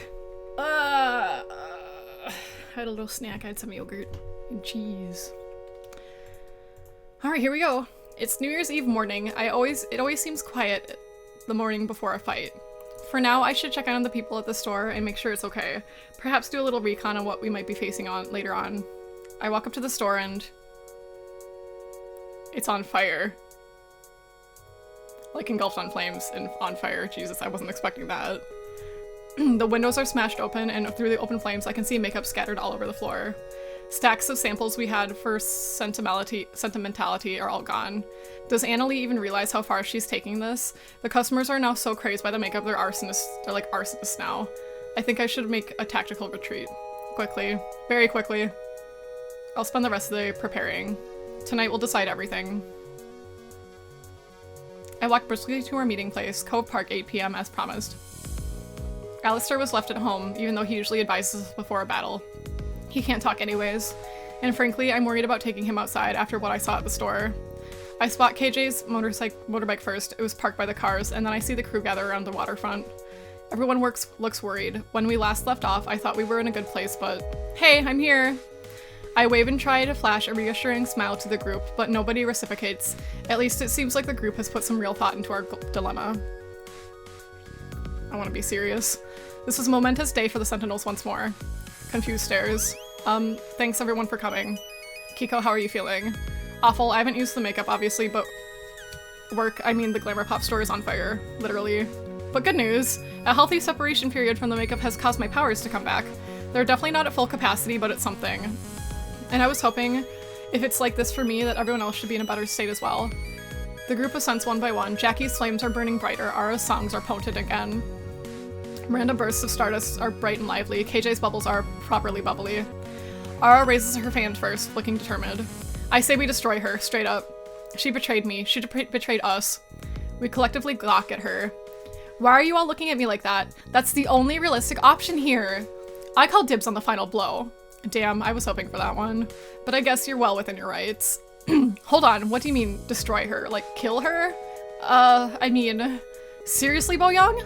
I never said kill her, just render her completely incapable of doing anything anywhere ever again. Anyways, what does the rest of the group think?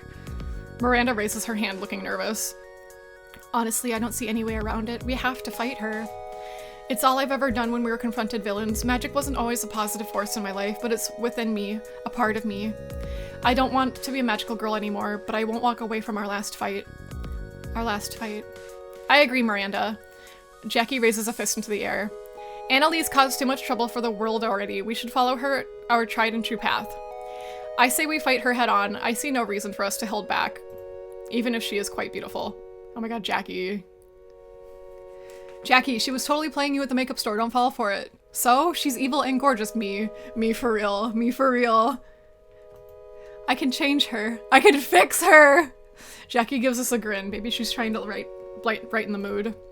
Jokes aside, things have gotten seriously out of hand, and the longer we wait around, the more people could get hurt. Only a matter of time before someone like Layla gets caught up in this. That's why I think the direct route is best. That being said, I might not mind roughing her up to get her to stop any further than that, and I would be setting a miserable example for Layla as her mentor.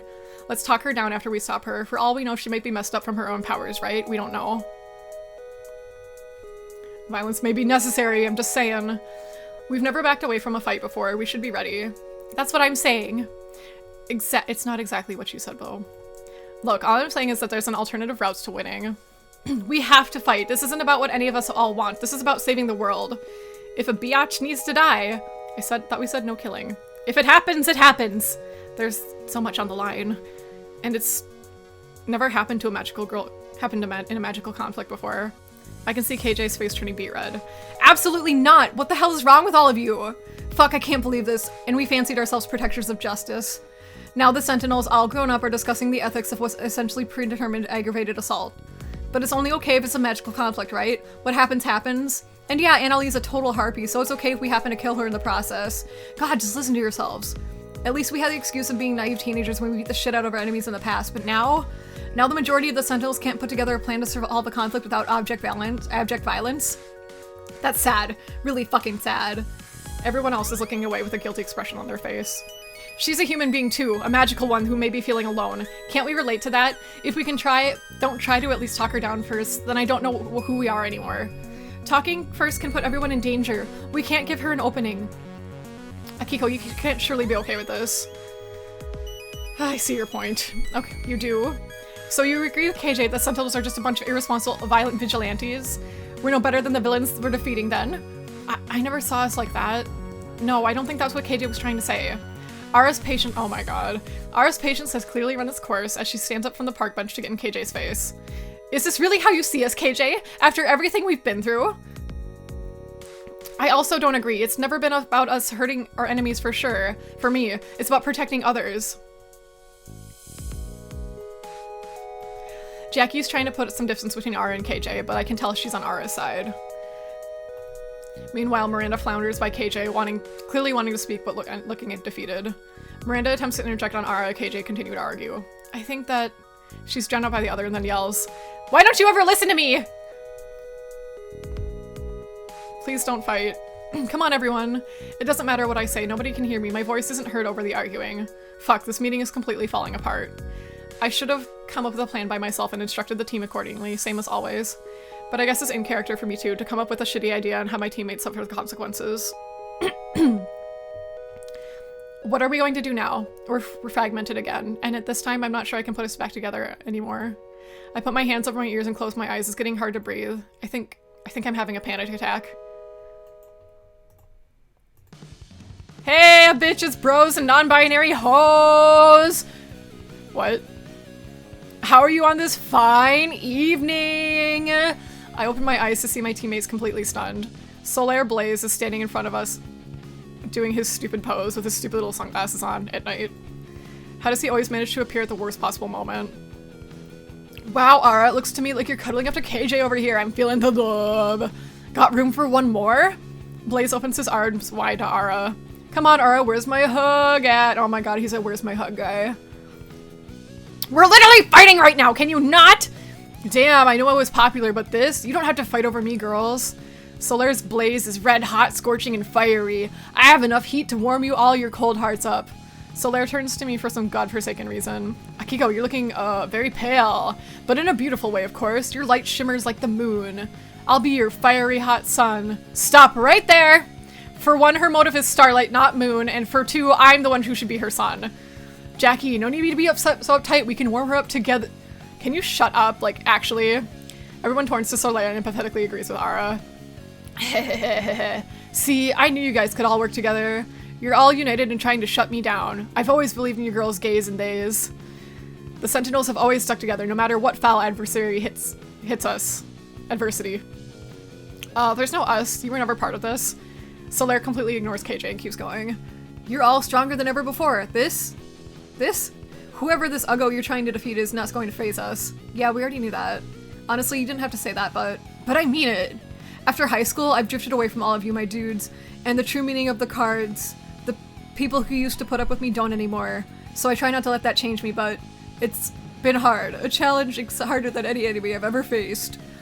I bet it has for all of you too. As you grow up, you see much more of the pain in the world, and it's no longer just good and evil, it's morally gray. You may know how this fight is going to turn out, may not know how this fight is going to turn out, but I guarantee you that your chances are better together and united. Everyone's jaws are on the floor. Is this still Solaire Blaze? But I'm not being fair, am I? I remember the teen boy I met, ambitious, charming, newly discovered his card powers and wanting to use them for good. And his hair. I mean, what girl couldn't have had a bit of a crush? Well. Alright. Do not judge me.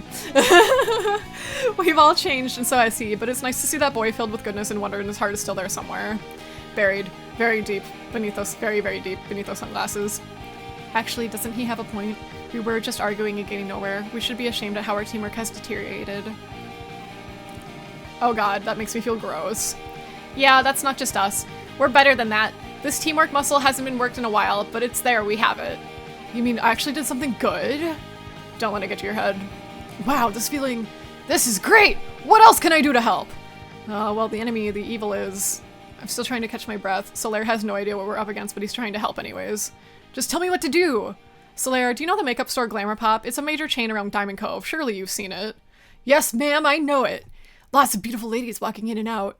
Don't call me ma'am. Long story short, there's a makeup line that's based on us. It's labeled Sentimentality.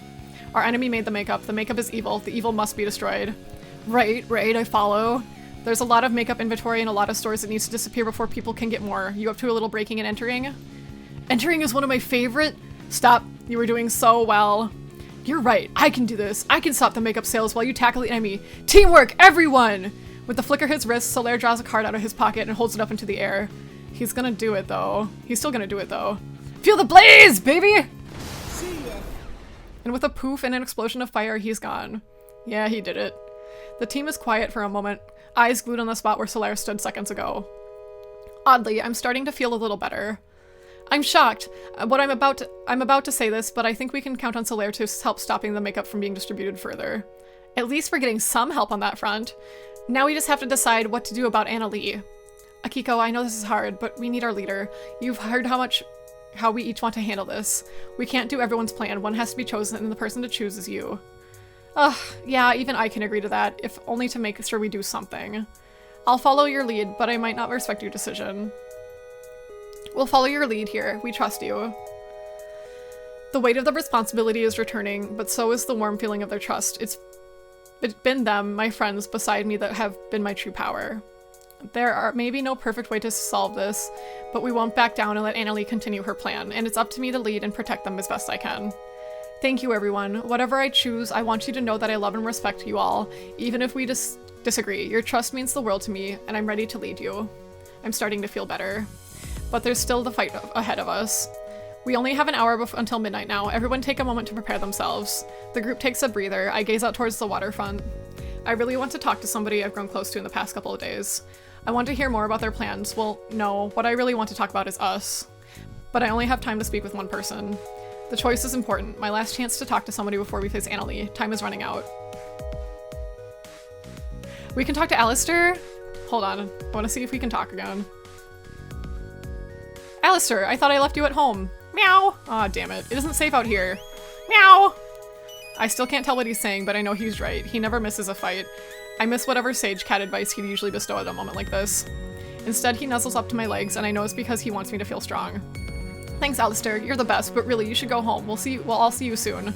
He's stubborn but agrees. I'm glad I got to see him before the fight. I hope that with Anna Lee is defeated, I'll get to hear his voice again. But now it's time to face Anna Lee. Okay. KJ. Okay, let's leave do Miranda first, because KJ's the one I want to end with. Miranda, can you come over here for a minute? Want to talk strategy? Why would I have a strategy?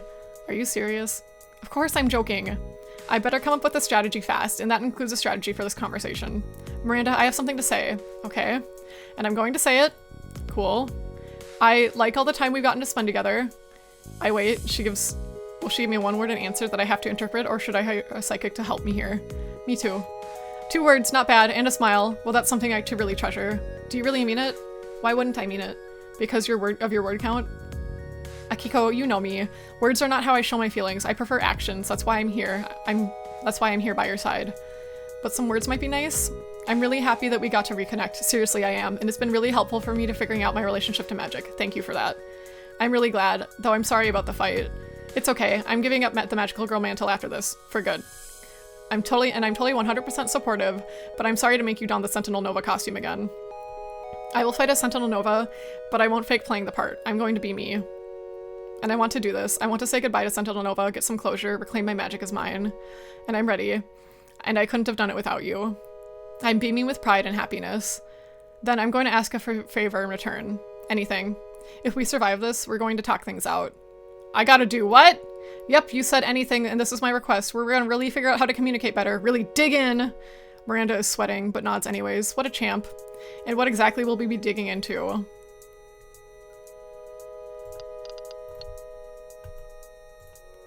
Friendship.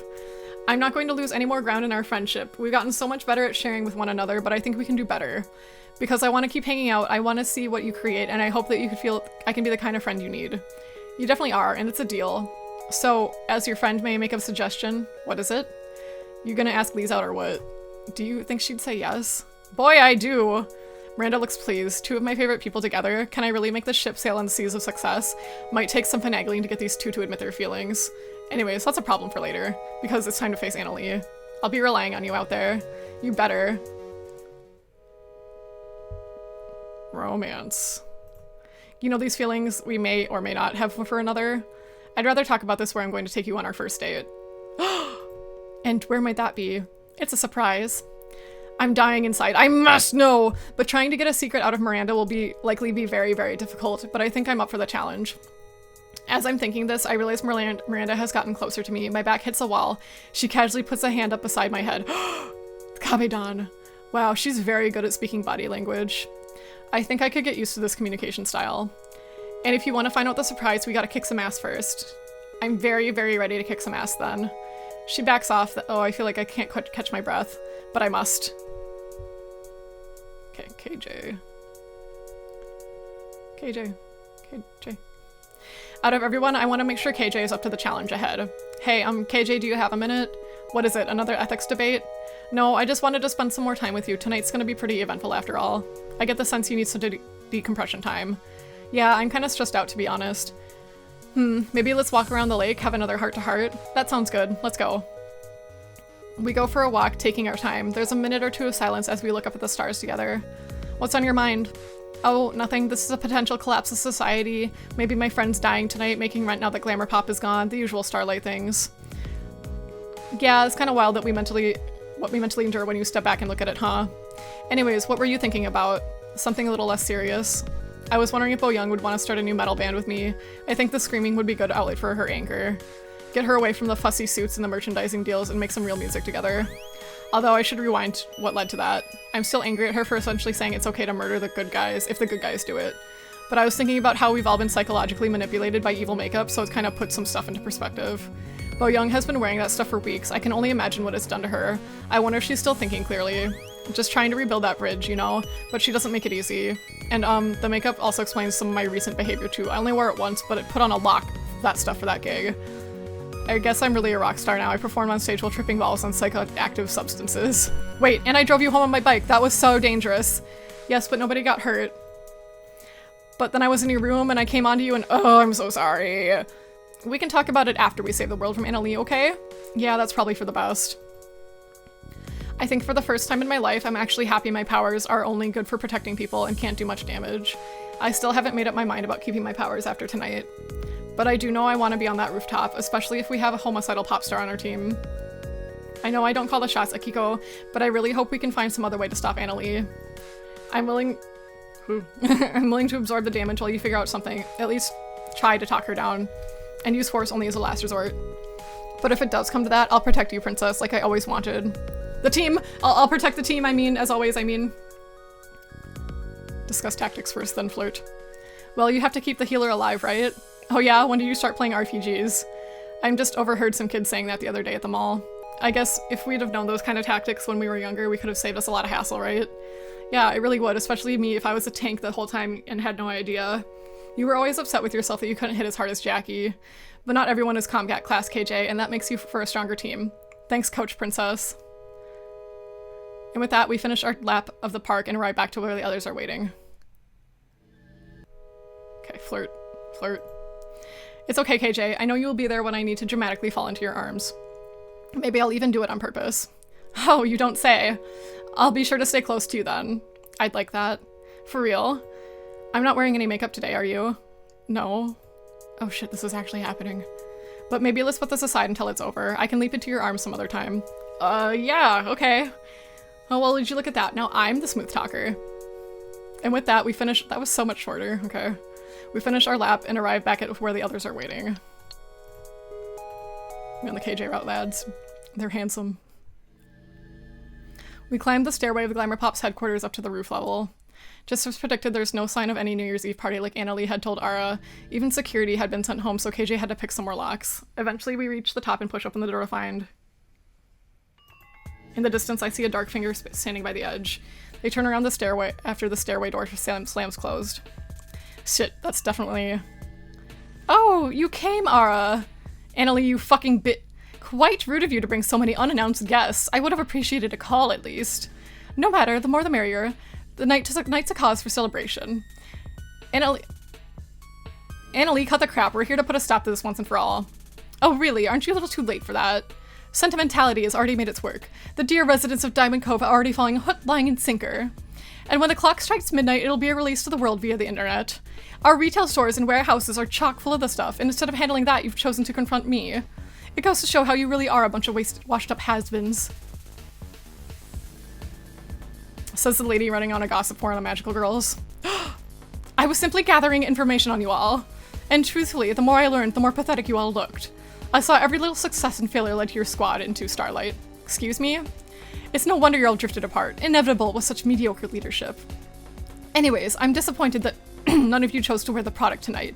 Don't you think that's a little disrespectful after all the work I did? The makeup that devitalizes us and suppresses our powers? No thanks. You mean this right here? Miranda pulls out a sentimentality concealer. She imbues it with the magic her Stardust magic and explodes it in a burst of fireworks. Her magic is back to being as bright as ever. The black magic inside the concealer's case escapes to a wisp of smoke that accelerates and rushes straight forward to Analia.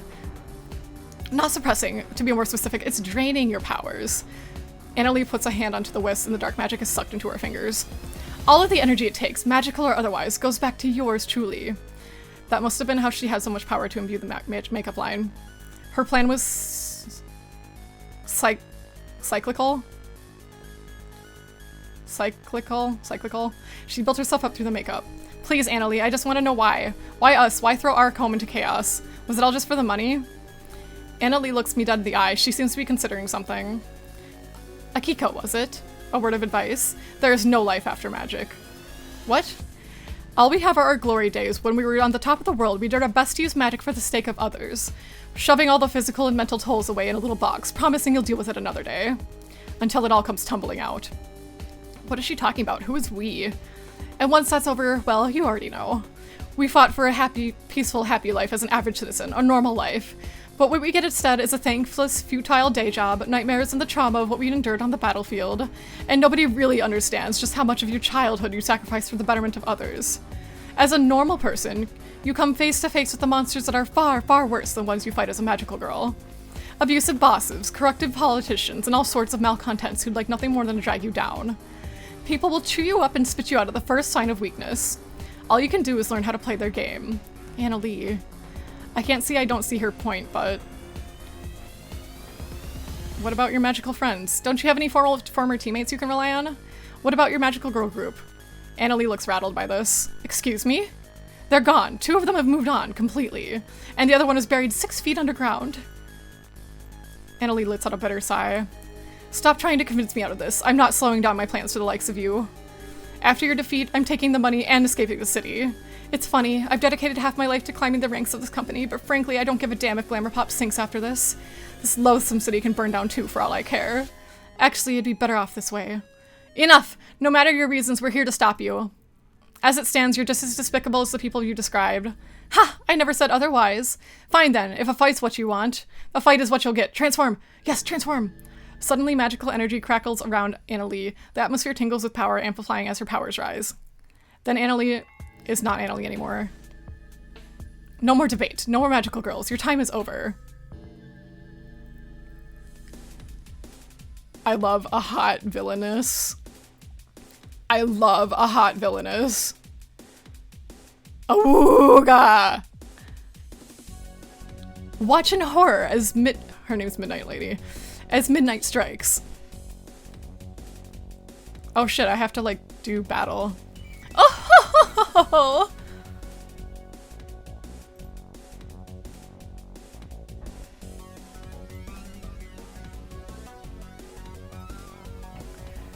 Purifying Heavenly Beam!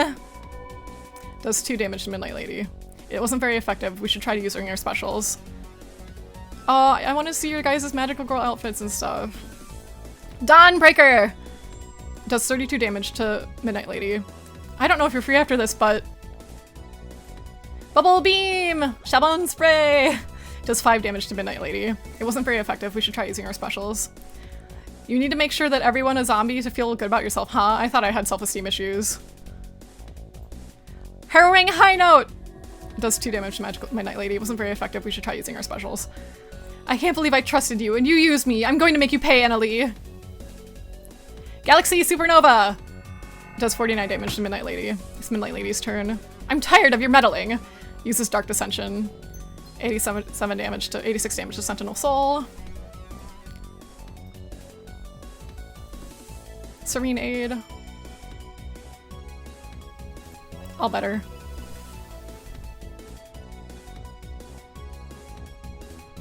Rising Sun.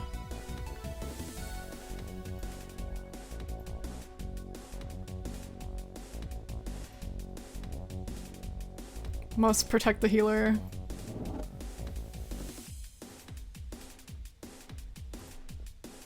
Starry Serenade. Lower the attack, yeah.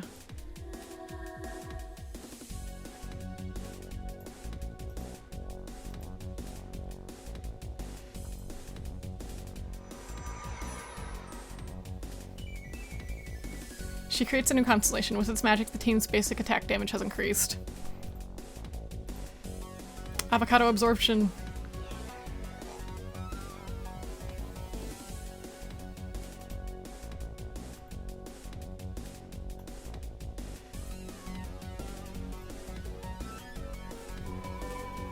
Oh, 40 damage, not bad.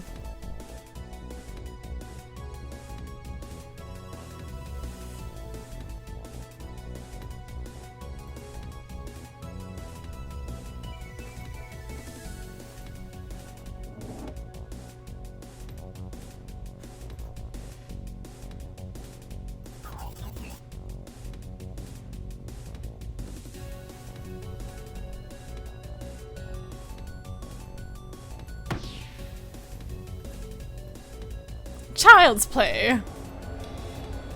Guard. Guard. Guard. Guard. Guard.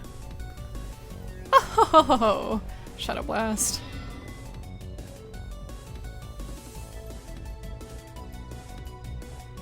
GG easy.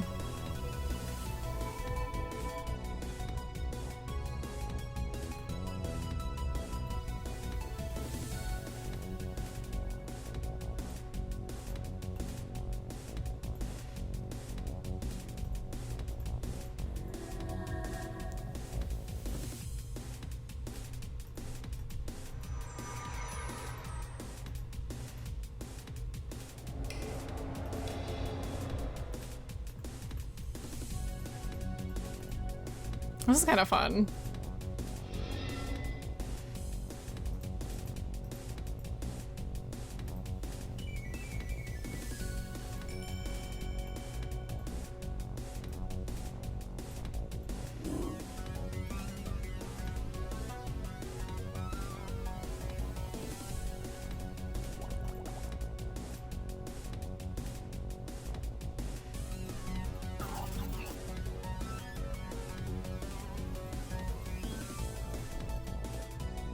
Ah!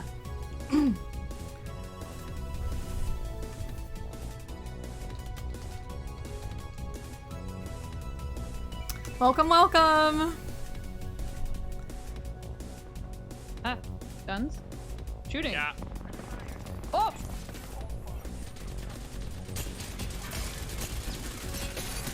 Yeah! Yeah! I'm down. No! He's low. You can do it. You got him. The other one's dead.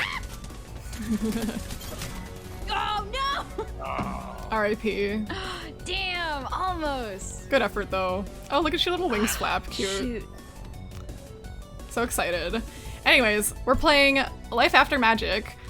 We're doing a final boss battle right now, as you can see. It's been a visual novel up to this point, but now we're killing Evil Boss Lady. And she's hot. My weakness. Anyways. She's been selling evil makeup. I was right the whole time. I'm so good at this. Is that all? You were disgraced to magical girls. Ugh.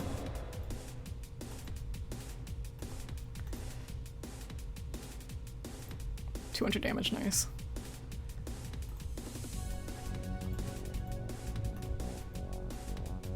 Child's play.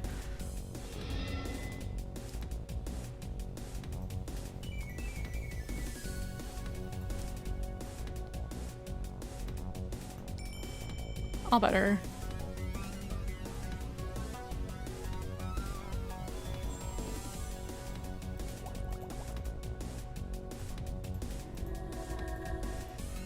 Almost there. Avocado absorptions. Quit absorbing my health, bro.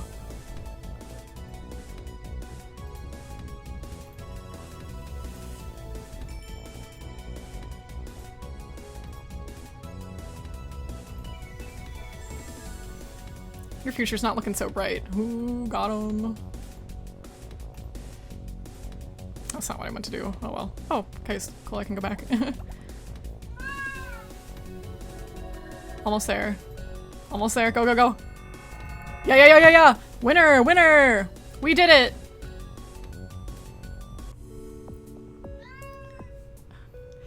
Midnight Lady falls to her knees with a flash of light. She turns back to Annalie. We did it! My whole body is brimming with adrenaline from the fight, but I've reached my limit. The sentinels are gathered around me looking just as spent. ... Annalie collapses onto the pavement looking worse for wear. You insolent! Goodness, you're a powerful bunch, aren't you? Either way, it doesn't matter.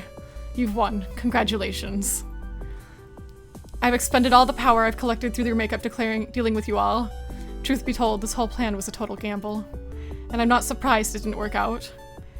Annalie shakily picks herself up from the ground, turning to face us with a smirk.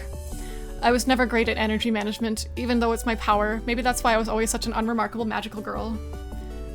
Even still, I'm disappointed I lost to a bunch of brats. It was sweet watching you all band together to defeat me despite your differences. So sweet I could gag. But I admit, it made me a little jealous too. It's over, Annalie. We're turning you in. The makeup's being destroyed too.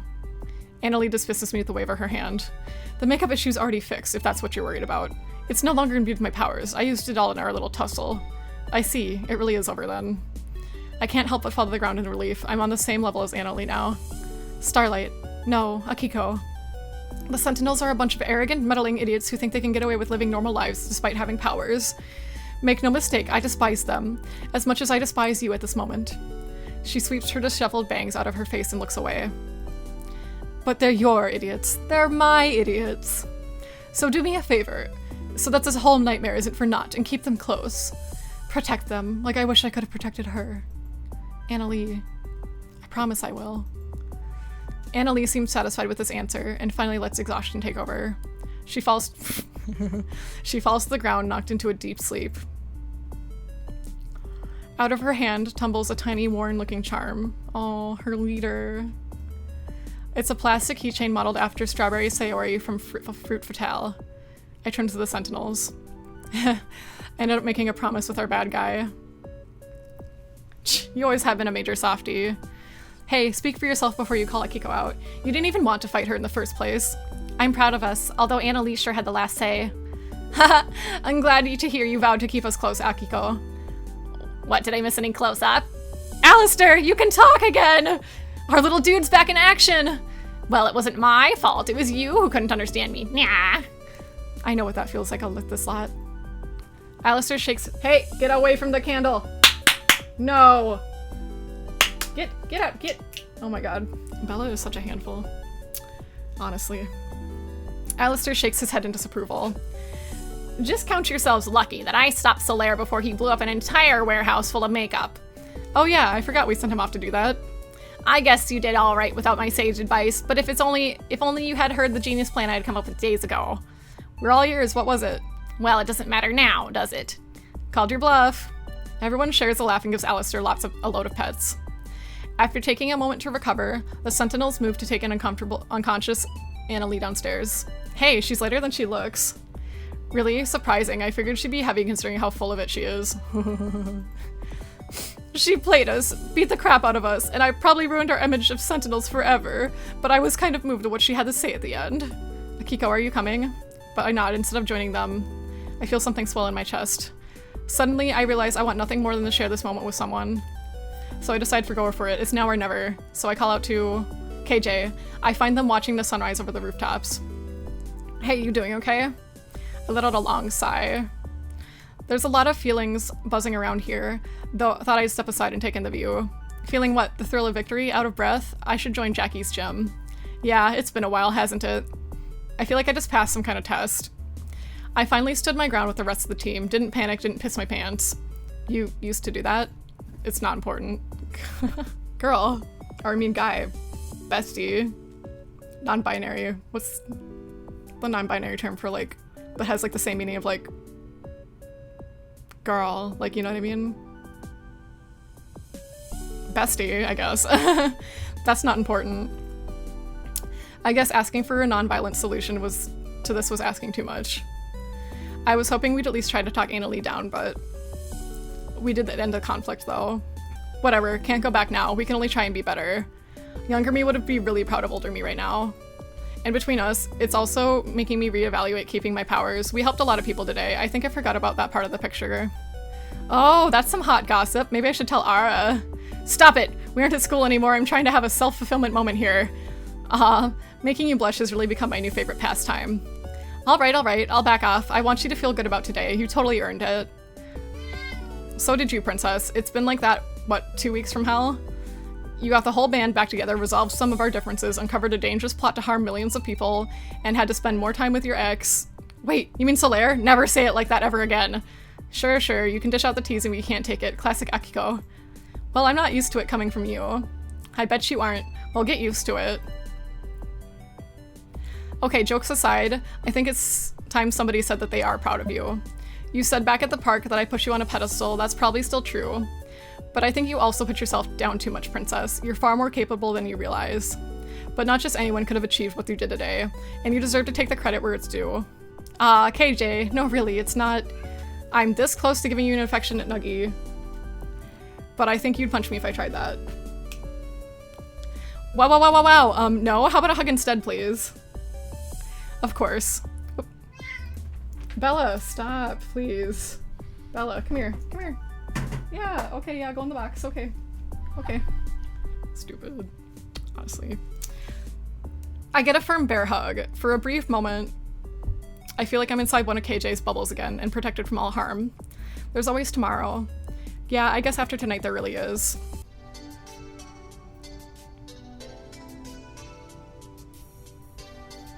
Miranda wastes no time in getting right back to work. I visit her at the workshop a few days after the fight. She seems brighter and more energized than usual. She tells me that she's happy that she said goodbye to Sentinel Nova and has reclaimed her magic as her own. It's a part of her and her work. Her new pieces gain major popularity for their unique Stardust glow, and eventually she makes enough to start her own shop where she can exclusively create and sell her own designs. If she gets her own staff of loyal woodworkers, and I can tell they look up to her immensely. Work keeps her busy, but we find time to catch up every once in a while. Then things got a little quiet. Years later, I get an invitation at my door to an art gallery event. I decide to go on a whim, and I'm so glad I did. It's filled with one-of-a-kind wood carvings done by Miranda. As the night goes on, a piece would converse into a bright and dazzling display of fireworks, her magic at work. She was kept busy by fans and reporters most of the night, but I know she saw me. At the end of the night, she brings over a spare champagne bottle, and we talk about until the gallery owners kick us out. It's so clear to me why stars picked her as the emissary of their light and power. The night sky is brighter for it. Ara continues her idol career. She goes on to become one of the most successful idols of all time. You can't go anywhere without hearing her songs on the radio, and she even scores a role in a TV drama. She's a terrible actress, but Alistair and I watch to get every new episode together anyways. We don't get to see her very often, but we're happy we got to see her succeed. It's almost suspicious how well she did for herself, honestly. Then one day she vanishes. Oh no. No one knows where she's gone to, and no one has heard a word from her. Even the Sentinels. We all worry about her and I hope she's okay wherever she is. Lise had heard about the battle with Annalie on TV. She knows it wasn't the real story, but it doesn't ask what happened. With our Glamour Pop location burned down, we were both transferred to a different store. Sadly, I never really got to make up for that the day of the school when I turned her away from the Sentinels. The distance, physically and emotionally, between us grows, and we drift apart. Later, I see her on TV tied to a tree fighting deforestation. It's nice to see she found her place in the fight, but I feel a pang in my heart at this all the same. Whenever I hear the hoot of an owl, I always feel a little lonely. After the world was saved, Jackie returned back to work at the Golden Glove gym. It wouldn't be long until she was going to school to learn more how she can improve her coaching techniques. Despite her busy schedule of balancing work and school, she has always made time to reach out to everybody and keep in touch. As for Layla, she never stopped going to the Golden Glove, and I would run into her from time to time whenever I visited. She graduated from high school, and with a scholarship opportunity thanks to the hard work, she was able to get in from both school and boxing. From what I've heard, she's well on the way to going to pro, and Jackie couldn't be happier since she's finally living her dream as second for Layla's matches. Jackie's uncle is starting to get up there in age, and I know his eyes are still pretty bad. He's thinking about retiring and passing the gym off to his niece. Jackie's nervous about assuming that responsibility, but I have a feeling she'll do right by her uncle. It took some time, but the Sentinels eventually helped KJ patch things up with their dad. Being introduced to some of KJ's friends and being more open, and considerable charm, of course, helps rebuild the bridge between them. And with his assistance and connections, KJ starts her own IT consultancy by doing something called ethical hacking, which is apparently a thing people can be paid to do. I had no idea. Probably like, you know how like in Valhalla, Alma does that? Like, she hacks through stuff to like see like what weaknesses are in like firewalls and stuff. It's probably like that. It's called Sentinel, and KJ says it combines their drive to protect people with their specialized skill set. They have a professional looking website, but in reality it's a bunch of tattooed computer nerds in an attic blasting loud music and getting into trouble. KJ Heaven. The story was when someone from the government approached them with a job, KJ got so mad that they nearly threw hands with the poor guy. Oh, and in case you're wondering, KJ is taking a page from Jackie's book and looking for a protege to pass on to the Sentinel ring. We make sure to see each other regularly. I convinced KJ to teach me more about using computers, and in exchange, they take me to metal concerts once in a while. I'm still trying to get them to listen to some Ara. I'm grateful to be part of their life again, and after all the ups and downs, I think I finally understood this wonderful friend. Aren't we dating? We're supposed to be dating. Thanks for playing. Ooh, New Game Plus, Annalee's story. We'll have to save that for another time. I want to see magical girl outfits, you know? Extras, would it be like... Oh, I'm missing one. It's probably... How come KJ didn't get a CG, like a close-up CG? Boo!